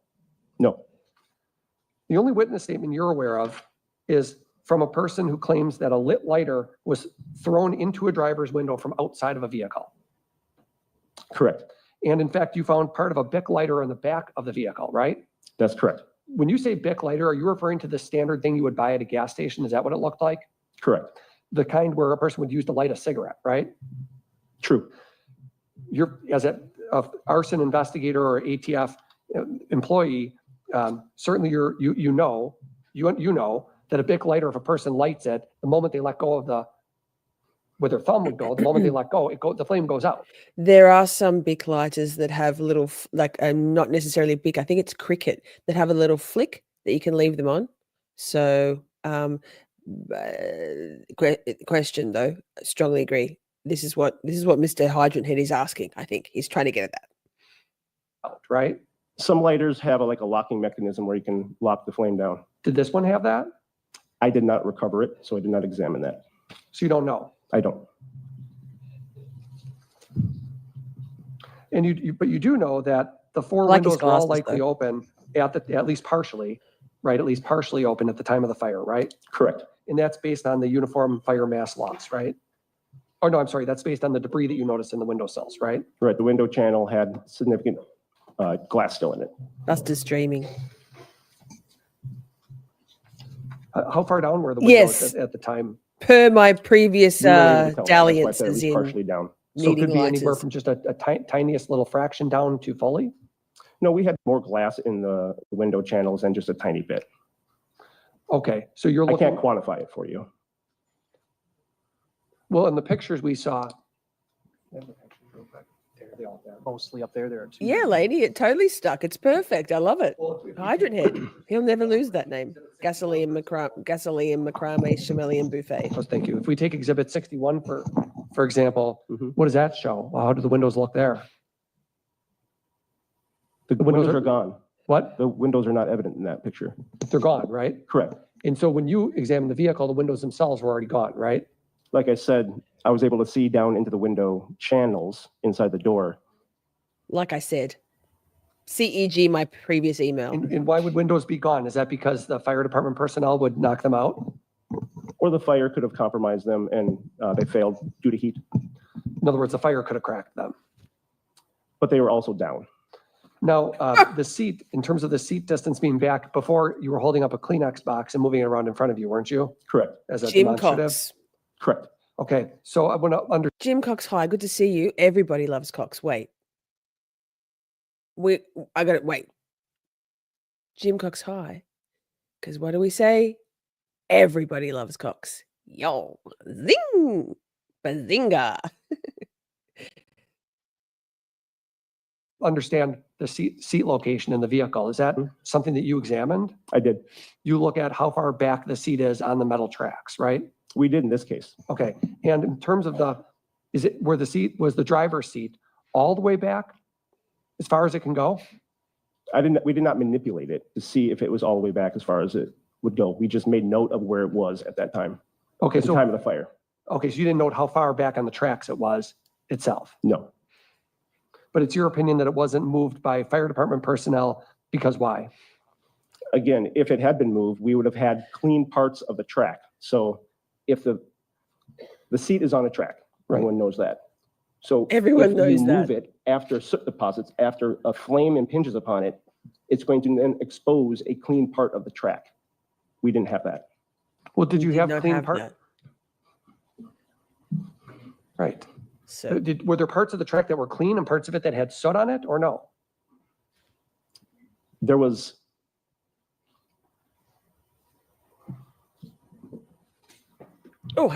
glasses on top. I don't recall the exact visual of the tracks. We could tell that they had not moved, the seat had not moved from the time of Trust the me, fire. bro. Trust me, bro. What are you saying? That's fine. That's fine. That's fine. Trust me, bro. Fine, whatever. Thank you, that's all. If you had not had the witness statements, would your opinion about where the fire originated have changed? No. If you had not had witness statements, would your opinion about it being a result of an ignition of ignitable liquid change? No. Was the fire incendiary? It was. Meaning what? It was an intentional act. Nothing else. Boom. No. Nope. Okay. Anybody need a break now? Oh, I see some hands. Okay, we're gonna take a 10-minute afternoon break and then we'll be back with you. So just leave your notebooks on your chairs, please. Wait. I feel like wait, where am I going with this? I feel like we've made it this far. You all deserve this. You all deserve this. Now I don't know. This one. I don't know if I know this one. Enjoy. I'm going to take that a little bit further and say that I don't like when he says people who have ADHD and autism. I prefer I have ADHD and I am autistic, because autism neither is ADHD, but isn't something you just can carry around and then put down and pick up at your leisure. So I prefer I have ADHD, don't love the disorder part, nor the deficit part, because God knows I'm focused on everything all the fucking time, except the time. And ASD, it's going to be a hard no from me. I am autistic. I have ADHD. Oh, her little hands. Her little hands. She talks so mature for a little baby. All right, hang on. Wait, where was I? Tony says, amen. Amen to baby Shorty. Let me scoot through this 10-minute break while you just guys, y'all just walk and talk, Shorties. You all just walk and talk. Hang on. Pause. Are we almost there? That's what she said.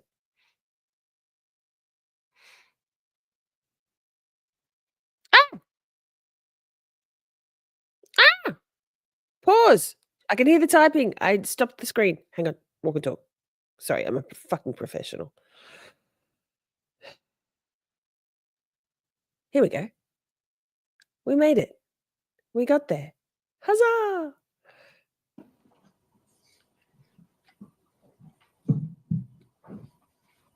You want a koala clip too? Hang on. This one? Love and light and levity, always supported, grounded. Okay, we're back on the record, same appearances. We're still on the state's case in chief, and I believe they're about to call their 24th witness. State calls analyst Megan McMahon. I guess so, Simmy. I'm sure we'll be accused of something. You know. Do you solemnly swear that the Lisa- testimony you give in this matter will be the truth, the whole truth, and nothing but the truth, so help you God? I do. You could please be seated, state and spell your name for the record. My name is Megan McMahon. My first name is M-E-G-H-A-N-N. My last name is M-C-M-A-H-O-N. How are you employed? I'm employed as a trace evidence analyst at the State Crime Lab in Milwaukee. What does that mean? So trace evidence encompasses a variety of types of evidence submitted. It can include the analysis of glass, fibers, paint, general unknowns, and in this case, I analyzed evidence submitted for fire debris as well as physical fit. What is physical fit? Physical fit is the analysis of items that are broken to determine if they could fit together to form one contiguous piece. Can you describe what your training, experience, and education is that allows you to work in this capacity? Fuck made them. So I have a bachelor's of science in Spanish from the University of Wisconsin-Madison, and I have a master's of science. Look, I'm just going to say it might be catty, but at least we didn't beg Karen Reed AI to make us a baby AI. I just went straight. I cut out the middleman. I just threw it out there. I'm like, hey, Ms. What the fuck? You should maybe learn how to make baby AI. And she secretly went away and did, and made my morning when I was having a pretty rough 24, 12 hours. So baby Shorty. Yay. Science and forensic science from John Jay College of Criminal Justice. In addition to my education at the laboratory, I completed an in-house training program for both fire debris and physical fit. In general, those training programs encompass readings, lectures, hands-on exercises, and culminate in what is called a competency test, which is essentially a mock case. How long have you worked in your capacity at the crime lab? I've been at the lab in Milwaukee since 2015. Seagulls. In your capacity at the crime lab, when you analyze something, you document it through a report, correct? Yes.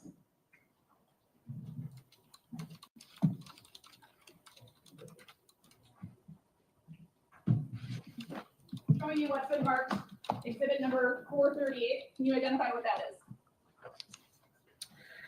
Exhibit 438 is a copy of the laboratory report that I issued on May 16th, 2024 for laboratory case R24-952. I'd ask that exhibit 438 be received. Any objection? Sorry, ma'am. It's received. And what does that report document? So this report is a report of my analysis for item BD that was submitted to the laboratory for fire debris analysis. What was item BD? Item BD was one sealed paper bag that contained 1 gallon can that had burned debris in it that was reportedly recovered from a vehicle. The number or lettering system, BD, is that how your lab keeps track of things? Yes, when evidence is submitted to the laboratory, it's given a laboratory item designator. So we start at A and continue on until all the evidence for a case has been submitted. Handing you what's been previously received as exhibit number 52. What is that?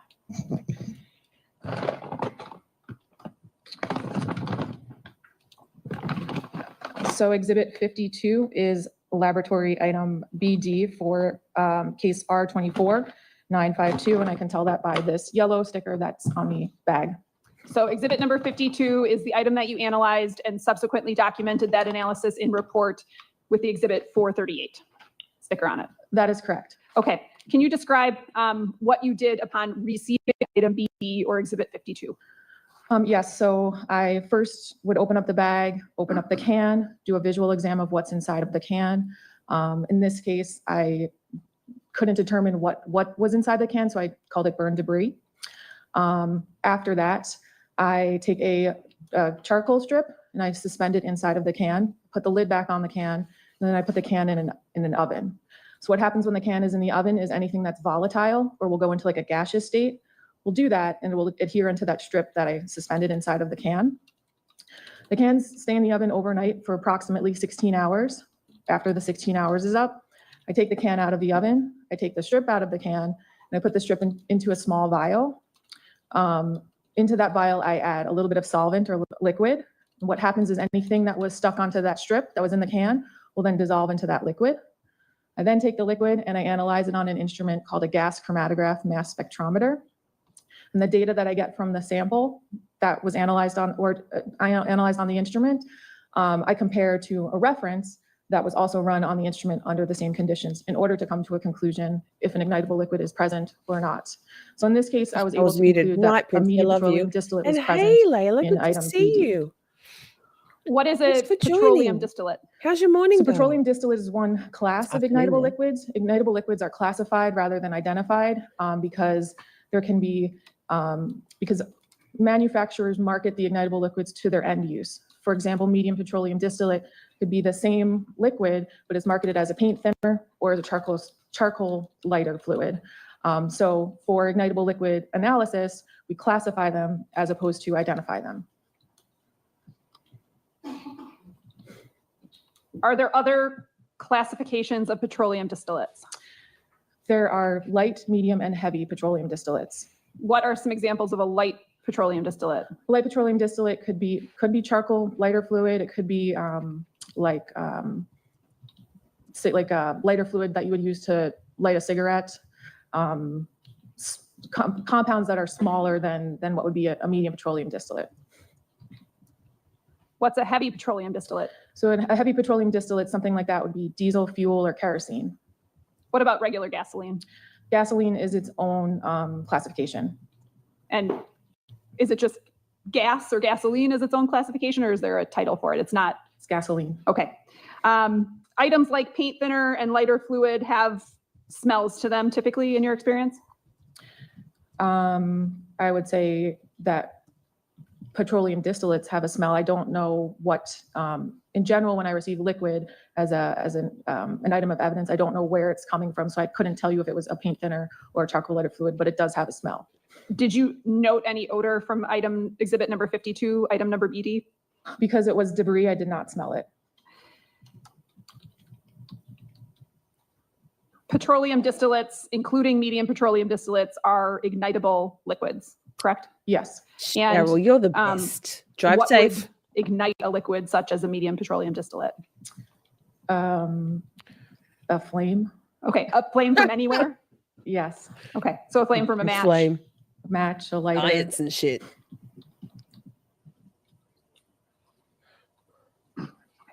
Okay, in addition to doing the ignitable liquid analysis, what else did you do as it relates to this case?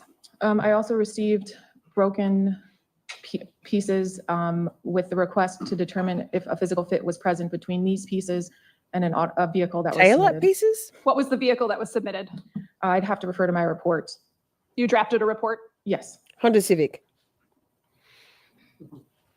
Showing you what's been marked exhibit 437. What is this? Thank you. Exhibit 437 is a copy of the laboratory report that I authored on May 10th, 2024 for case R24952. Does that document what vehicle you received? Yes, I received a Honda Civic, Wisconsin license plate ASP-1171. And does that actually physically come to you at the lab? Yes. Who did you receive Oh, I that like from? What her agency? glasses. Very stylish. It would have been received by our evidence technician, so I'm not sure what agency submitted it. Does the vehicle itself receive an item number? Yes. What item number was the Honda Civic? The vehicle was item We match. BQ. Besties. What else did you receive? So I received items BR through BV, through BV, and those were all broken pieces that were submitted. Nora, hi. Bet it's cold down there today. Lordy Dordy. It's bloody freezing here. Exhibit 437 be received? Any objection? No. 437 is received.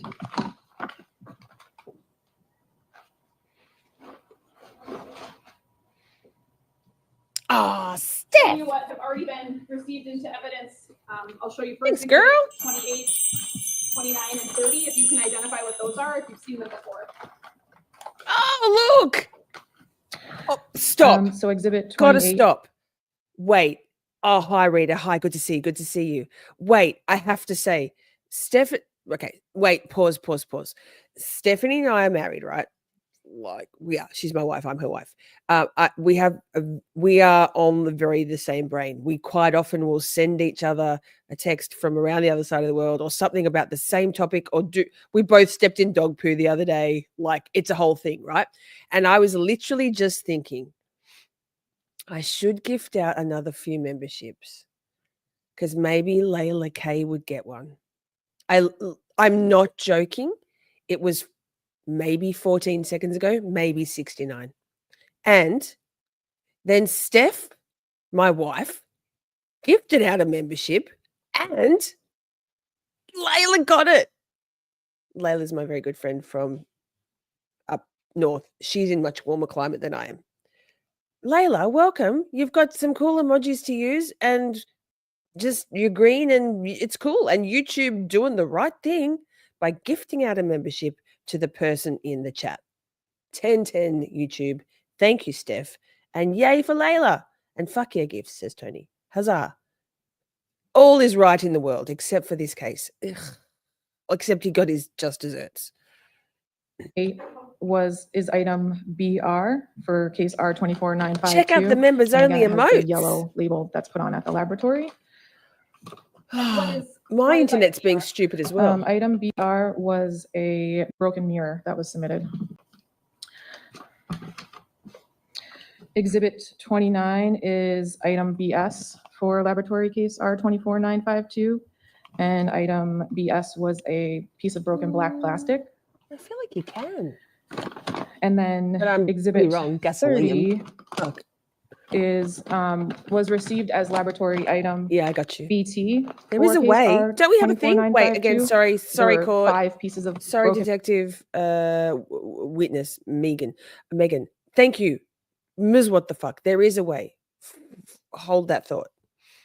Black plastic that are inside here. So when I did my analysis, I sub-designated them as items BT1 through BT5. And what about exhibits 31 and 32? Oh, Steph, you're in the draw. So exhibit 31 is laboratory item BU for case in the way. R24952. And this is a piece of broken black and silver plastic.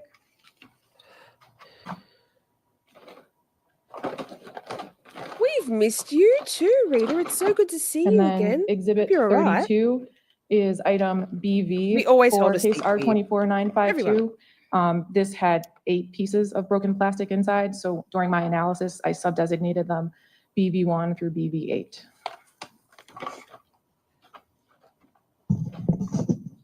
Why don't you start with item BR and walk us through what your analysis entailed? So in general, with my analysis, what I'm first going to do is open up the broken pieces that were submitted, and I'm going to do a visual exam and a microscopic exam of those pieces and document what I observe. Then, if there are any of those pieces that look like they would fit together to each other, I would do that physical fit at that time. After I'm done with all of that, then I took all of the pieces and I went to the vehicle, which is in a different part of the laboratory, and I attempted to do a physical fit from the pieces to the vehicle. So there were 3 pieces that I was able to physically fit back to the vehicle. And just as a preliminary question, to physically fit something together, does an item have to be broken? Yes. So if a piece of a car falls off but isn't broken, can you conclusively say that it comes from that car? No. So in general, that conclusion might be something like detached but not broken from the vehicle. There might not be anything broken for a physical fit analysis to be attempted. So it's fair to say that you're looking at how an item Nora! fragments when it's broken? Thank you. I'm Yay. comparing broken pieces to broken areas on the vehicle. Okay, you said that there were 3 items that you were able to fit. Yes. What were those? So I was able to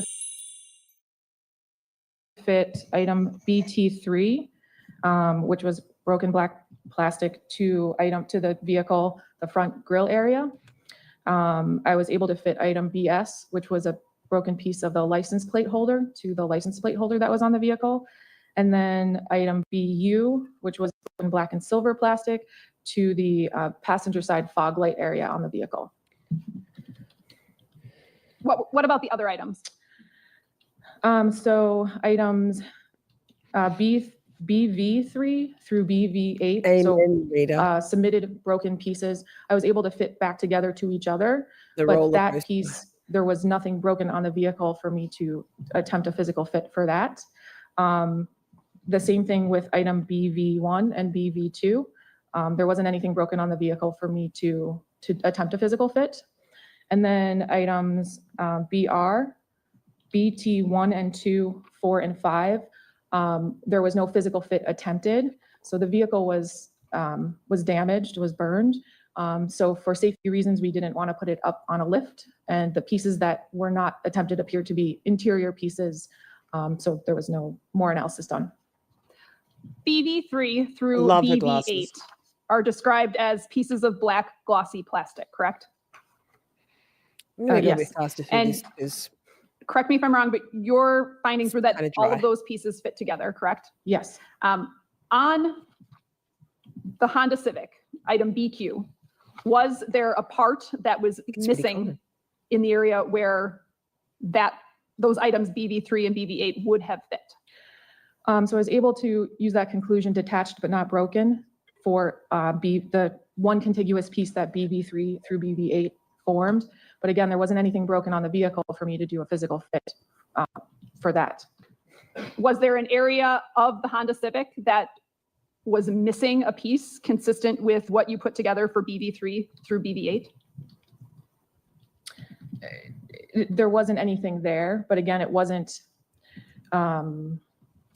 there wasn't anything broken on the vehicle. Okay. So it appeared as though, again, that piece fit in there, but I'm not able to do any more analysis in the sense of I can't say there's a physical fit because there was nothing broken for me to try to attempt to do a physical fit on. And so that's where you come to the conclusion that it appeared to be detached. Yes. What about items B1 and BB2 that you described? Did you come to the conclusion that those items, when put together, appeared to have been detached from the Honda Civic? Yes, it would be the same conclusion. BV1 and BV2 both appear detached but not broken from the vehicle. And again, the area where BV1 and BV2 appeared to have been detached, there was the Honda Civic missing that particular piece? The piece wasn't there, but I cannot I couldn't make a conclusion as far as if BB1 and BB2 were the pieces that belonged to the vehicle. But the Honda Civic was missing that particular piece. The pieces were not there, yes. I don't have anything further. Cross? Thank you. Good afternoon. Good Oh, God, afternoon. here we go. So one part of your, I guess your role in this investigation was to test some burn materials, correct? Yes. And did they arrive to you in like the big gallon bucket? Or Baby attorney. They arrived in a gallon can that was in this paper bag. Okay. And when you're doing your testing, you're doing it at your lab, correct? Yes. And not on scene, mate. You said you didn't like smell the odor of the fragments or the burn materials, correct? Because you do like some sort of testing and you're able to determine that there's a petroleum distillate, correct? In general, the only items that would be smelled would be liquids that are submitted. So because this was burn debris, I did not smell it. But you have like instruments that tell you that it's petroleum distillate, correct? Yes, the gas chromatograph mass spectrometer. And can that determine whether something has like, I think it said a light, a medium?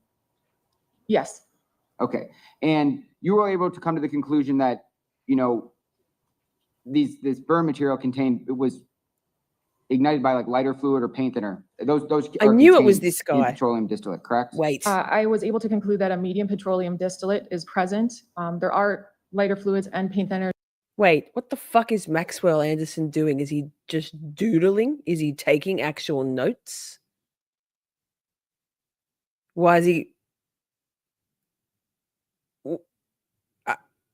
It's the first time I've seen Max doing anything other than sitting there going, what? He's learning the science and shit? Thinners that would be classified as a medium petroleum distillate, but there also are paint thinners and lighter fluids that might not be, which is why it's just a medium petroleum You have distillate. to go through Those are your just browser. Those are just common examples, right? Yes. And like lighter fluid and painter fluid, those are things people can purchase at like a hardware store, correct? I would imagine so, yes. Like He's a Home taking Depot, notes. a Lowe's, and Ace Hardware, something like that. I would think so, yes.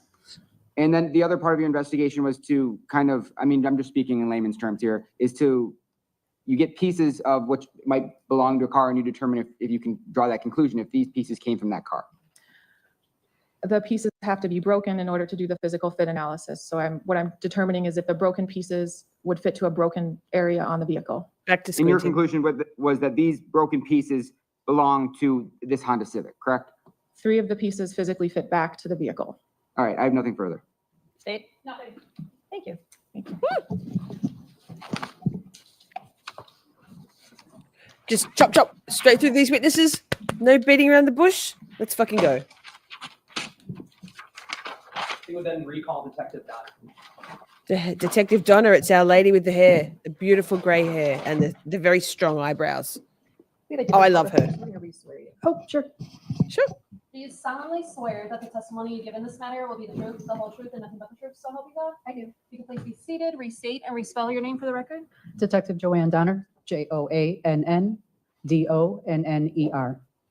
Her hair is Detective Donner, as part of your follow-up investigation into this case, on October 1st of 2024, did you conduct an experiment related to the seat positions?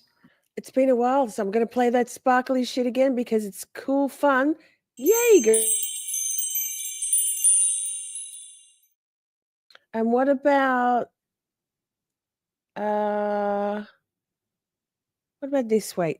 What, like my mother used to say to me, she's a delightful creature. Lisa, life isn't about what you want to do. Life is about what you have to do. So uplifting. My mother. I get my fucking delight from my mother. Trust me. Yeah, we have baby AI now. Miss Shorty, baby AI. Our girl, what the fuck, is just a whiz. A technical and creative whiz. So impressed. As they were known to have been found in Sade Robinson's Honda Civic. I did. Did that involve you going out to some car dealership in Milwaukee County? It actually was in Waukesha County, Menominee Falls. Okay. And tell us what the purpose of that experiment was. I volunteered one of my detectives who is 6'1", which is based on the same DOT height for Maxwell Anderson, and another deputy who is 5'1", which is actually 1 inch taller than Sade Robinson's DOT. I couldn't find anybody that was 5 foot, so she would have to do. And Rita, what I did was then go out to the dealership and found a 2020 Honda muted. Civic. Same. So many. Check it model out. and make of her car same year. So And much position the merch. seat according to those that you saw in the arson photos. Then I was able to place Deputy Balsamo into the seat to see if that was a comfortable position for her to Did drive I in, miss? or if it would Sorry, work better for Betty Detective Davis. Blanchard. Sorry, Betty Davis. Love Tony P. I'm slow on the uptake. Wait. Oh, there it is. Oh, I see. Wait. So Tony P. gift. Wait, I'm confused. Tony. Is that separate? Doesn't matter. Sparkly shit. Let's go.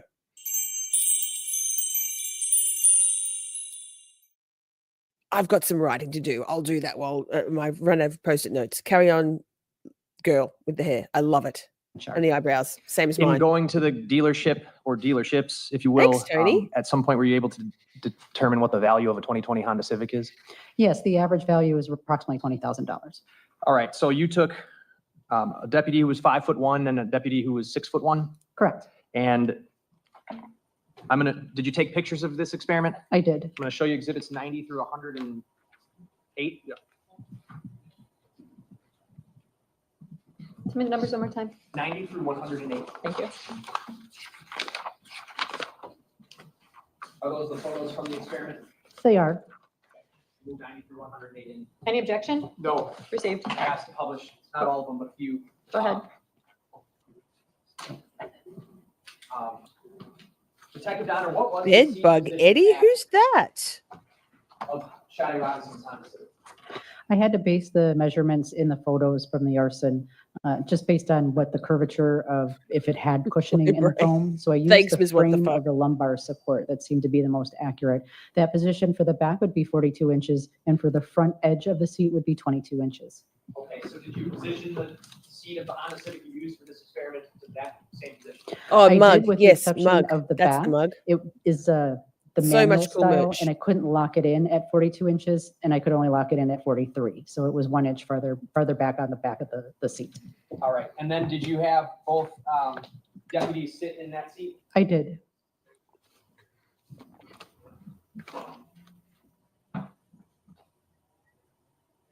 She doesn't have the happiest face. Our girl Sorry. Betty Davis. The two people you used. Joan. That's Joanne. correct. One of the Joanne. who testified in this trial. Correct. Okay.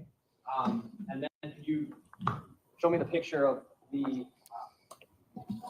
pick out the picture of each of them sitting in the seat when it was at Hi, the Jim. Good to see distance you. of Sade's car, when Sade's car was I took several photos showing the arm extension and also the feet towards the foot pedals.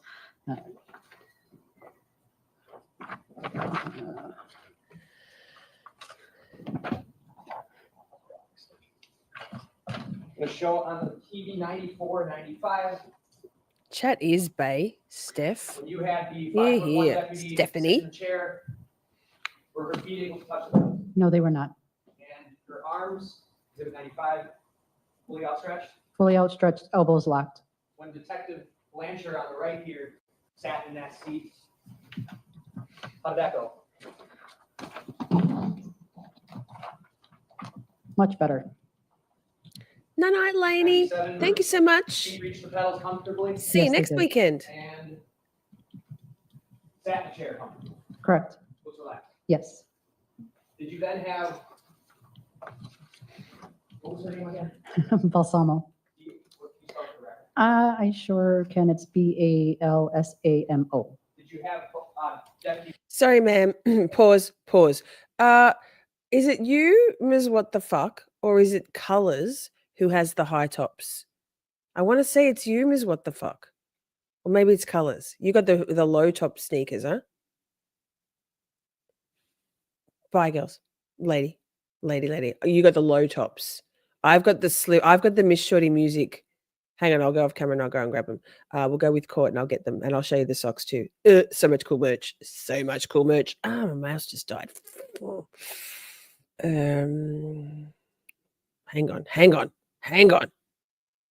BRB. Deputy Balsamo adjust the seat to a position where she felt comfortable? I did. And did you have Detective Blanchar sit in that seat? I did. Can you show us what that looked like?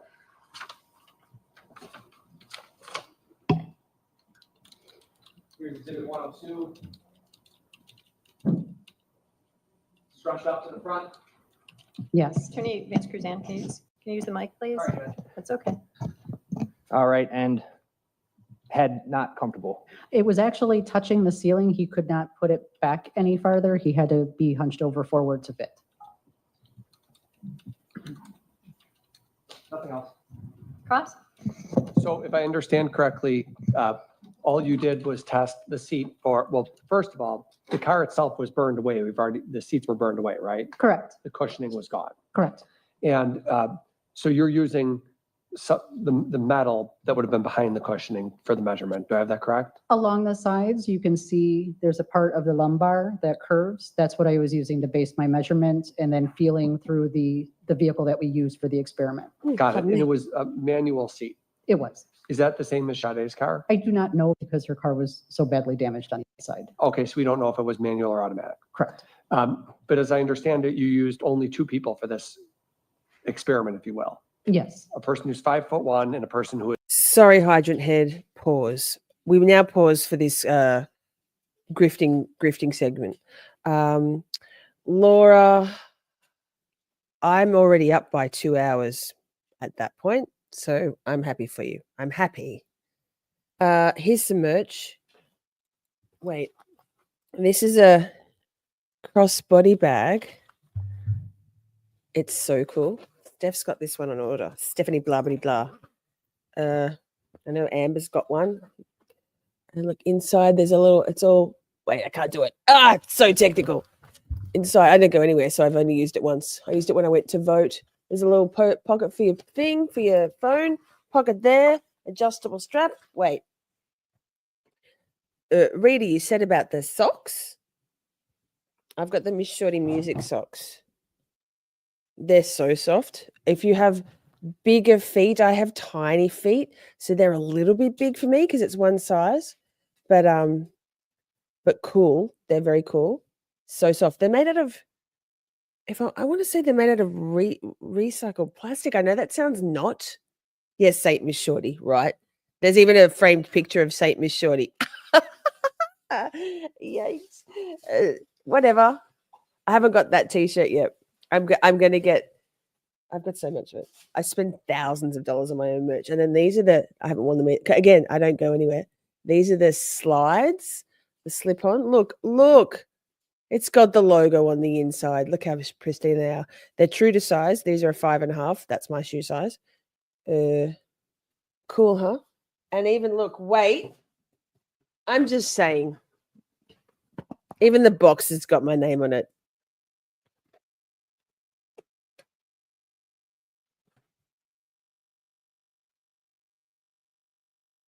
Just say. It's not a man purse. Oh, do you have? Yeah, no, man bags are fine. You got to put your stuff somewhere, Tony. Anyway, and we're going back to Hydrant Head. There's so many things. We have a dog collar. Okay. So much. I should make Miss Shorty vapes. Lol, joking. I'm trying to not be vaping on screen. You might have noticed. It's not good for you. Who is 6'1". Correct. And anybody in between? No, I did not. Didn't test any other sizes, 5'7", 5'6", to see how comfortable those people would be? No. Okay. Different people sit with their seats at different comfort levels, obviously. Correct. You're not offering this as any sort of science, are you? No. That's all. State? No, At least it wasn't blue paint. Thank you. Oh, State? detective? State calls Detective Casey Donahue. Look. Witness. Let's fucking go. Casey Donahue.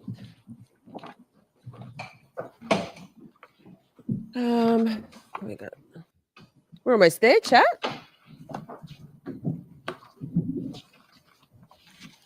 Do you solemnly swear that the testimony you give in this matter will be the truth, the whole truth, and nothing but the truth, so help you God? Yes, I do. Would you please be seated, state and spell your name for the record? My name Strawberry is Casey raspberry. Donahue, CASEY Donahue. Casey Donahue. How are you employed? I'm a detective with This the is what City the of fuck. Milwaukee You're Police still onto Department. it. Are you assigned to the City of Milwaukee Police Department's homicide unit? Yes, I am. How long have you been a detective with the city? I've been a detective for over 4 years, and I've been with the Homicide Division since June of 2022. Did you assist in the investigation related to a missing person named Sade Robinson? Yes, I did.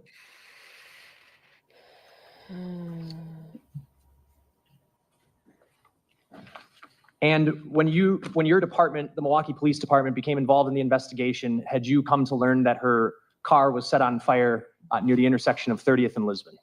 Yes, I was. Will be your And I body have double Exhibit for sure. 190 on the TV screen. Are you able to see that? Yes. Do you need a second to orient what the map's showing? Yes, I'm familiar with that area. Okay, we got Lisbon Avenue right here at the top, right? Yes. Okay, and then 30th Street, where my pen is here? Yes, that is correct.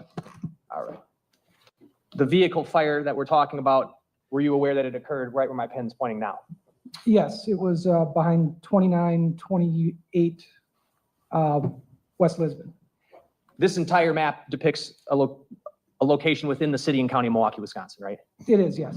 Was one of the things that you were tasked with doing, trying to locate video from the area where Sade Robinson's car was set on fire? Yes, I was. Did you locate video from the address of 2900 West Lisbon Avenue? Yes, I did. What is 2900 West Lisbon Avenue? 2900 West Lisbon Avenue is a liquor store that is in the area. Is it on this map? It is, yes. Would you be able to stand up and point out where that building is? Yes. Oh, I got you. The liquor store is located right here. All right. So basically at the other corner from where the car was burned. It would have been just to the east from where the car was burned. Car would have been burned in the rear of this location right here, which the building is actually no longer there. At the time you recovered video, the building was there? Yes, it was. I'm going to bring up on the screen in a moment here Exhibit 192. Were you able to recover video footage from multiple cameras that was of interest to this investigation? Yes, we did. What were those? Can you, using the map, please tell us generally what those cameras were and where they were facing? Yes. Can you bring the mic closer to you as well? Get the handheld mic. Thank you, Detective. Good work, detective. So from the liquor store, one of the cameras Oh my that God, we what's my recovered video internet from doing? would have been pointing in a western direction down the sidewalk area and was affixed to the south part of this building. The second camera view that we had would have been actually on top of the roof of the liquor store, and it was pointed in a northern direction. Basically pointed off the map here. Yes.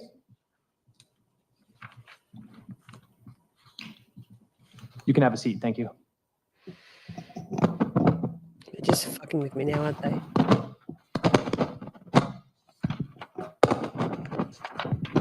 Ah! Loud. This video, did it have audio? It did, yes.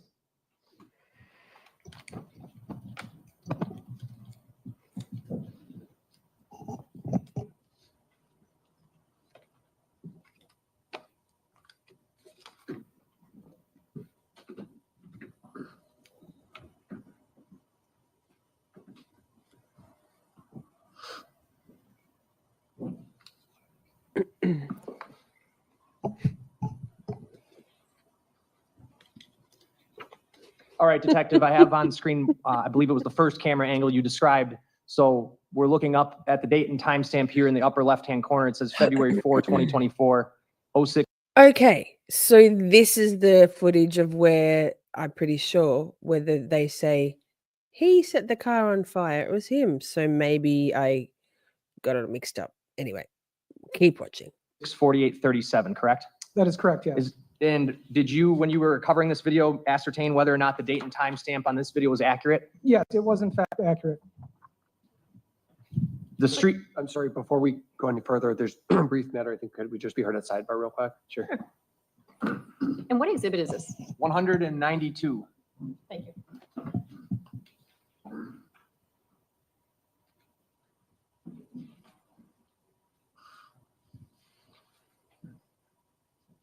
Just play the video.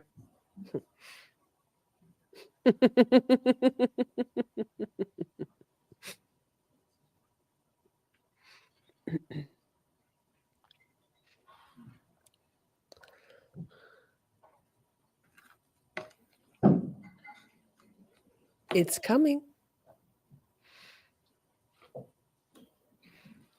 Okay. Oh, Miss Robinson's car was set on fire. Sorry.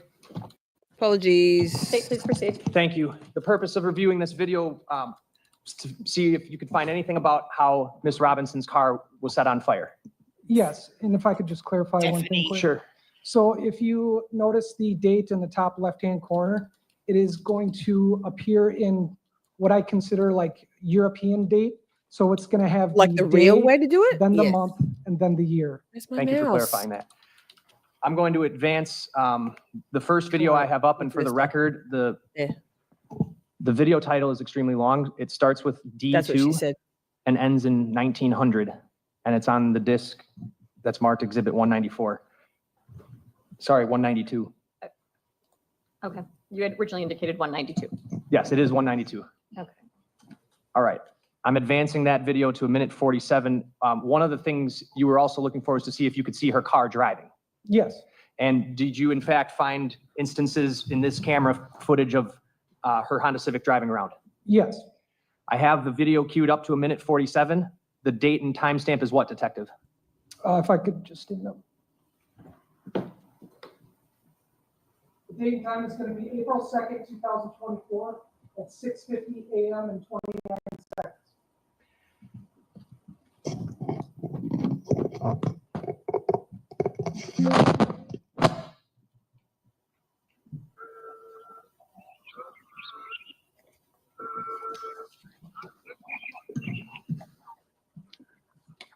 What do you see? If you notice towards the top of the screen, you're going to see a vehicle that appears to be Sade Robinson's vehicle.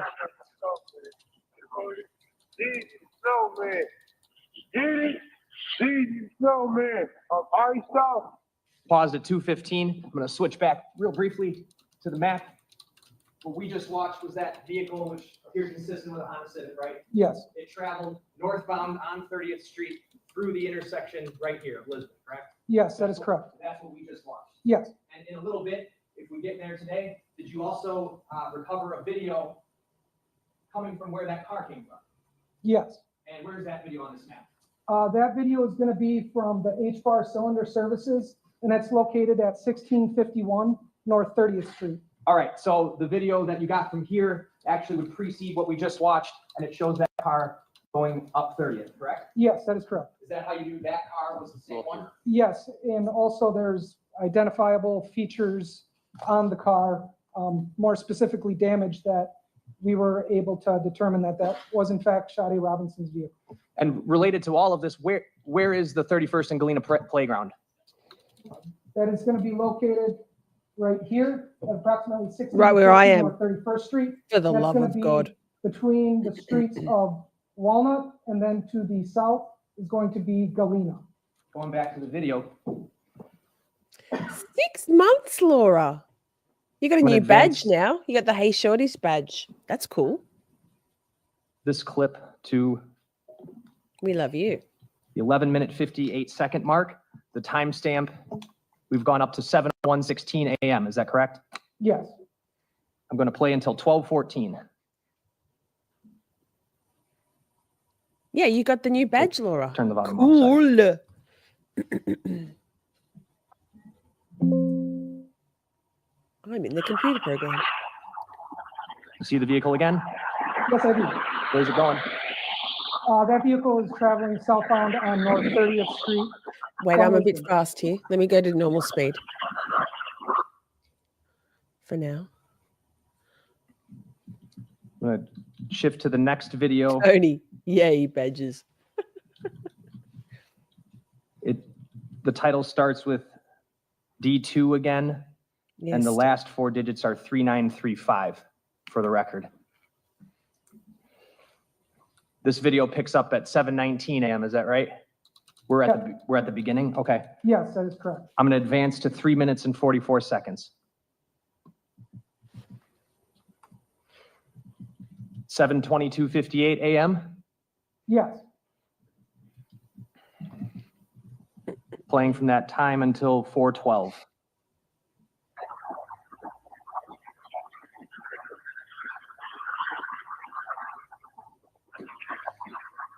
And in the upper right, you see the vehicle pull off of 31st Street.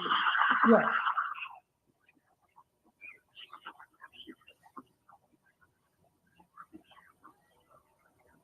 And now what's it doing? If you could point it out.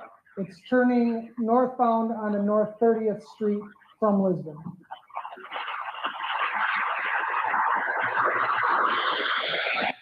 Paused at 4:14. So that timestamp is 7:23:31. Yes, that is correct. Okay. Gonna pull up clip D15, last four digits ending in 3307. Different camera, correct? Yes, this is going to be the camera I was referring to on top of the roof. So this is going to be pointed in a northern direction. It does capture what is an L-shaped alley behind the address where the vehicle fire was located. All right, so off to the left side of this screen is where that alley entrance would be, and you're telling me you can't get out onto this street that's on the right? Not from there. This portion of the alley goes east to west and then turns to the north-south. Point out. So it's shaped as an L, which you can see would be like this. So the alley comes here, and you have to turn to go north. I'm gonna advance this video to 3 minutes and 3 seconds. The timestamp on this clip is actually in the lower right, and what time do we have? This is gonna be 7:23 and 34 seconds. What are we gonna be looking for here, Detective? So you'll notice Sade's vehicle will pull up right down here and then conducts something like a Y-turn to Am I go in the back way in again? the other direction. That other Yes. direction being where it would eventually be lit on fire. That is correct, yes. I'm gonna zoom in just to the left side of the video.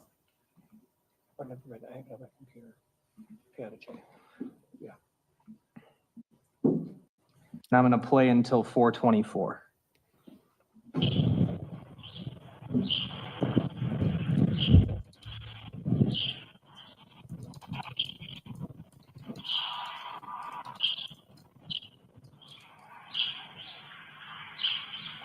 Yep. This is gonna be the vehicle right here. Mm-hmm. As you can see, there's damage to the passenger side mirror. Back it up. We didn't see that. Oh, yes, we can. Oh, yeah, it's hanging by a thread. Hanging off. Okay, hanging low, Yes, it's like playing it again at 3:35. almost like it's dangling, just attached by wiring.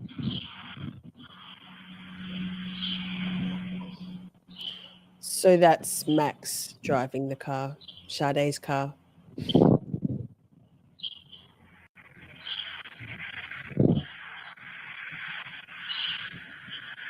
Cameras everywhere, man. Everywhere, except in Canton. No cameras in Canton.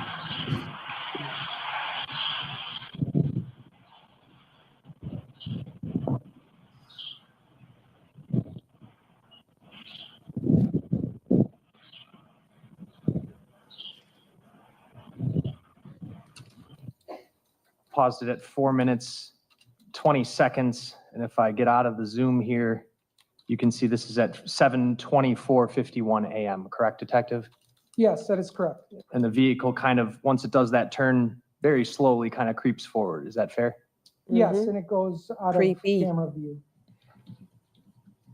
I'm gonna go back to D2 ending in 3935 and cue the video up to 9 minutes and 49 seconds.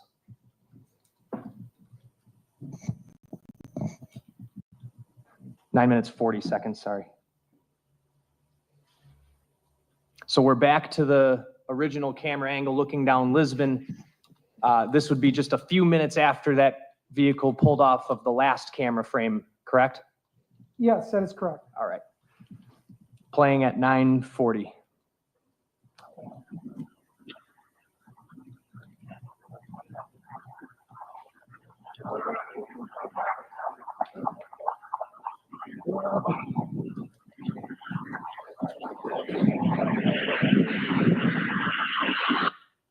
Paused at 9:56. Did two individuals just enter the frame from the bottom? Yes, these two right here. Okay, one of them has a LeBron James jacket on, correct? Yes, And the other holding a large umbrella. yes, that is correct. Are you going to see them do anything in the upcoming clip? Yes, when they get to Yes. approximately right here on the sidewalk, you will see them react to something that's happening over here. And at that same time, you're gonna see a subject wearing dark clothing with a tan camouflage backpack. He's gonna then cross the street as a city bus is passing him. Heading south, the person with the backpack? The person in the backpack is crossing in a southwest. I won't be direction, covering it, by the way. and It goes to the full bus is screen. traveling westbound. I'm going to play until 11:51. If I recall. For fuck's sake.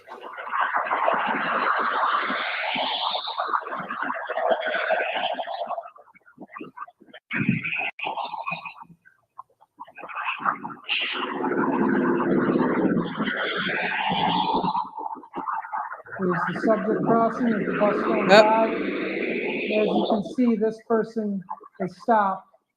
No, you can't, and because begins I was to in the back up. way. Sorry. Not me. There's the subject crossing, there's the bus going by. As you can see, this person has stopped and begins to back up. Good night, Tony. Thank you so much for joining us. And you see the other subject up Sleep here well. begins to run backwards, or run back in the station.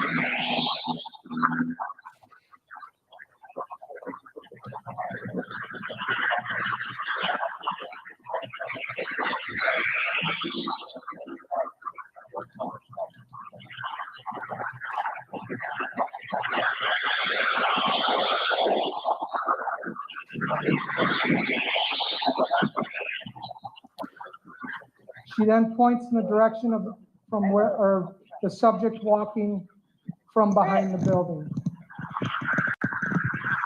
Who did that? Bravo! Recover, it's slow!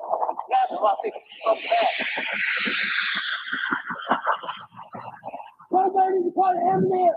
Says, call the police, call an ambulance. Hey!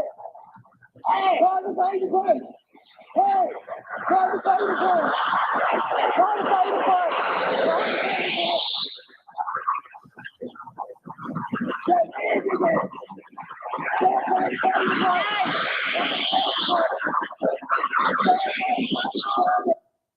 Paused at 11:51.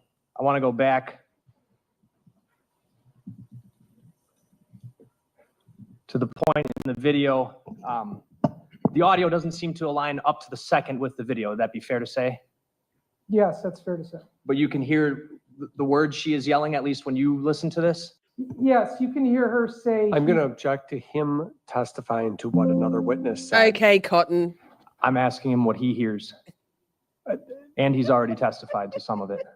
I think he's able to provide his opinion as to what it is, but the jurors should pay close attention to what they hear. I'm going to play it again from 10:40.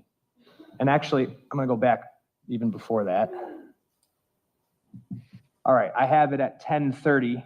That subject who walked out 12:52 p.m. from the right side, Yeah. just to be very clear, right around the corner of this building up here, that's where her car was set on fire, correct? Yes, that is correct. And We've been between streaming the for building that 5 this camera is hours. on and the Thank you building for on the being here. opposite corner, there's just a vacant field there. Yes, so there's this vacant field, and then there's two buildings prior to the corner. The car is behind the two buildings at the corner, right? It is, it's behind the building further east. So from the location where these two women stop, would they have had a clear vantage point of where the car was? Yes, you can see right through to the, it's like a rear BRB, parking it's through the slab behind this building. The subject who walks out from there, he crosses Lisbon, correct? Yes, What street does he go down? he then I'm going to goes, object to the gender being used at this point. I think, what, I'm going to sustain the objection, ask you to rephrase your question. thank you. The subject who walks out from the side there, what direction does that subject go? the subject goes southbound on North 30th Street. And going back to that other camera we're talking about down 30th Street that you also recovered that we'll watch, are you able to pick up that subject when he gets to the intersection of 30th and Walnut? Yes, so 1651 North 30th Street is going to be on the southwest corner of Walnut and North 30th Street. All right, back to this video. I'm going to pick it up from 10:10. Is there a way to turn it up at all? Sorry? Can you turn it up Up? louder? I can.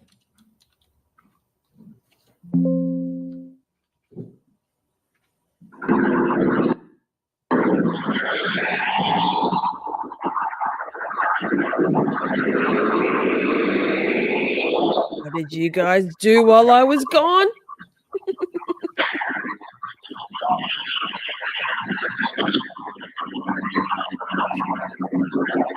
Shorties.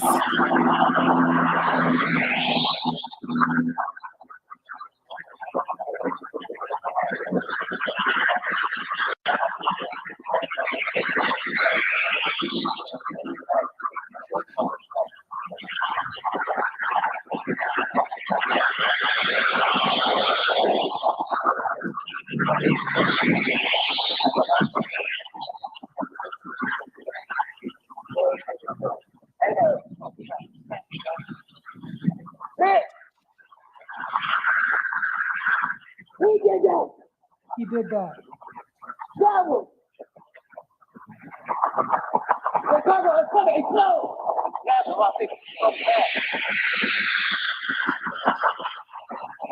This is very true to me. You've been so well behaved.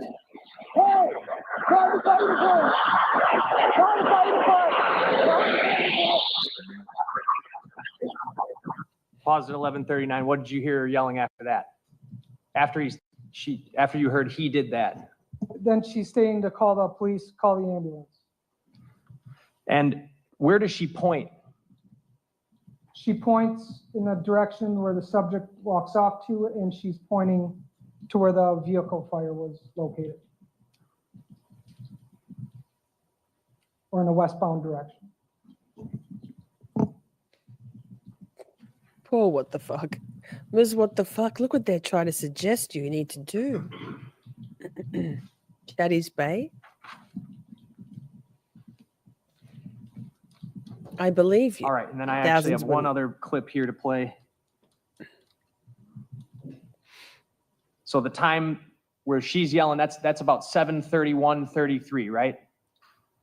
Up at the top left here. Oof. Sorry. Shots fired. Okay. 7:31 and 33 seconds. All right, I'm going to advance the video to 7:35:34 and play from there.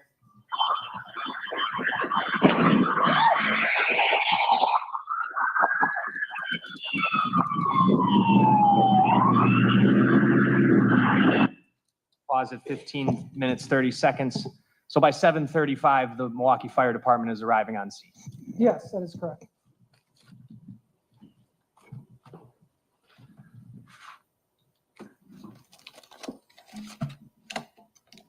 Now I'm going to show you what's marked as Exhibit 193. It's on the website, Steph. You are baby mod. It's a fish. Oh, Simmy. That just occurred to me. I need to get you a blurb from you and a photo to put on the That's website. loading. Eesh, Somebody write that down. I'm the worst. I'm such an irresponsible YouTube I've creator. got the map up here. And just to be very clear, the subject who walked across Lisbon Avenue would have came out on this side of the building, right? Yes, All right, and then he walks across Lisbon and heads down 30th Street here. Is that fair to say? yes, that is correct. And does the video you got from this business or whatever this is pick up that same person walking? Yes, it does. Where does that person walk from and towards that we're about to see? The person is on the east sidewalk of North 30th Street, and then he'll cross North 30th Street westbound on the north sidewalk. On Walnut. Thank you for the pen Correct. direction, sir.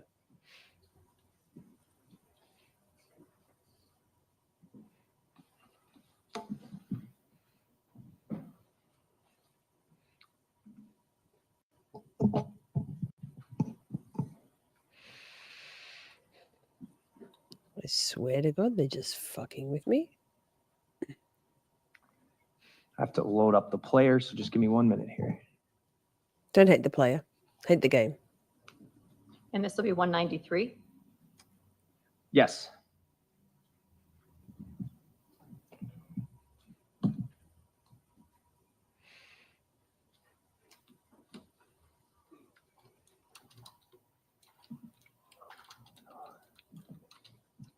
All right.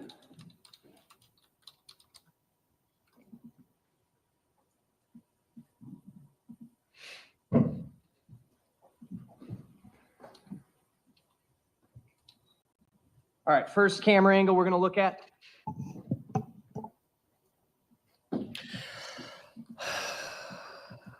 Okay, I'm in an okay spot. So this Sorry for camera moving myself angle around the is screen all the time. pointed in a west, northwest direction, and it's going to capture West Walnut, Layla, and this you're is in, going to be the you're in the bed. north sidewalk of West Walnut. Okay. Sitter. What, and the date and timestamp up here on the upper right corner, April 2nd, 2024, 6:50 a.m. Yes, that is correct. Was that determined to be an accurate date and timestamp for this video? Yes, it was. I believe it may have been 30 seconds off, but it was approximately the correct time. All right, and I'm playing it from 6:50, I think it was 05. Bless you. So that's Walnut Street right there, That is correct, yeah. and there's a vehicle coming. Yes, as you can see, that's going to be Sade Robinson's Honda Civic, and we know that because of the damaged mirror that's hanging off of the vehicle. That I'm circling with my mouse right here. Yes, All right, so 6:50 a.m., the car is appearing, and this is what? What is this area over here? Is that the playground? no, so this area is going to be like a wooded area. It then goes down to a set of train tracks that cuts through the city. And this right here is going to be a bridge that goes over the train tracks. And then the playground is located directly on the other side of that, just to the south. That playground in that area, would you later be involved in recovering human remains from there? Yes, I was. Playing from 6:50, Did you hear that? 26. Wait, we're going back just by. He asked a question about human remains. Trigger warning, but it's important. Playground is located directly on the other side of that, just to the south. That playground in that area, would you later be involved in recovering human remains from there? Yes, I was. Playing from 6:50, 26. What a sicko. What the fuck? And it's Not you, off what the camera by fuck. Not 6:50, me. 29. Fuck. What the actual fuck? I'm gonna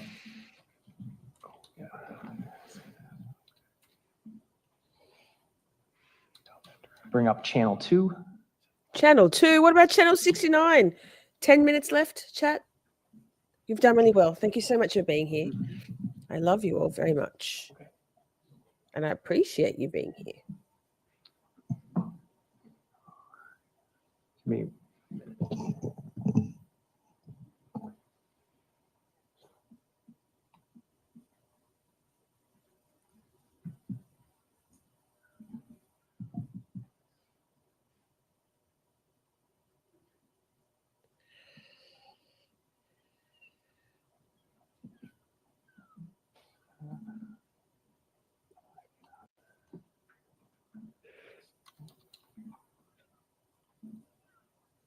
Sorry, let me just, I have to reload this up.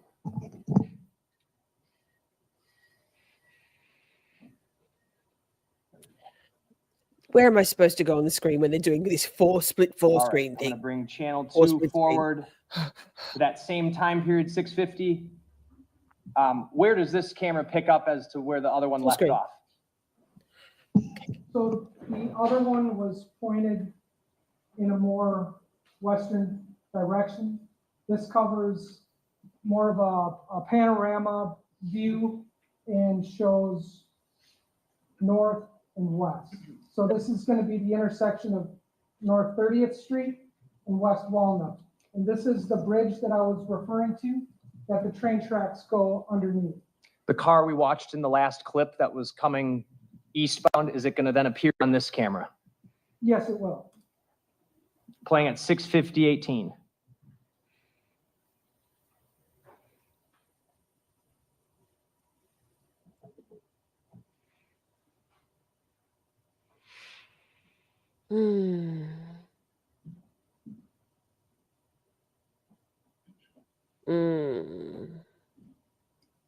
All right, you see the car there?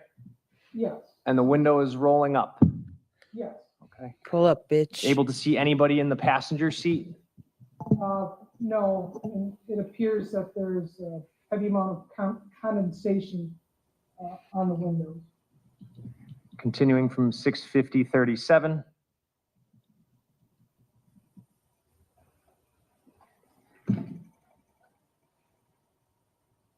The vehicle makes a northbound turn onto 30th Street, correct? Yes, it does. And then that's where we later pick it up on the liquor store video, the one we watched before this. Liquor. Fair to say? Yes. It's got to be 1 o'clock. It is. It's 1 o'clock. That's AKA 1 o'clock. All right.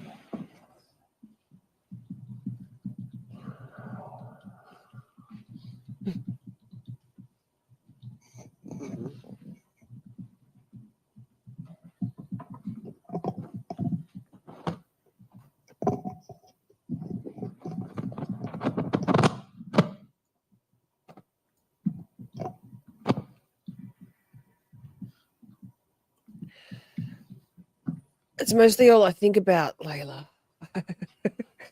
Shorties and wine. Wine and shorties. Shorty wine. Create my own blend of wine. Yeah. Sorry. Somebody write that down. All right, same camera. We've now advanced God, to more 7:30 a.m. And from the Lisbon Avenue camera that we watched previously, what do we know happened around 7:30 a.m.? 7:30 a.m. is where you see the subject that is coming from the vacant field area and crossing Lisbon towards North 30th Street and continuing to walk southbound. Do you pick him up on this camera? Yes, you'll see him. He's going to be walking southbound on the east sidewalk. Maxwell Anderson. Playing.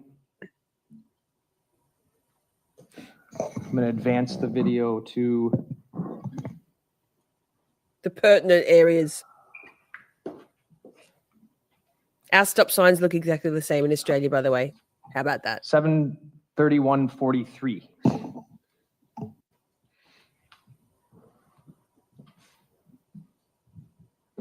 All right, so that's not the same subject that I'm circling with my mouse here, correct? No, that is not. Okay. No, that's a lady. How about over here? Yes, this is going to be the subject that crossed. Hey, the top Lisbon. guy, the guy on the top of the screen is the murderer. As you can see, he's carrying a very large backpack. What race does he appear to be? He appears to be a white male. God, that timestamp. Why, you little. You can also notice the soles of the shoes appear to be white, like a bright white sole or a lighter colored than. All right, I have it paused at 7:32:33 a.m. Just gonna zoom in on them. The soles, you're talking about the shoes down here, correct? Yes, that is correct. Dark pants? Yes, How about the top? appears to be a dark hooded sweatshirt or zip-up jacket. And large backpack? Yes. What is in that bag? Yikes. And are you able to catch glimpses of his face there? Yes, he appears to be a white male, and also with the backpack appears to be a large Oh, I was in the way. military-style rucksack. Hang on. I swear to God, I love all the footage, but I'm in the way all the time. And I just move myself around the screen like some kind of weirdo, trying to not be in the way. Do you know what? If that isn't the metaphor for my entire life, I don't know what is. Hang on. Sorry for existing. Let me just get it back to where we needed to see what was happening. Ay. And are you able to catch glimpses of his face there? Yes, he appears to be a white male, and also with the backpack appears to be a large military-style rucksack. Pause that video at 7:32:53 a.m. I'm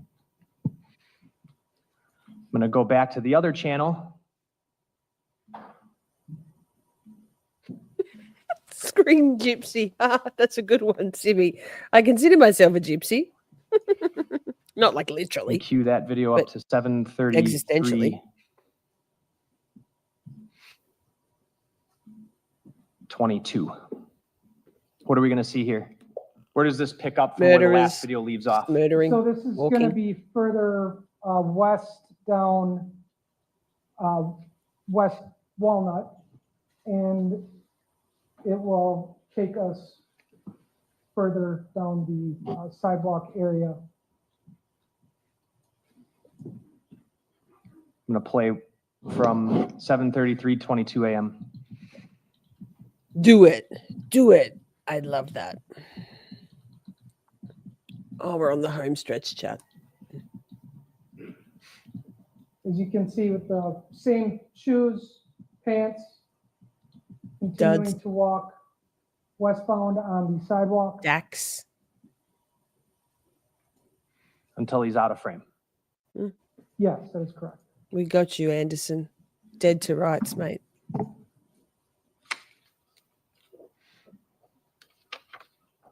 Judge, this might be a good stopping point. I agree with you. Okay, so ladies and gentlemen, now it's even more important, my admonitions, right? So remember, no talking with anyone tonight, no looking at the media or researching anything, no investigation. Don't talk with each other as you leave, wear your juror badges prominently. We are going to kick up tomorrow morning, Celeste? At 8:45. So we'll have you talk with None of this staff relative dirty to business, that. you bet. Feel free to bring with you coffee, water, and soda. Please leave your notebooks on your chairs. Have a lovely night. Just put this out of your mind until you return. Right. Judge, before the jury's excused, I don't know if I moved 193 in or Or 190. Or 192. I would like to move both of those in. Any objection to 192 and 193? No. They are received into evidence at this point. Okay, have a lovely evening. We'll see you back in the morning. Leave your notebooks on your chairs, please. Thank you. It's supposed to be warm tomorrow, and I want to warn you, my courtroom, quite often, the regulation's not great, and it might be really hot in here tomorrow. So wear layers is a I really good love tip for you, okay? I Oh, love we've been lucky that. so far. We'll see. Have a lovely evening. No, you have yourself a lovely evening, ma'am. Thank you for being just a delight. Judge Laura Crivello is a shorty for sure. She's a fucking delight. Hey, we're done. We're basically done, but I feel like you all were somehow begging for this. That's what she said. So, how could I not? Don't speak too soon, let's leave us some room. We reserve the right to be feral for you. For you. Blinking and winking, got my hand wallet out. It's a ratchet redemption. Gonna chase me some clout, get me to the testicle festival. Blue balls, bulls, balls, Rocky Mountain oysters. It's a test fest. I fuck, how great. Blink my lips, both sets. Shall we make it a date? Blinking and winking, got my hand wallet out. It's a ratchet redemption. Gonna chase me some clout. Don't speak too soon, let's leave us some room. We reserve the right to be feral for you. For you. But is there a boot ball that we can attend? Cause we never ever ever want this feral shit to end. Moist panties, meet curtains. No, Jesus fuck chat, let's fucking go. Winking and winking, got my hand on it out. It's a ratchet redemption. Gonna chase me some clout. Moist panties, meet curtains. No, Jesus fuck chat, let's fucking go.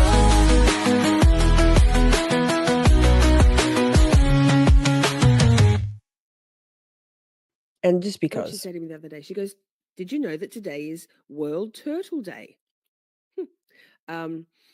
She said, "Special shout out to an Australian turtle, something, can't remember, that has these a few different things and says, and breathes out of its genitals. What a rebel." And I was like, nice. Thanks, Alexa. Oh my God, her ponytail. I can't decide whether it's the blouse, the ponytail, the hands, the earrings. Oh, bless. The earrings. You're right. Oh my goodness. Oh my goodness. Ms. What the Fuck, you are very lovely and sweet and clever and so generous with your time and your learning new things. I'm so proud of you. I appreciate you so much. I appreciate you all so much. Chat is Bay. Chat is Bay. Hey, we made it. Thank you so much, everybody. That was that's a lot. This trial is a lot. This crime is a lot. But I think it's important to spend some time. I guess it's a lot of focus on the perpetrator, isn't it? Don't worry. At the end, I have, when we get to whenever that may be, when we get to the end of trial and the verdict, swift verdict of guilty on all counts, I do have some clips of Sade's parents and family and friends and supporters, and the jurors, because this was a fucking heavy thing for them, right? It is good to see how a real investigation was done, Laura. I think you're right. That's a good point.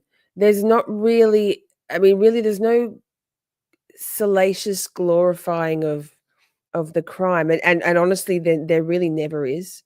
It's really sensitively handled throughout the trial. And that's a really good point, to see how real meticulous investigation is done and a real legitimate prosecution of a genuine killer. Genuine?